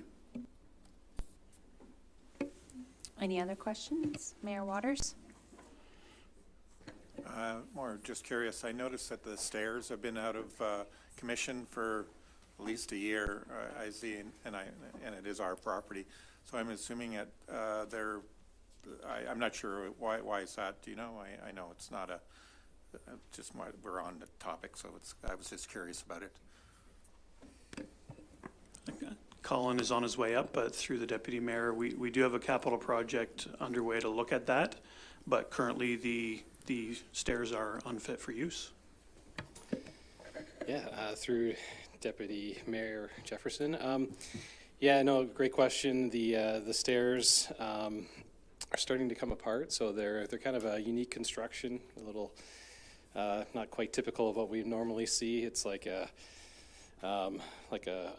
precast piece kind of grouted to the riser, and basically water is getting in there and freeze thaw, and they're basically popping up. So yeah, a couple years ago we closed those for the winter, and we're in the process of as Dan mentioned, there's a capital item identified for 23 to look at doing a proper repair. We've tried the temporary repairs, but something a little more robust is going to be required to restore those stairs. Like honestly, we have thought of other options. Like it seems a little redundant with the sidewalk right there to have stairs and a sidewalk like side by side. So it has crossed our mind to even perhaps close them at some point. But right now, like we're open to having that discussion with council. Like there'd still have to be something done at that space. But right now we're going to look at our options to do a repair and go from there.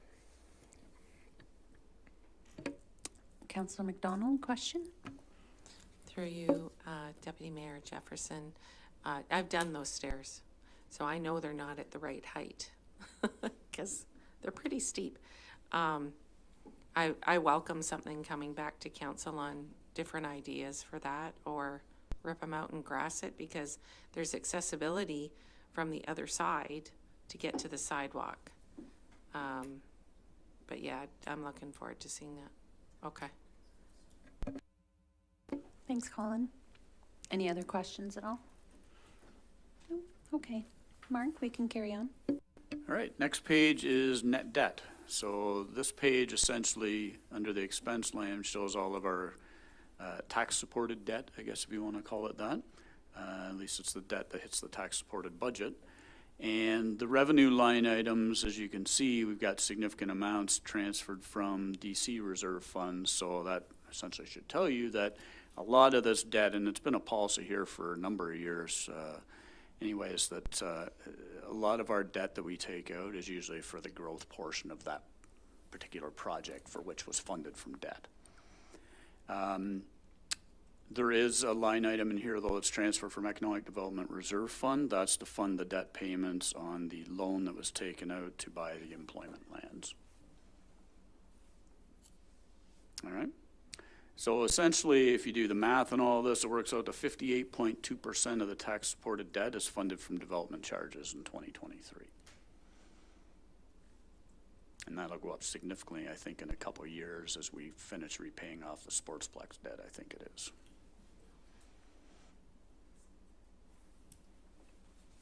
Any questions on that page? Okay. Seeing none. Okay. This page, do we not have a pecuniary interest?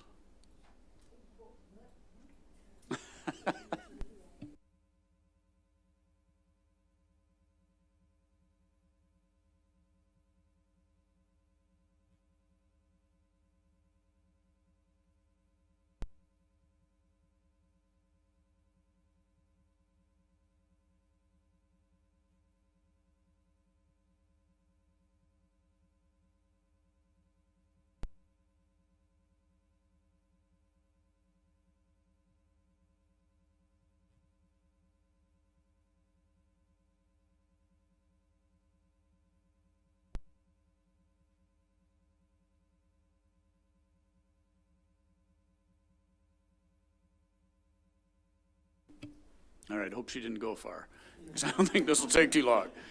usually I just read the page off and then we move on. But so essentially, a 6% increase in the Fergus BIA levy was approved by their membership back in November. A representative from the BIA will be coming to speak as part of the delegations tonight, so they will talk to their budget. But all the municipality does in this case is they tell us what they'd like us to levy, and we levy it and give them the money when we collect it. So, okay, any questions on that page? Yes, it should just take your chair.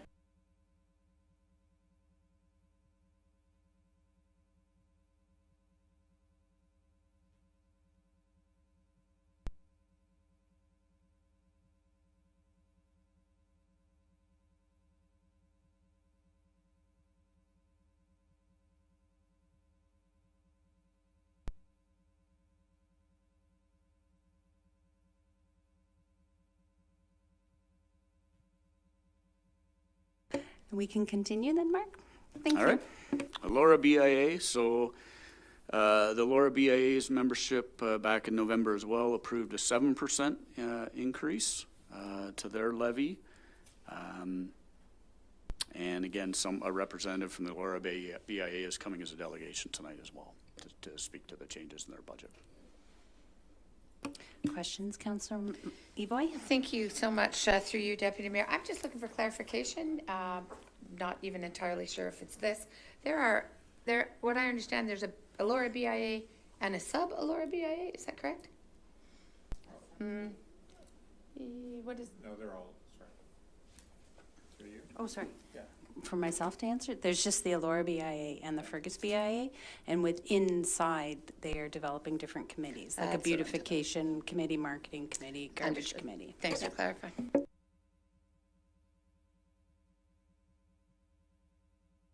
Any other questions on that? Nope, okay. Okay, moving on, just a few pages left in the tax board operating budget. So the next one here is taxation payments in lieu. So essentially the budget's pretty similar to last year. It just includes kind of an inflationary adjustment. Payments in lieu are essentially taxes that are charged to, for the most part, government-funded bodies. Particularly, I think there's post offices in there, the UAG facilities are in there, and OMAFRA facilities, I think, are the big ones that we charge PILs on. Hospital as well pays a tax as well, based on the number of beds they have. Any questions there? Nope, okay. Okay, and the last page in the tax board operating budget is the big one, the regular taxation page. So you'll see their total taxation's estimated to be almost 16.8 million. Then there's the dedicated capital levy that's about 1.6 million. So you recall in an earlier page, there was the contribution to capital. There was a $1,611,000 amount that was going to the dedicated capital levy reserve. We collected on through taxation to the capital levy, and then it gets transferred to the dedicated capital levy reserve, which is used to fund bridges and major culverts. Okay. I guess the big change on here is really the supplementary taxes net of write-offs. So in the past, we just had supplementary taxation on here. So the supplementary taxation is taxation that's assessed kind of during the year. So new properties will come online. Somebody will get a deck done, and they'll get charged a supplementary taxation. So we've netted with that now write-offs, so taxation write-offs that happen throughout the year, which were residing in the general administration cost center for some reason for forever. So essentially, supplementary taxes net of write-offs, we're budgeting or estimating $220,000. Okay. So what we've done behind the scenes is supplementary taxation revenue. We've increased it $50,000 from the year before, and tax write-offs, which are a reduction, we've increased those $20,000 from the year before, and that's how you get to the net increase of $80,000 there. Or sorry, net change would be a net change of $30,000 increase, and that the tax increment equivalent grant expense, that's a TIG. You may hear it referred to as that. That is related to an agreement that was signed many years ago by a council. That it's tied to, so the TIG is tied, it's related to an agreement that was signed, was it the prior council or the council before that? Prior council. Councillor Evoy. Thank you through you, Madam Deputy Mayor. I look to you, CAO Wilson, for clarity on that, because I want to know, was that written in stone, and is this something we need to understand better? Yeah, through the Deputy Mayor, so this is an incentive through our community improvement plan, where properties that are designated as priority sites can apply for a TIG, or a tax increment equivalent grant. And what that is, it's a combination of a grant from the township and the county, where you're only seeing the township component here, where if the priority site is being developed, the corresponding increase in taxation that we receive due to the development, they get 80% of that back over 10 years. So it's public knowledge. This first one here relates to the Elora Mill. So when the Elora Mill was developed, they applied for a tax grant, and they put a lot of money into that property, and it resulted in a significant increase in taxation on that property. So I think we're in year 4 of the program of 10, where they're receiving a county grant and a township grant based on the incremental increase in property taxation for for the site. So it's a way to encourage development of priority sites that we have, and we'll be doing further education with council on this CIP program in the future. Mayor Waters.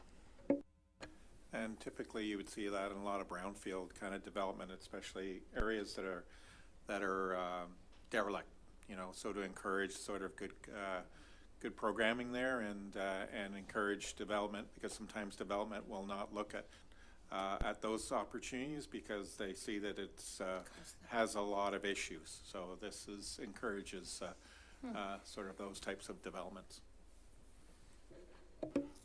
Thank you for that. Other questions? Councillor Wilton. Thank you, Deputy Mayor Jefferson.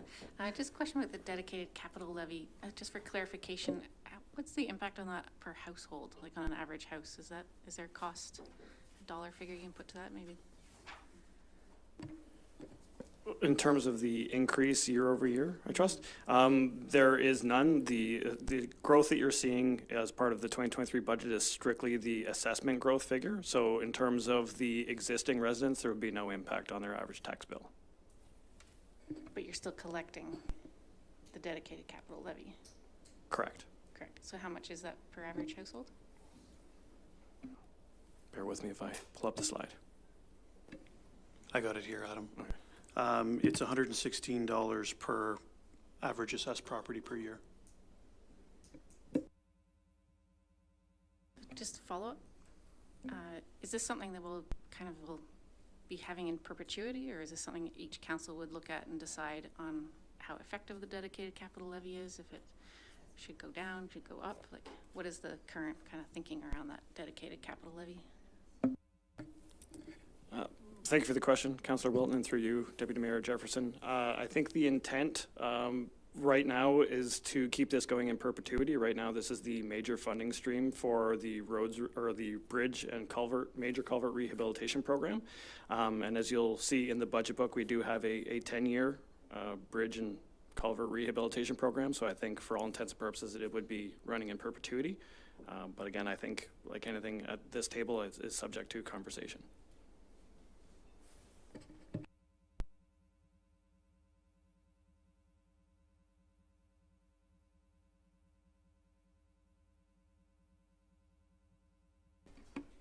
Okay. Councillor McDonald. Thank you, Deputy Mayor Jefferson. Is it okay if I just go back to taxes in lieu? We didn't really ask too many questions back then. So does this, with regards to University of Guelph and the research stations, they don't pay taxes and this is what the government gives back to us in lieu of that? Is that correct? Yes, that's absolutely correct. Okay. I just wanted that for clarification. Thank you.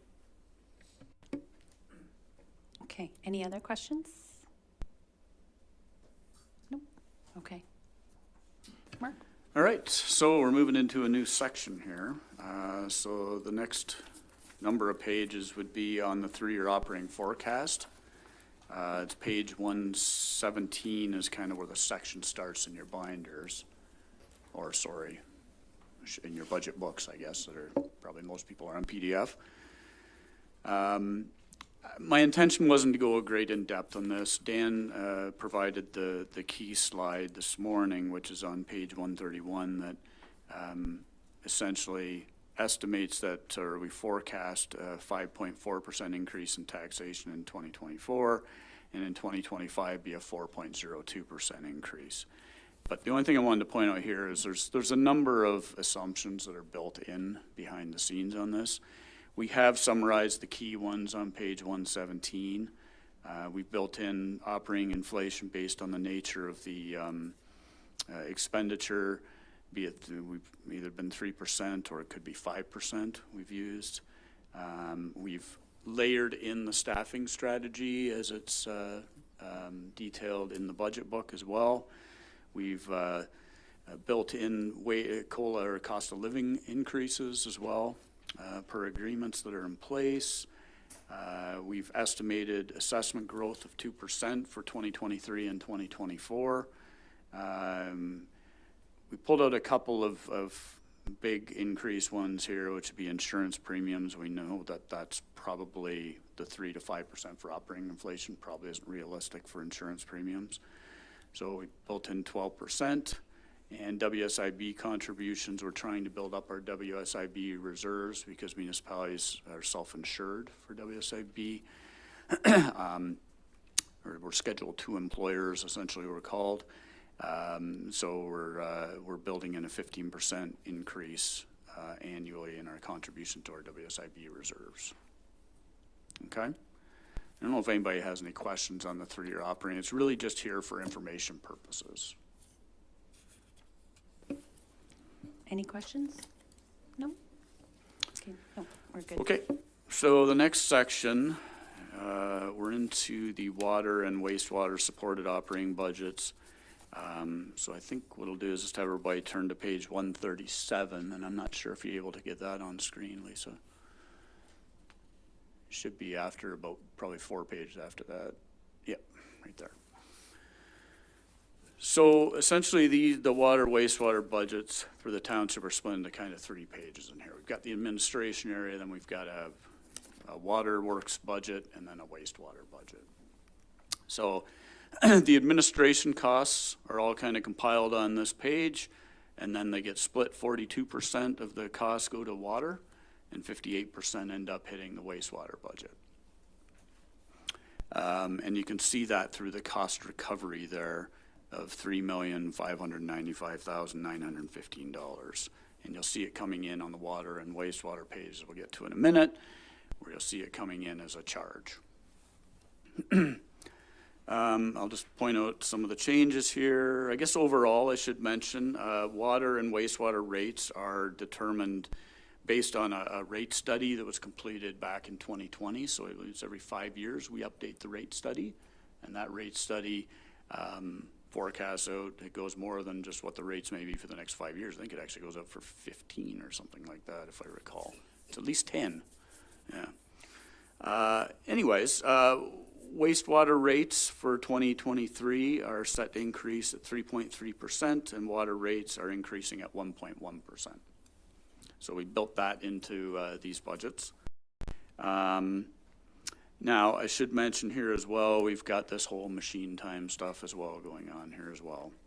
So some decreases in water and wastewater divisions are due to the elimination of machine rate charges, and that's offset by an increase in the fleet repair and maintenance line that's on this page due to the elimination of the rate recovery account. So the impact on environmental, it was $1 million on public works. The impact is much smaller here. It's $160,000. Okay, so the fleet repair and maintenance line increase of $191,852. $160,000 that is related to the elimination of this machine rate cost recovery. So other changes here, wages and benefits. Again, movement of staff from the salary grid, but we've also got 2/3 of the new utilities and permit coordinator position with a cost of the environmental budget of $59,300, and the remainder we saw earlier is in the public works budget. And 80% of a new compliance and QMS coordinator position with a cost of the environmental budget of $70,900, and the remainder again is funded in the public works budget. And you will recall when we went through Parks and Rec, there was 20% of the restructured building and properties project manager position and existing building technician position with a cost environmental services budget of $23,700 and $17,000 respectively. So that accounts for the almost $200,000 increase in wages and benefits in environmental administration. The increase in the operations and maintenance, no surprise to anyone here probably, we've got an increase in insurance premiums for the facilities of about $27,000. The charge that comes from general government, you recall 20% of general administration charges come over to the environmental budget. That has increased from the prior year by $72,300. The GRCA levy that I referred to earlier, this will be the portion that gets charged to those that are urban residents or that are connected to water and sewer services. That's increased $12,900, and there's a $12,700 increase in internet service charges from Center Wellington Communications. So Center Wellington Communications, with their charge to the township, it's split between the environmental budget and the tax-supported budget based on the number of locations that are connected. So a lot of our connections are connected to environmental facilities and services that are offered. So I believe the environmental budget picks up almost 70% of this Center Wellington Communications charges because of the number of locations. The meter maintenance increase there is just cost of wireless meter reading. I believe it's some software charges that are in there. And the fleet repair and maintenance, again, $160,000 of that increase is related to the elimination of that machine cost recovery, but it's also an increase in vehicle insurance premiums of $9,800, a $6,600 increase in repair and maintenance costs, and a $15,000 increase in fleet fuel costs for environmental vehicles. Questions, Any Councillor? questions? Councillor Eboy? Thank you so much, and through you once again, Madam Deputy Mayor. It's not lost on me that we're talking about vehicles and meters as we're talking about environment. I'm just wondering, what else actually goes under there other than water? Like, yeah, that's my question. What else goes under? I see it all, but it looks like it's all water.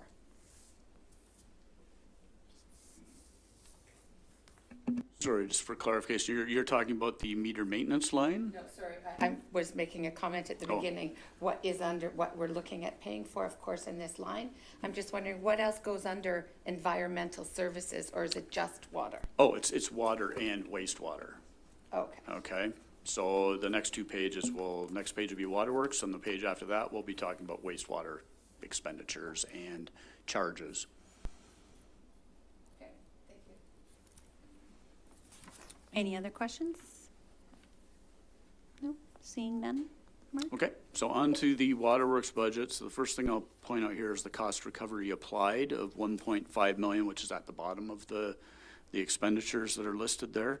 So this is the 42% of the administration costs that get charged to the waterworks budget. Okay, so essentially we get general administration costs that find their way into environmental administration area, and then the environmental administration area splits out all of those administration costs down to the waterworks budget and the wastewater budget. So some changes here. Again, you're going to see a number of reductions and so forth here. A lot of those are related to the elimination, again, of the machine charges. So under the RMI municipal partner revenue there, so this is the risk management inspector, I guess is what it stands for. The township has a risk management inspector expenditure area here, which is about 2/3 of the way down under expenses. Totals $109,073. So the township provides these services to some other lower tiers within the county, and our cost that resides within our budget is 38% of the total. So that's what the revenue amount that's up there would be 62%. That's the amount we'll recover from the other lower tiers for the services of the RMI. So there is a relationship there between those two accounts.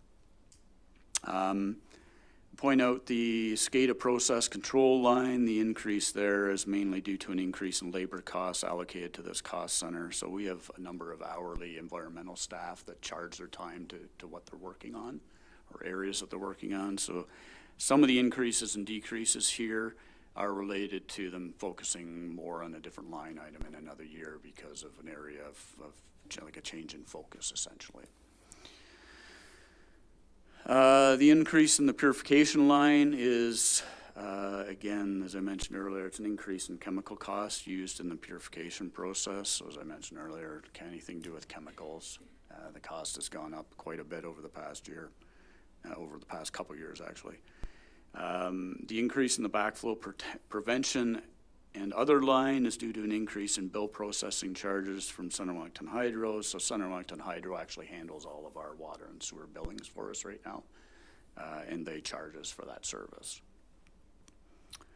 The source protection line includes 50% of the cost of a new source protection coordinator position in 2023. The charge to the waterworks budget's roughly $45,900, with an equal amount funded by the County of Wellington in the Municipal Risk Management official budget, which will be a couple pages from now. Within the transfers to reserves, pretty significant number there at about $2.3 million. Majority of that is a transfer to the Waterworks General Capital Reserve, which is used to fund waterworks projects in the capital budget. And it's increased from the prior year by about $61,000. And then there's a $150 increase in the transfers to environmental vehicle and equipment replacement reserves as well in that, that line item. And I think that is it, if there's any questions on the waterworks budget. Any questions? No? Seeing none. Mark? So wastewater. So this would be the last kind of significant operating budget page. So I'll point out here, again, the cost recovery applied line, that last expense line. So this would be the portion of the environmental administration cost that gets charged to the wastewater budget. So just shy of $2.1 million. I should point out actually too, the transfer from reserves amount there of $1.4 million. You can see how it offsets nicely with the debt payments for wastewater. So essentially what this is saying is 100% of our debt payments that are related to wastewater are funded from development charges because they're related to debt that was taken out on growth projects. Okay? So there's not $1, I guess, of wastewater charges funding debt at all. It's all funded from development charges. Point out a couple of items here. Reduction in the mains repairs and maintenance line is due to the elimination of machine time charges and a reduction in hourly labor costs allocated to that line item. The reduction in the laterals line is mainly due to the elimination of machine time charges and a decrease again in hourly labor costs allocated to this cost center. And an increase in the SCADA repair and maintenance line is due to software licensing expenditures increasing and upgrades and programming costs to ensure software is operating effectively. So we saw reductions in a couple of spots there with labor costs, but there's an increase in hourly labor costs that are allocated to the pumping stations line, and that's because the township will be responsible for operating a new pumping station in 2023. Now the wastewater treatment plant line for Fergus, there's a $27,000 increase. There's a number of items there that make up that increase. So there's a $35,000 increase in chemical costs. There's a $15,000 increase in contracted services for repairs to the facility and equipment at the plant. There's a $15,000 increase in biosolids management costs due to growth and increased haulage charges. There's almost a $25,000 reduction in labor costs that are allocated to this cost center. And there's a $12,500 reduction in estimated utility costs at that facility.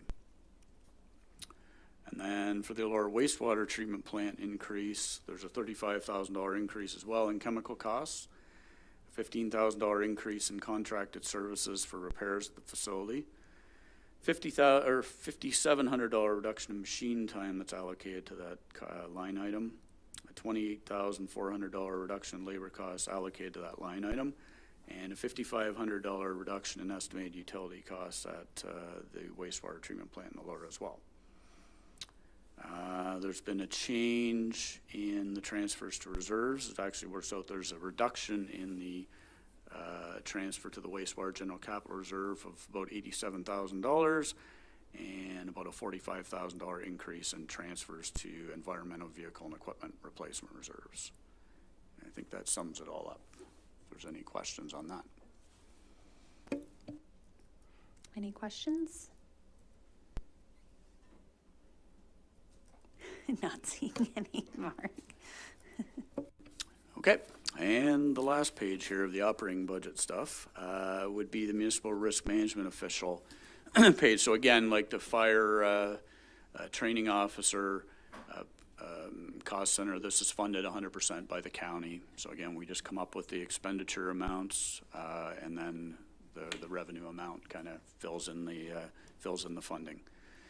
So wages and benefits, that includes the 50% of the new source protection coordinator position with a cost to this department of $45,900, and the remaining cost we saw in the waterworks budget. The transfers to reserves, just like on the fire training officer, we also ensure that we tuck away money each year so that we can replace the RMO's vehicle at the end of its useful life. And the increase in operations and maintenance is due to increased consulting costs estimated for review of various studies in 2023. Are there any questions on that page? Anybody? Questions?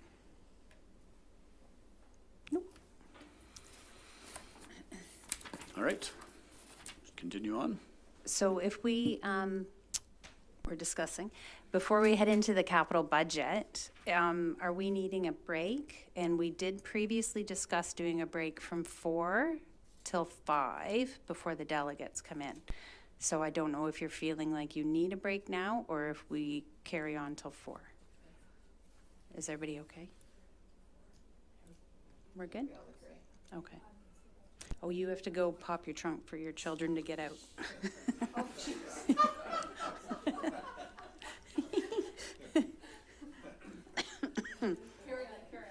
all right, so then we'll carry on with the 2023 capital budget with Mark. Still? Okay, so I will, before we dive into the capital budget, I thought I would make reference to a couple appendices that are attached to the budget report. So Appendix C, which I'm not sure, at least if you're able to pull that up, it's should be page 314, I think, in the PDF. Wrong, Lisa.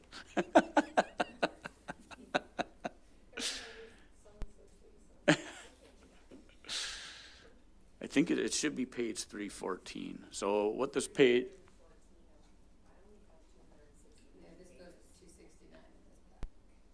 This would be the whole budget. This would be the agenda, I guess. I know. It's not in the budget document, that's the problem. It'd be page 314, or it should be. It may have changed, though.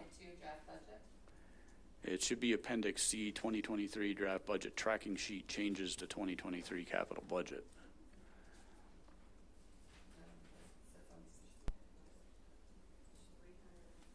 Yeah, I hope it hasn't changed. Just for clarification, it's section 9 of our agenda, and it's item 9.2, report COR 2023-18, and it's an appendix within that report. Yeah. Sorry, which appendix, sir? C. It obviously changed when I wrote the numbers down before. I believe it is page 398 on the PDF document. 98. Yep. Yes, that's the page I'm looking for. So essentially, what this appendix does, it takes us from the capital budget that we discussed back on January 5th and lays out the what is there, 2, 4, 6 changes there that were all approved with the tenders that council reviewed back on the 5th to get you to the total draft capital budget that is before you in the budget book here, okay? So we just wanted to make sure you had a way of getting from the budget you looked at a month ago to the one that you've got today. Okay? So don't leave that page too far, Lisa, because can you go to Appendix A? Which should be back probably, I don't know, a handful of pages. Oh, because that's in there. Yes, so what this is, we wanted to include for council a history of where all of the slots money has been allocated over the years. And this goes all the way back, I think, to 2004, which is when we first received slots money. Or I should say OLG funds. So I think the key thing here is the 2023 projects there, which is awful small on there, but there is a 2023 amount there that shows all of the specific projects within the capital budget we're suggesting we allocate slots or OLG money to. Okay, and there's no real magic to how we allocate this funding that we have out of our reserves. Essentially, the funding that has the tightest restrictions on its usage get allocated first, which would be OSIF. Then we allocate the CCBF funding next, and then the OLG money goes next.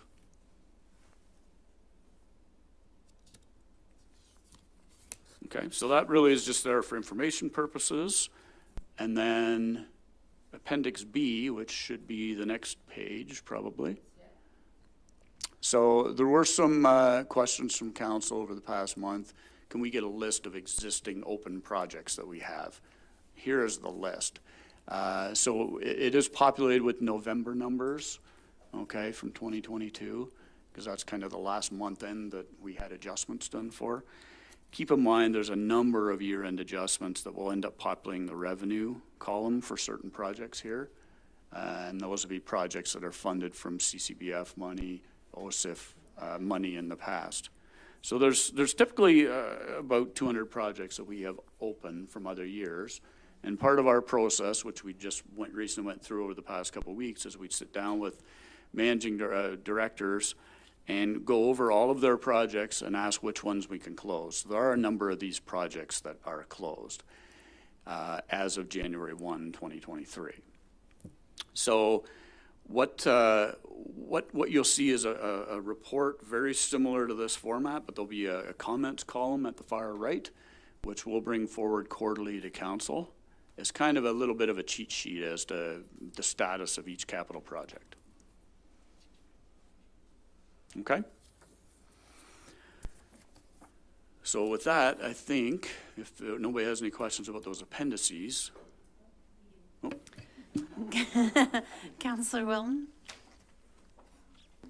Yeah, thank you, Mark. I've lost my line item now, but it was the traffic calming one in the OLG supported piece for 2023. I think it's $125,000 appendix. Yeah. Yes. So I guess how are these items allocated? Like, was it just based on? Through you, Deputy Mayor. So as like I was saying before, essentially there's no real special magic or anything behind the scenes how we do this. We know we have OSIF money. We know we have CCBF money. We know we have slots money. We got the general capital reserve. Our main funding sources for the capital budget. On top of, I guess, dedicated capital levy, but it's used for a specific purpose, which is bridges. So OSIF has the tightest restrictions on it as to what types of projects it can be used for. So we allocate that first to projects that are actually eligible for OSIF. Then the next tightest restriction is placed upon CCBF money. So we then pick out some from projects that are actually eligible for CCBF. Then the next layer of funding that sort of gets allocated is the OLG funding, and it usually goes to the biggest remaining items. Okay, so there's no special thing behind the scenes here we're doing. We're just allocating based on what we can fund based on the grant programs, OSIF and CCBF.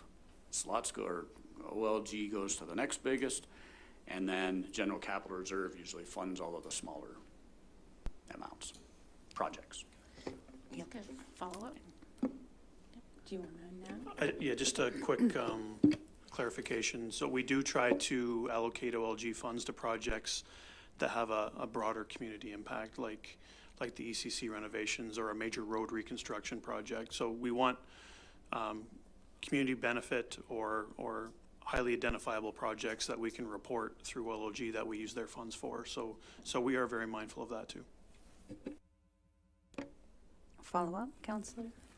Yeah, so I was just curious, and maybe it's a question for Mr. Baker, just how it came to 125,000 for traffic calming when there's quite a bit in that list that's really for car-centric transportation through the community. So just wondering if there's any opportunity to increase the amount we might be using OLG money for pedestrian and safe walkable communities and bikeable communities.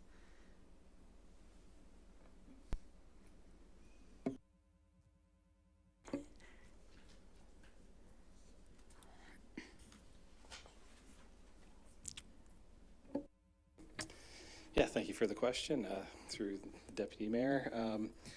So in 23, we do have a capital project identified for traffic calming.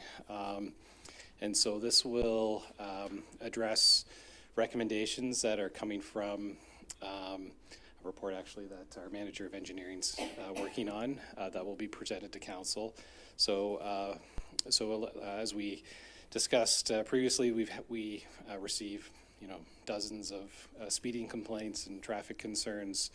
And so we're at the process of evaluating all those right now, getting additional data, actually trying to verify what the issue is and come up with recommendations for council on how to deal with that. So that 125,000 is money to allow us to implement the recommendations from that report that's coming forward. So as for, and the other half of your question was kind of more pedestrian-centric implementation. So yeah, so in 2023, we do have a few other capital projects as well that are looking at improvements to pedestrian crossings within the township. So we have an example.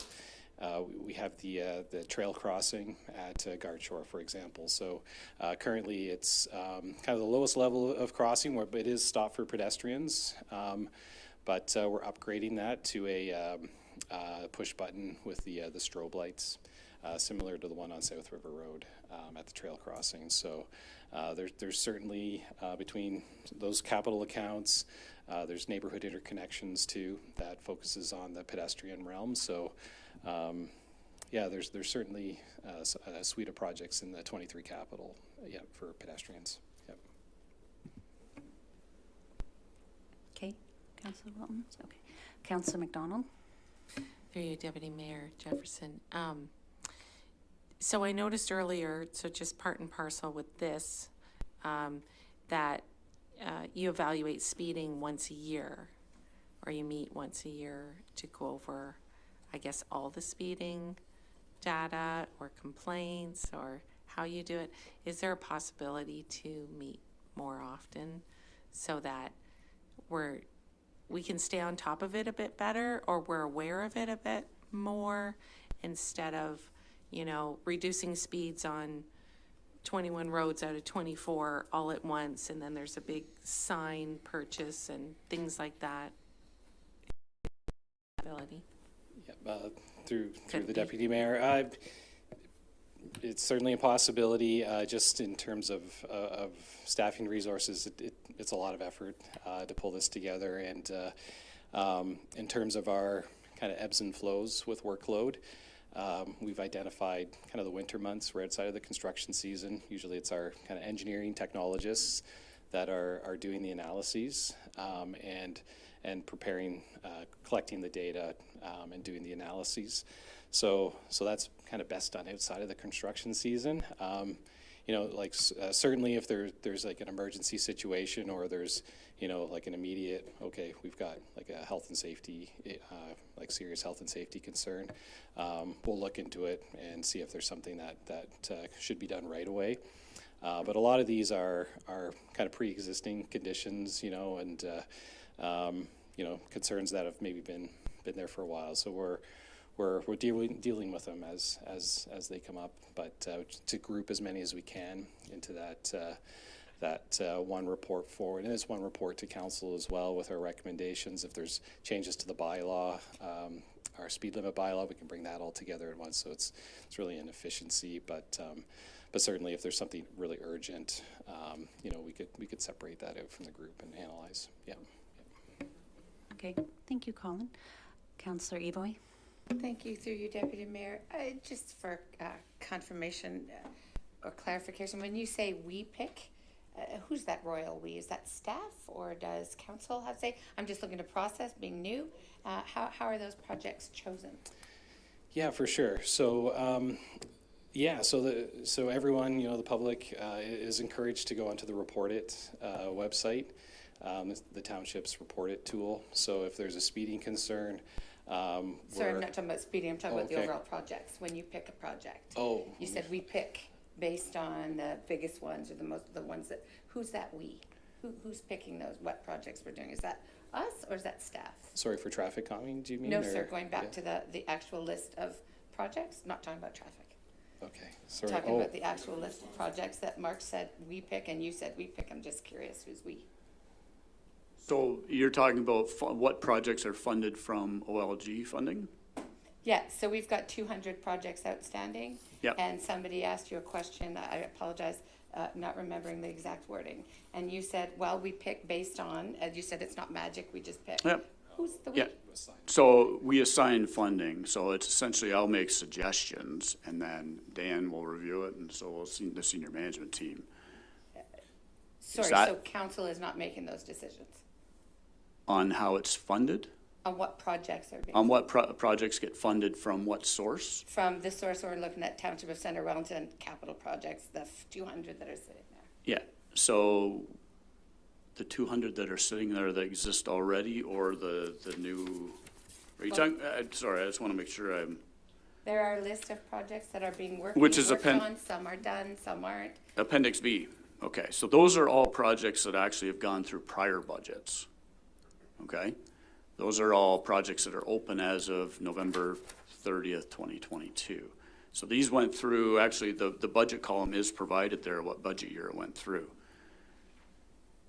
Okay, so these aren't open. I thought these were outstanding still to be done. So They could be, they may not have been started yet, but for the most part, they are in process. So a lot of them, like the first line item here, video surveillance, was actually initiated in 2016's budget. So things like council chambers, audio, video. Yep. We still haven't updated to be hybrid. Where does that land? So that's this item here. It was approved in the 2022 capital budget for $10,000. I'm not sure without my internal statements what source of funding we put towards it, but it was. Well. Can I just ask for clarification from Councillor Evoy? When you were talking about asking for who we are deciding, you're just wanting to know where council comes in on the decision process. Yeah. Okay, so that's what we're trying to answer here. So basically what Mark is saying is that he looks at the numbers, the senior management team and our CAO are going to evaluate them, and eventually it will trickle down to council to be evaluated and assessed for funding in our budget year. Is that correct? Dan would like to add to this too. That is how we fund capital projects. If you're asking how we determine what capital projects come forward in any given budget, that's a different conversation. That's what I'm trying to determine. So not being more clear. I'm still learning. No, that's good. So significant capital projects are prioritized based on our asset management plan. So our asset management plan calculates the priority of projects based on a risk scoring, and we've talked about that briefly in a few meetings. So a lot of our capital projects are coming forward based on that. For others, like vehicle, equipment, facility, it's based on the life cycle of the assets themselves when they're due for rehabilitation or replacement, or we may have a strategic plan objective that says we should be moving forward on something, or a master plan that tells us we need to move forward on something, or a resolution from council that says we should be doing something. So At a staff level, we look at all of that direction that has been provided to us through all of those documents, and we propose a capital budget to council every year based on that information that we already have from council. So it's consolidating all the decisions made through strategies, policies, and forming a capital budget based on the information we've been given. Thank you so much. As I said, I humbly ask everyone's forgiveness. I'm still learning and just trying to understand it. Thank you. Councillor Welton, question?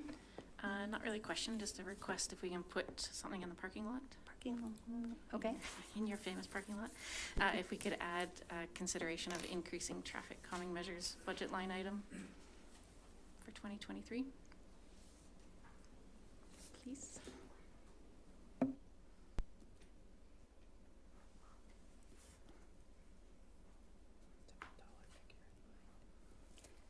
You want a dollar figure? To increase from the 125,000? Are we wanting to, or for discussion?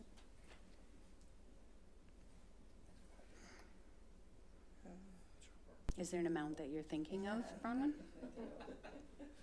Not exactly, but we could just say double just for fun. So, as a top, like as a range.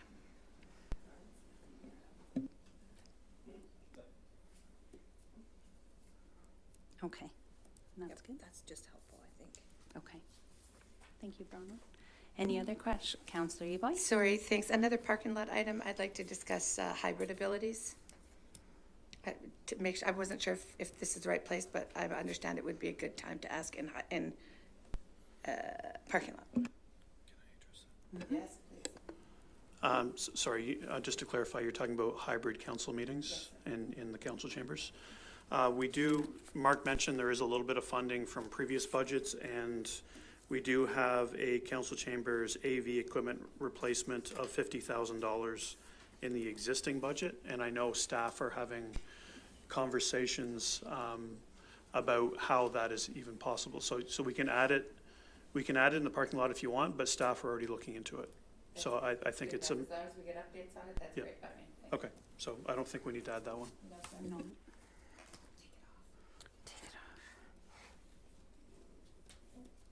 Alrighty. Mayor Waters, question? In terms of, I know we've chatted about it, I know I've chatted this with the, some of the councillors in terms of short-term rentals. How we're looking to, there's been no policies that way, and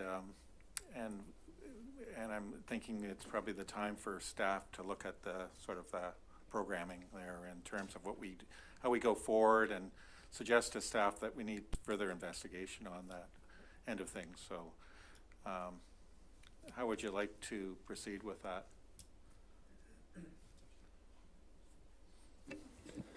Through the deputy mayor, what I suggest is maybe something we add to the parking lot for discussion tomorrow, and maybe instead of calling it short-term rentals, maybe we go up one level and just call it business licensing review.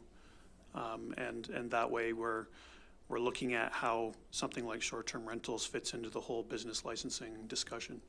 But I would suggest we add that to the parking lot for discussion tomorrow. Wednesday, sorry.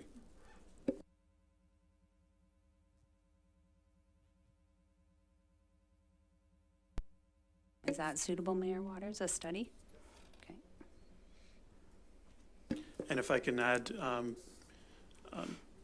just so that there's money there to have a study, and just so we put a number to it now so we can talk about it later, what I would suggest is maybe $100,000 sitting aside for a study to look at business licensing, just so we can put a number to it now and talk about it when we talk about the parking lot issue on Wednesday. Is that like an average price for this? It's a ballpark price based on staff's preliminary look at it. Okay. Just for clarification, if I may go through you, and I look to through you, Deputy Mayor, would that require a motion at that time then? Will we do that? Like, is that how that will be done at that time? Through the Deputy Mayor, yes. If we're looking to add that, like anything else in the parking lot, it's an amendment to the budget. So All the parking lot items should be discussed at once and whether we're amending the budget or not. So we're just gathering the data now. Any other questions?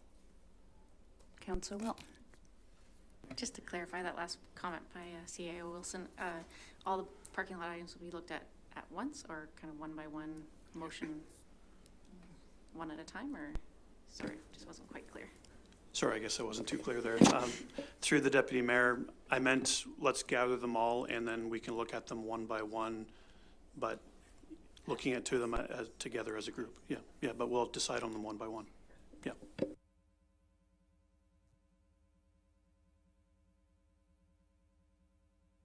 Any more questions or anything? No? Okay. Are we going on to the capital budget now? Or is there other things that you'd need to cover off there, Mark? And then, are we moving on to the 2023 capital budget?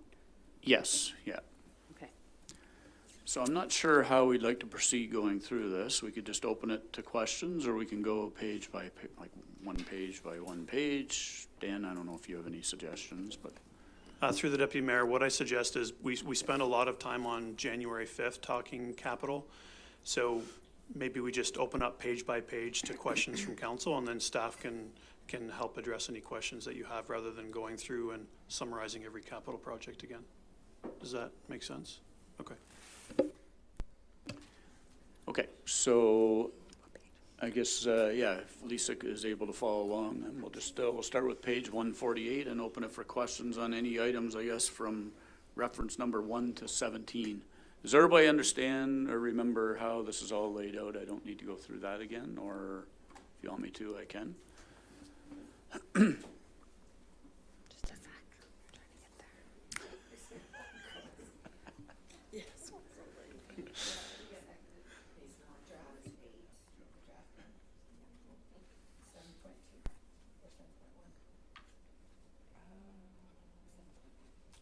I think it's 7.1.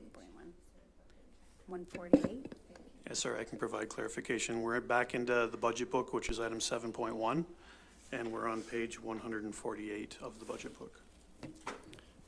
Sorry, just to add on that, that's page 154 of the PDF document.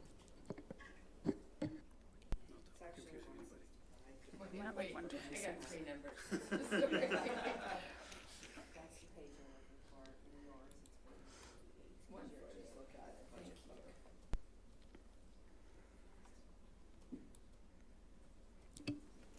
Does everybody know to find that page? Yes. Okay, so are there any questions, I guess, on items 1 to 17, which are all the capital projects on this page? Probably the easiest thing to refer to if you have a question is just refer to the reference number. It's at the far left.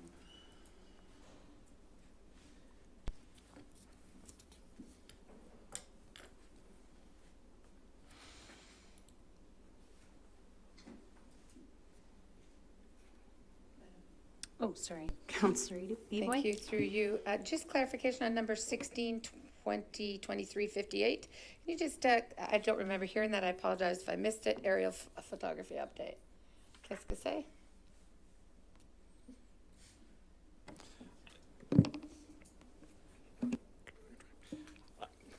Sorry. Thank you for the question, Councillor Evoy, and through you, Deputy Mayor Jefferson. That is an update to the aerial photography that the township uses as part of its GIS databases.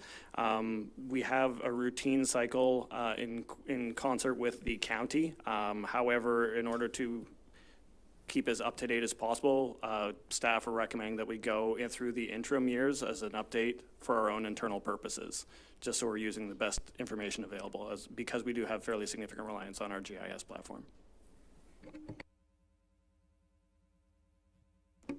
Any other questions there? Councillor Wilton? Yeah, thank you.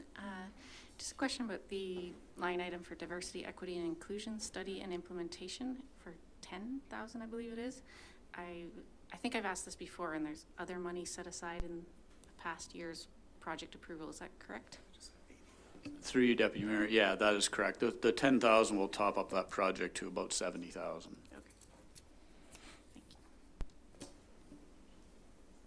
Thank you. Any other questions there? No? Moving right. on. Moving on to the next page, so these would be reference numbers 18 to 35 on page 149.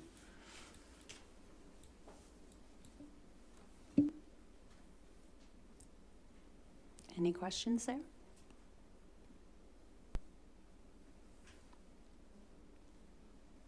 Not All seeing right. any? Okay. Okay, moving on to the next page, reference number 36 to 55.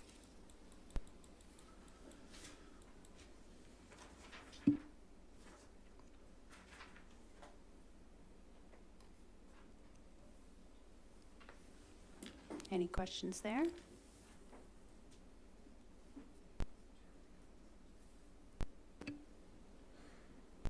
All right. Oh, Councillor Brown.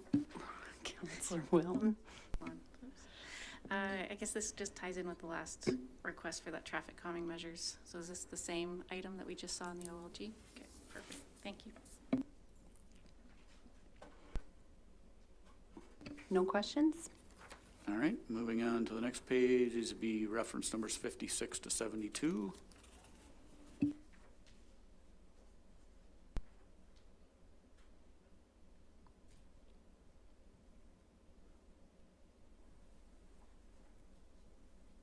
Any questions there? All right, moving on to the next page, we got reference number 73 to 91.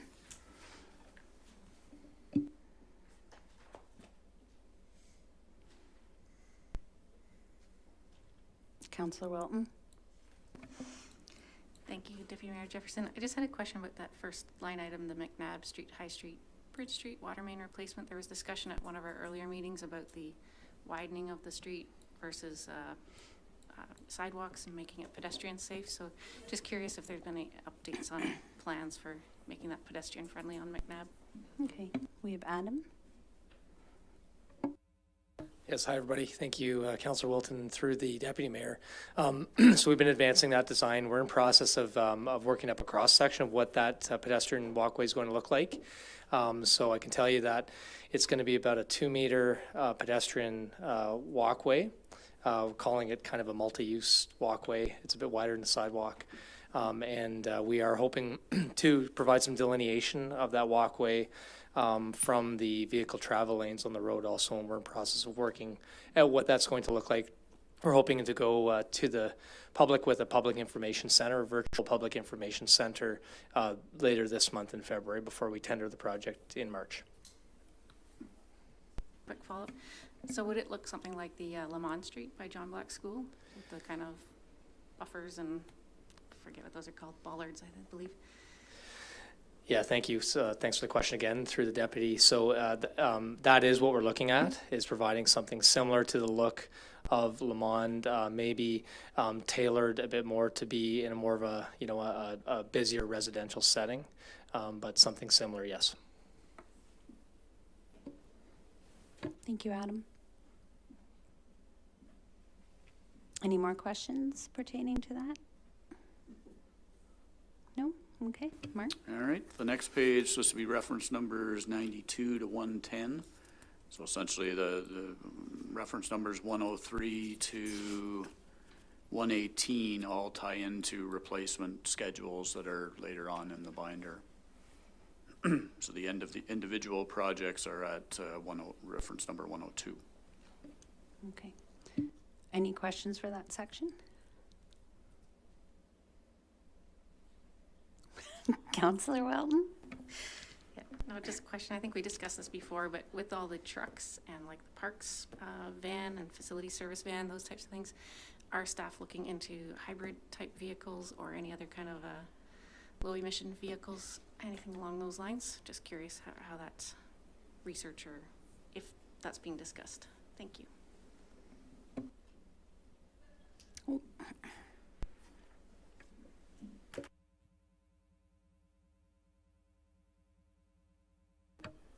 Thank you. So our initial research is telling us that pickup trucks will not meet what we need from a functionality perspective that are electric right now.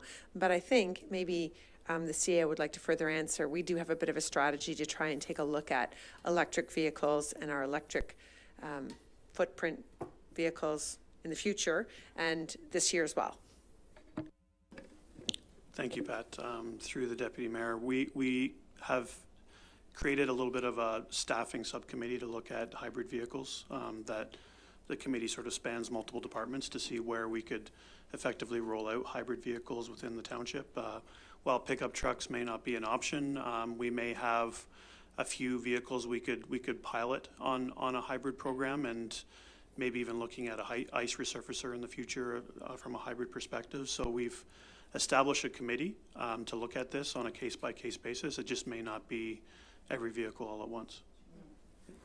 Okay, thank you.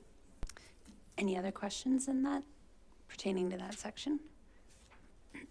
No? No? Mark? All right, moving on. We're into a section on bridges and major culverts. So I think the key page that's in this is on page 159, which essentially is a spreadsheet on bridges and major culverts 10-year plan. I don't know, Lisa, if you're able to. Should be the next page. There we go. Okay, so I'll just outline a bit of how the format to this. So anything that's in orange is a bridge that essentially is closed, and anything that's in yellow, any bridges that are listed there in yellow are projects that have a load or a height restriction placed upon them. So just kind of going across some of the columns here, changes from prior year budget. If it's -1, it means it's been bumped back a year, okay? If it's a positive number, it's been moved forward, okay? From last year's schedule that was in the final, that was in the 2022 budget book. Obviously, the next column is the kind of project name. We've got a project number. And again, these project numbers are denote, like a 2016-049 denotes that it first made an appearance in the 2016 capital forecast, 10-year forecast somewhere in it, okay? Project type, so that'll tell you whether it's a bridge replacement, a rehab, just an assessment.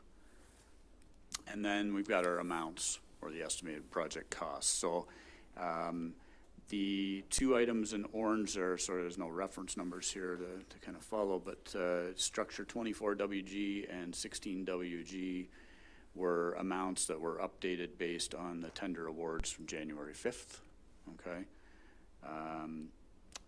And you can see that they were both, the 24WG was an existing project that had significant funding sitting there already from prior year budgets, so it just required a $100,000 top-up.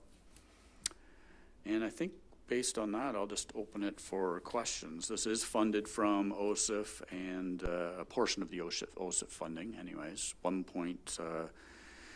just shy of $1.3 million of the OSIF funding. And that is tied to the amount that we last received in 2021, I believe it was. And the dedicated capital levy as well as in here to fund those. So questions, Councillor Adams? Through you, Deputy Mayor. Not specific on this slide, but if you flip back to slide 157, I'm just wondering if you could just speak to the loan repayment that's shown in the graph in 2024. It's page 157, just a couple slides back there. Sure, through you, Deputy Mayor. It's actually easier to see this, I think, on back in the slide. Okay, but you're referring sorry. Probably, is it the red that's on there? Yeah. So it's actually easier to look at it from the perspective of the spreadsheet that's on 159 that we were on. So you'll see, that's a very good question. So in order to expedite and do some extra bridge work in 2023, we took out a loan from reserves of $1 million, and essentially it'll be, that loan from reserves will be repaid in 2024 with interest on it, estimated to be $1,050,625. So it's about $50,000 of interest that we've estimated will have to be repaid. Okay. And just to add to what Mark is saying, we decided that to help somewhat accelerate the bridge program, we would do $1 million of extra work in 2023 and pay for it in 2024. So we're borrowing internally so that we can do that little bit of extra when it comes to bridges for 2023. Councillor McDonald? Through you, Deputy Mayor Jefferson. The Middlebrook Place Boundary Bridge removal. So no change, we're not moving that forward at this time. Bridge has been closed, so it's highlighted that it's closed. That I'm aware of. Just for update. I know we talked about it a little bit when we did our tour of the projects, but yeah. Yes, thanks, Councillor McDonald. So through the deputy, so there were some interesting meetings last year that took place and discussions around the Middlebrook Road bridge and the closed bridge, and so where it was left was essentially the plan has not changed in regards to there is a budget in later years that is for the removal of the bridge, and that's removal without replacement. However, we did note that between now and then, perhaps that plan could change, and that would be a financial decision in terms of if the township wanted to change the budget that's been allocated for that project, and revisit the municipal Class EA study, which was completed, which concluded that the best option, based on a number of factors, was to remove the bridge without replacement. So that municipal Class A study would have to be revisited and amended, and then the financial plan would have to also be modified accordingly if the decision was made to rehabilitate the bridge, replace the bridge with a pedestrian bridge. There were a number of options that were looked at.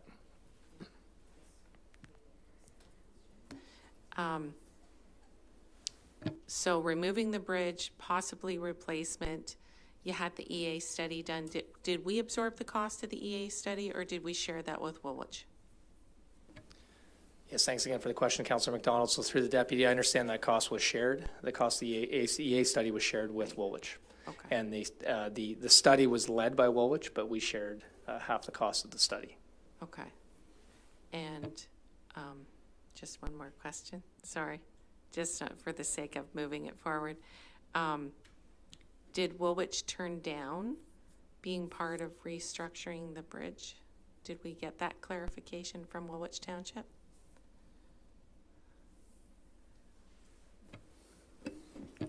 Yeah, thank you for the question, and through the deputy mayor. At the time the EA was brought forward, there was a detailed conversation, and at that time, the Township of Woolwich had no interest in rehabilitating or replacing the bridge, but that was last year and a different council. Okay, fair enough. Things change. Okay, thank you. Councillor Evoy? Apologies through you, Madam Deputy. I have an appointment and I'm looking for a point of privilege to excuse myself, please. Thank you. See you at 5. Okay, thank you. Carrying on off of Councillor McDonald's comments about that bridge out there, there is a large community group that is looking about pursuing new information, I guess, regarding, or new ideas regarding that bridge as well.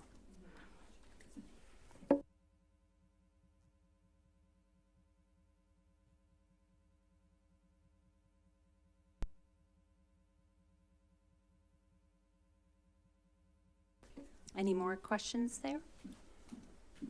Bridges? Do you want to start?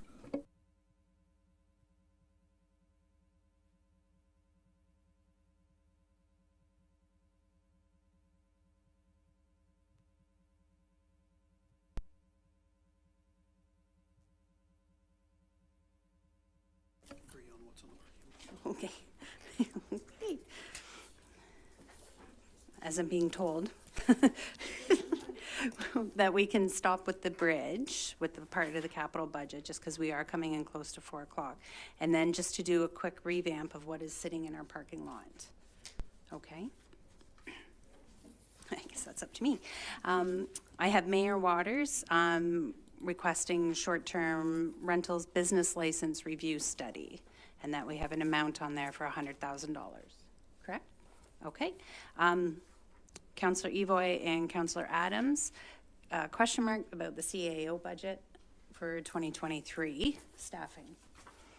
And then I have Councillor Adams again with increase to the neighborhood wellness grants, and if it can be bumped up to 10,000 from 5,000, and there's a $20,000 balance use of reserve money, right? Okay. I also have Councillor Adams, the addition of the 158,300 that was removed already to be put back in or be discussed to be put back into the contribution to capital fund. Correct? Okay. And then Councillor Wilton, increase in the traffic calming measures of 2023 in the budget from 125,000 to 250,000, up for discussion. And that's all I would. You'd like a finger there, Councillor Wilton? I just wonder for clarification, the item on the CAO's office should be around the admin position. Admin position? Just to be clear. Is there anything that I'm missing that somebody thought should be put into the parking lot that we missed? That's everything? Look at us go. Awesome. Tickety-boo. Just a quick question. If I sit up in the middle of the night and go parking lot and want to add something come Wednesday, can we open that up to discussion in the morning potentially? Just- Yeah, we're going to be adding to the parking lot all the way through our agenda until we come to the very final end. Even on issues that's already passed in the agenda? Okay. We can revisit if need be. Okay, thank you. Through the deputy mayor, what I suggest is we can maybe start the day off on Wednesday with, are there any questions on stuff we've already covered? And then we can finish the discussion on the budget, and then we can address the whole parking lot after that, and staff will have a mini analysis created for the stuff that are already on the parking lot to distribute to council on Wednesday. And Mark, you're okay if we're leaving it where it is? You're good? Okay.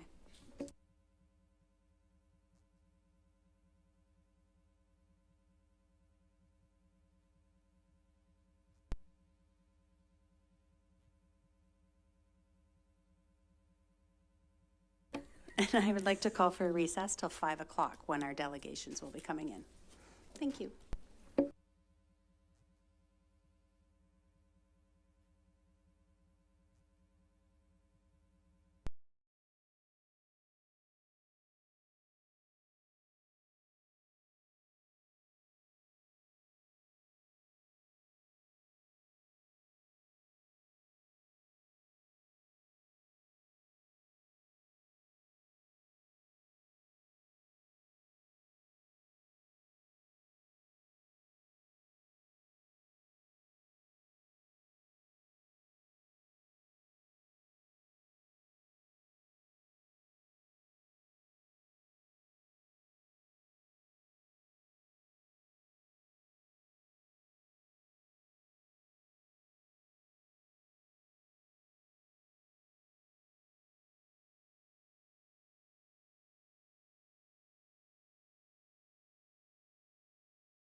All right. Good evening.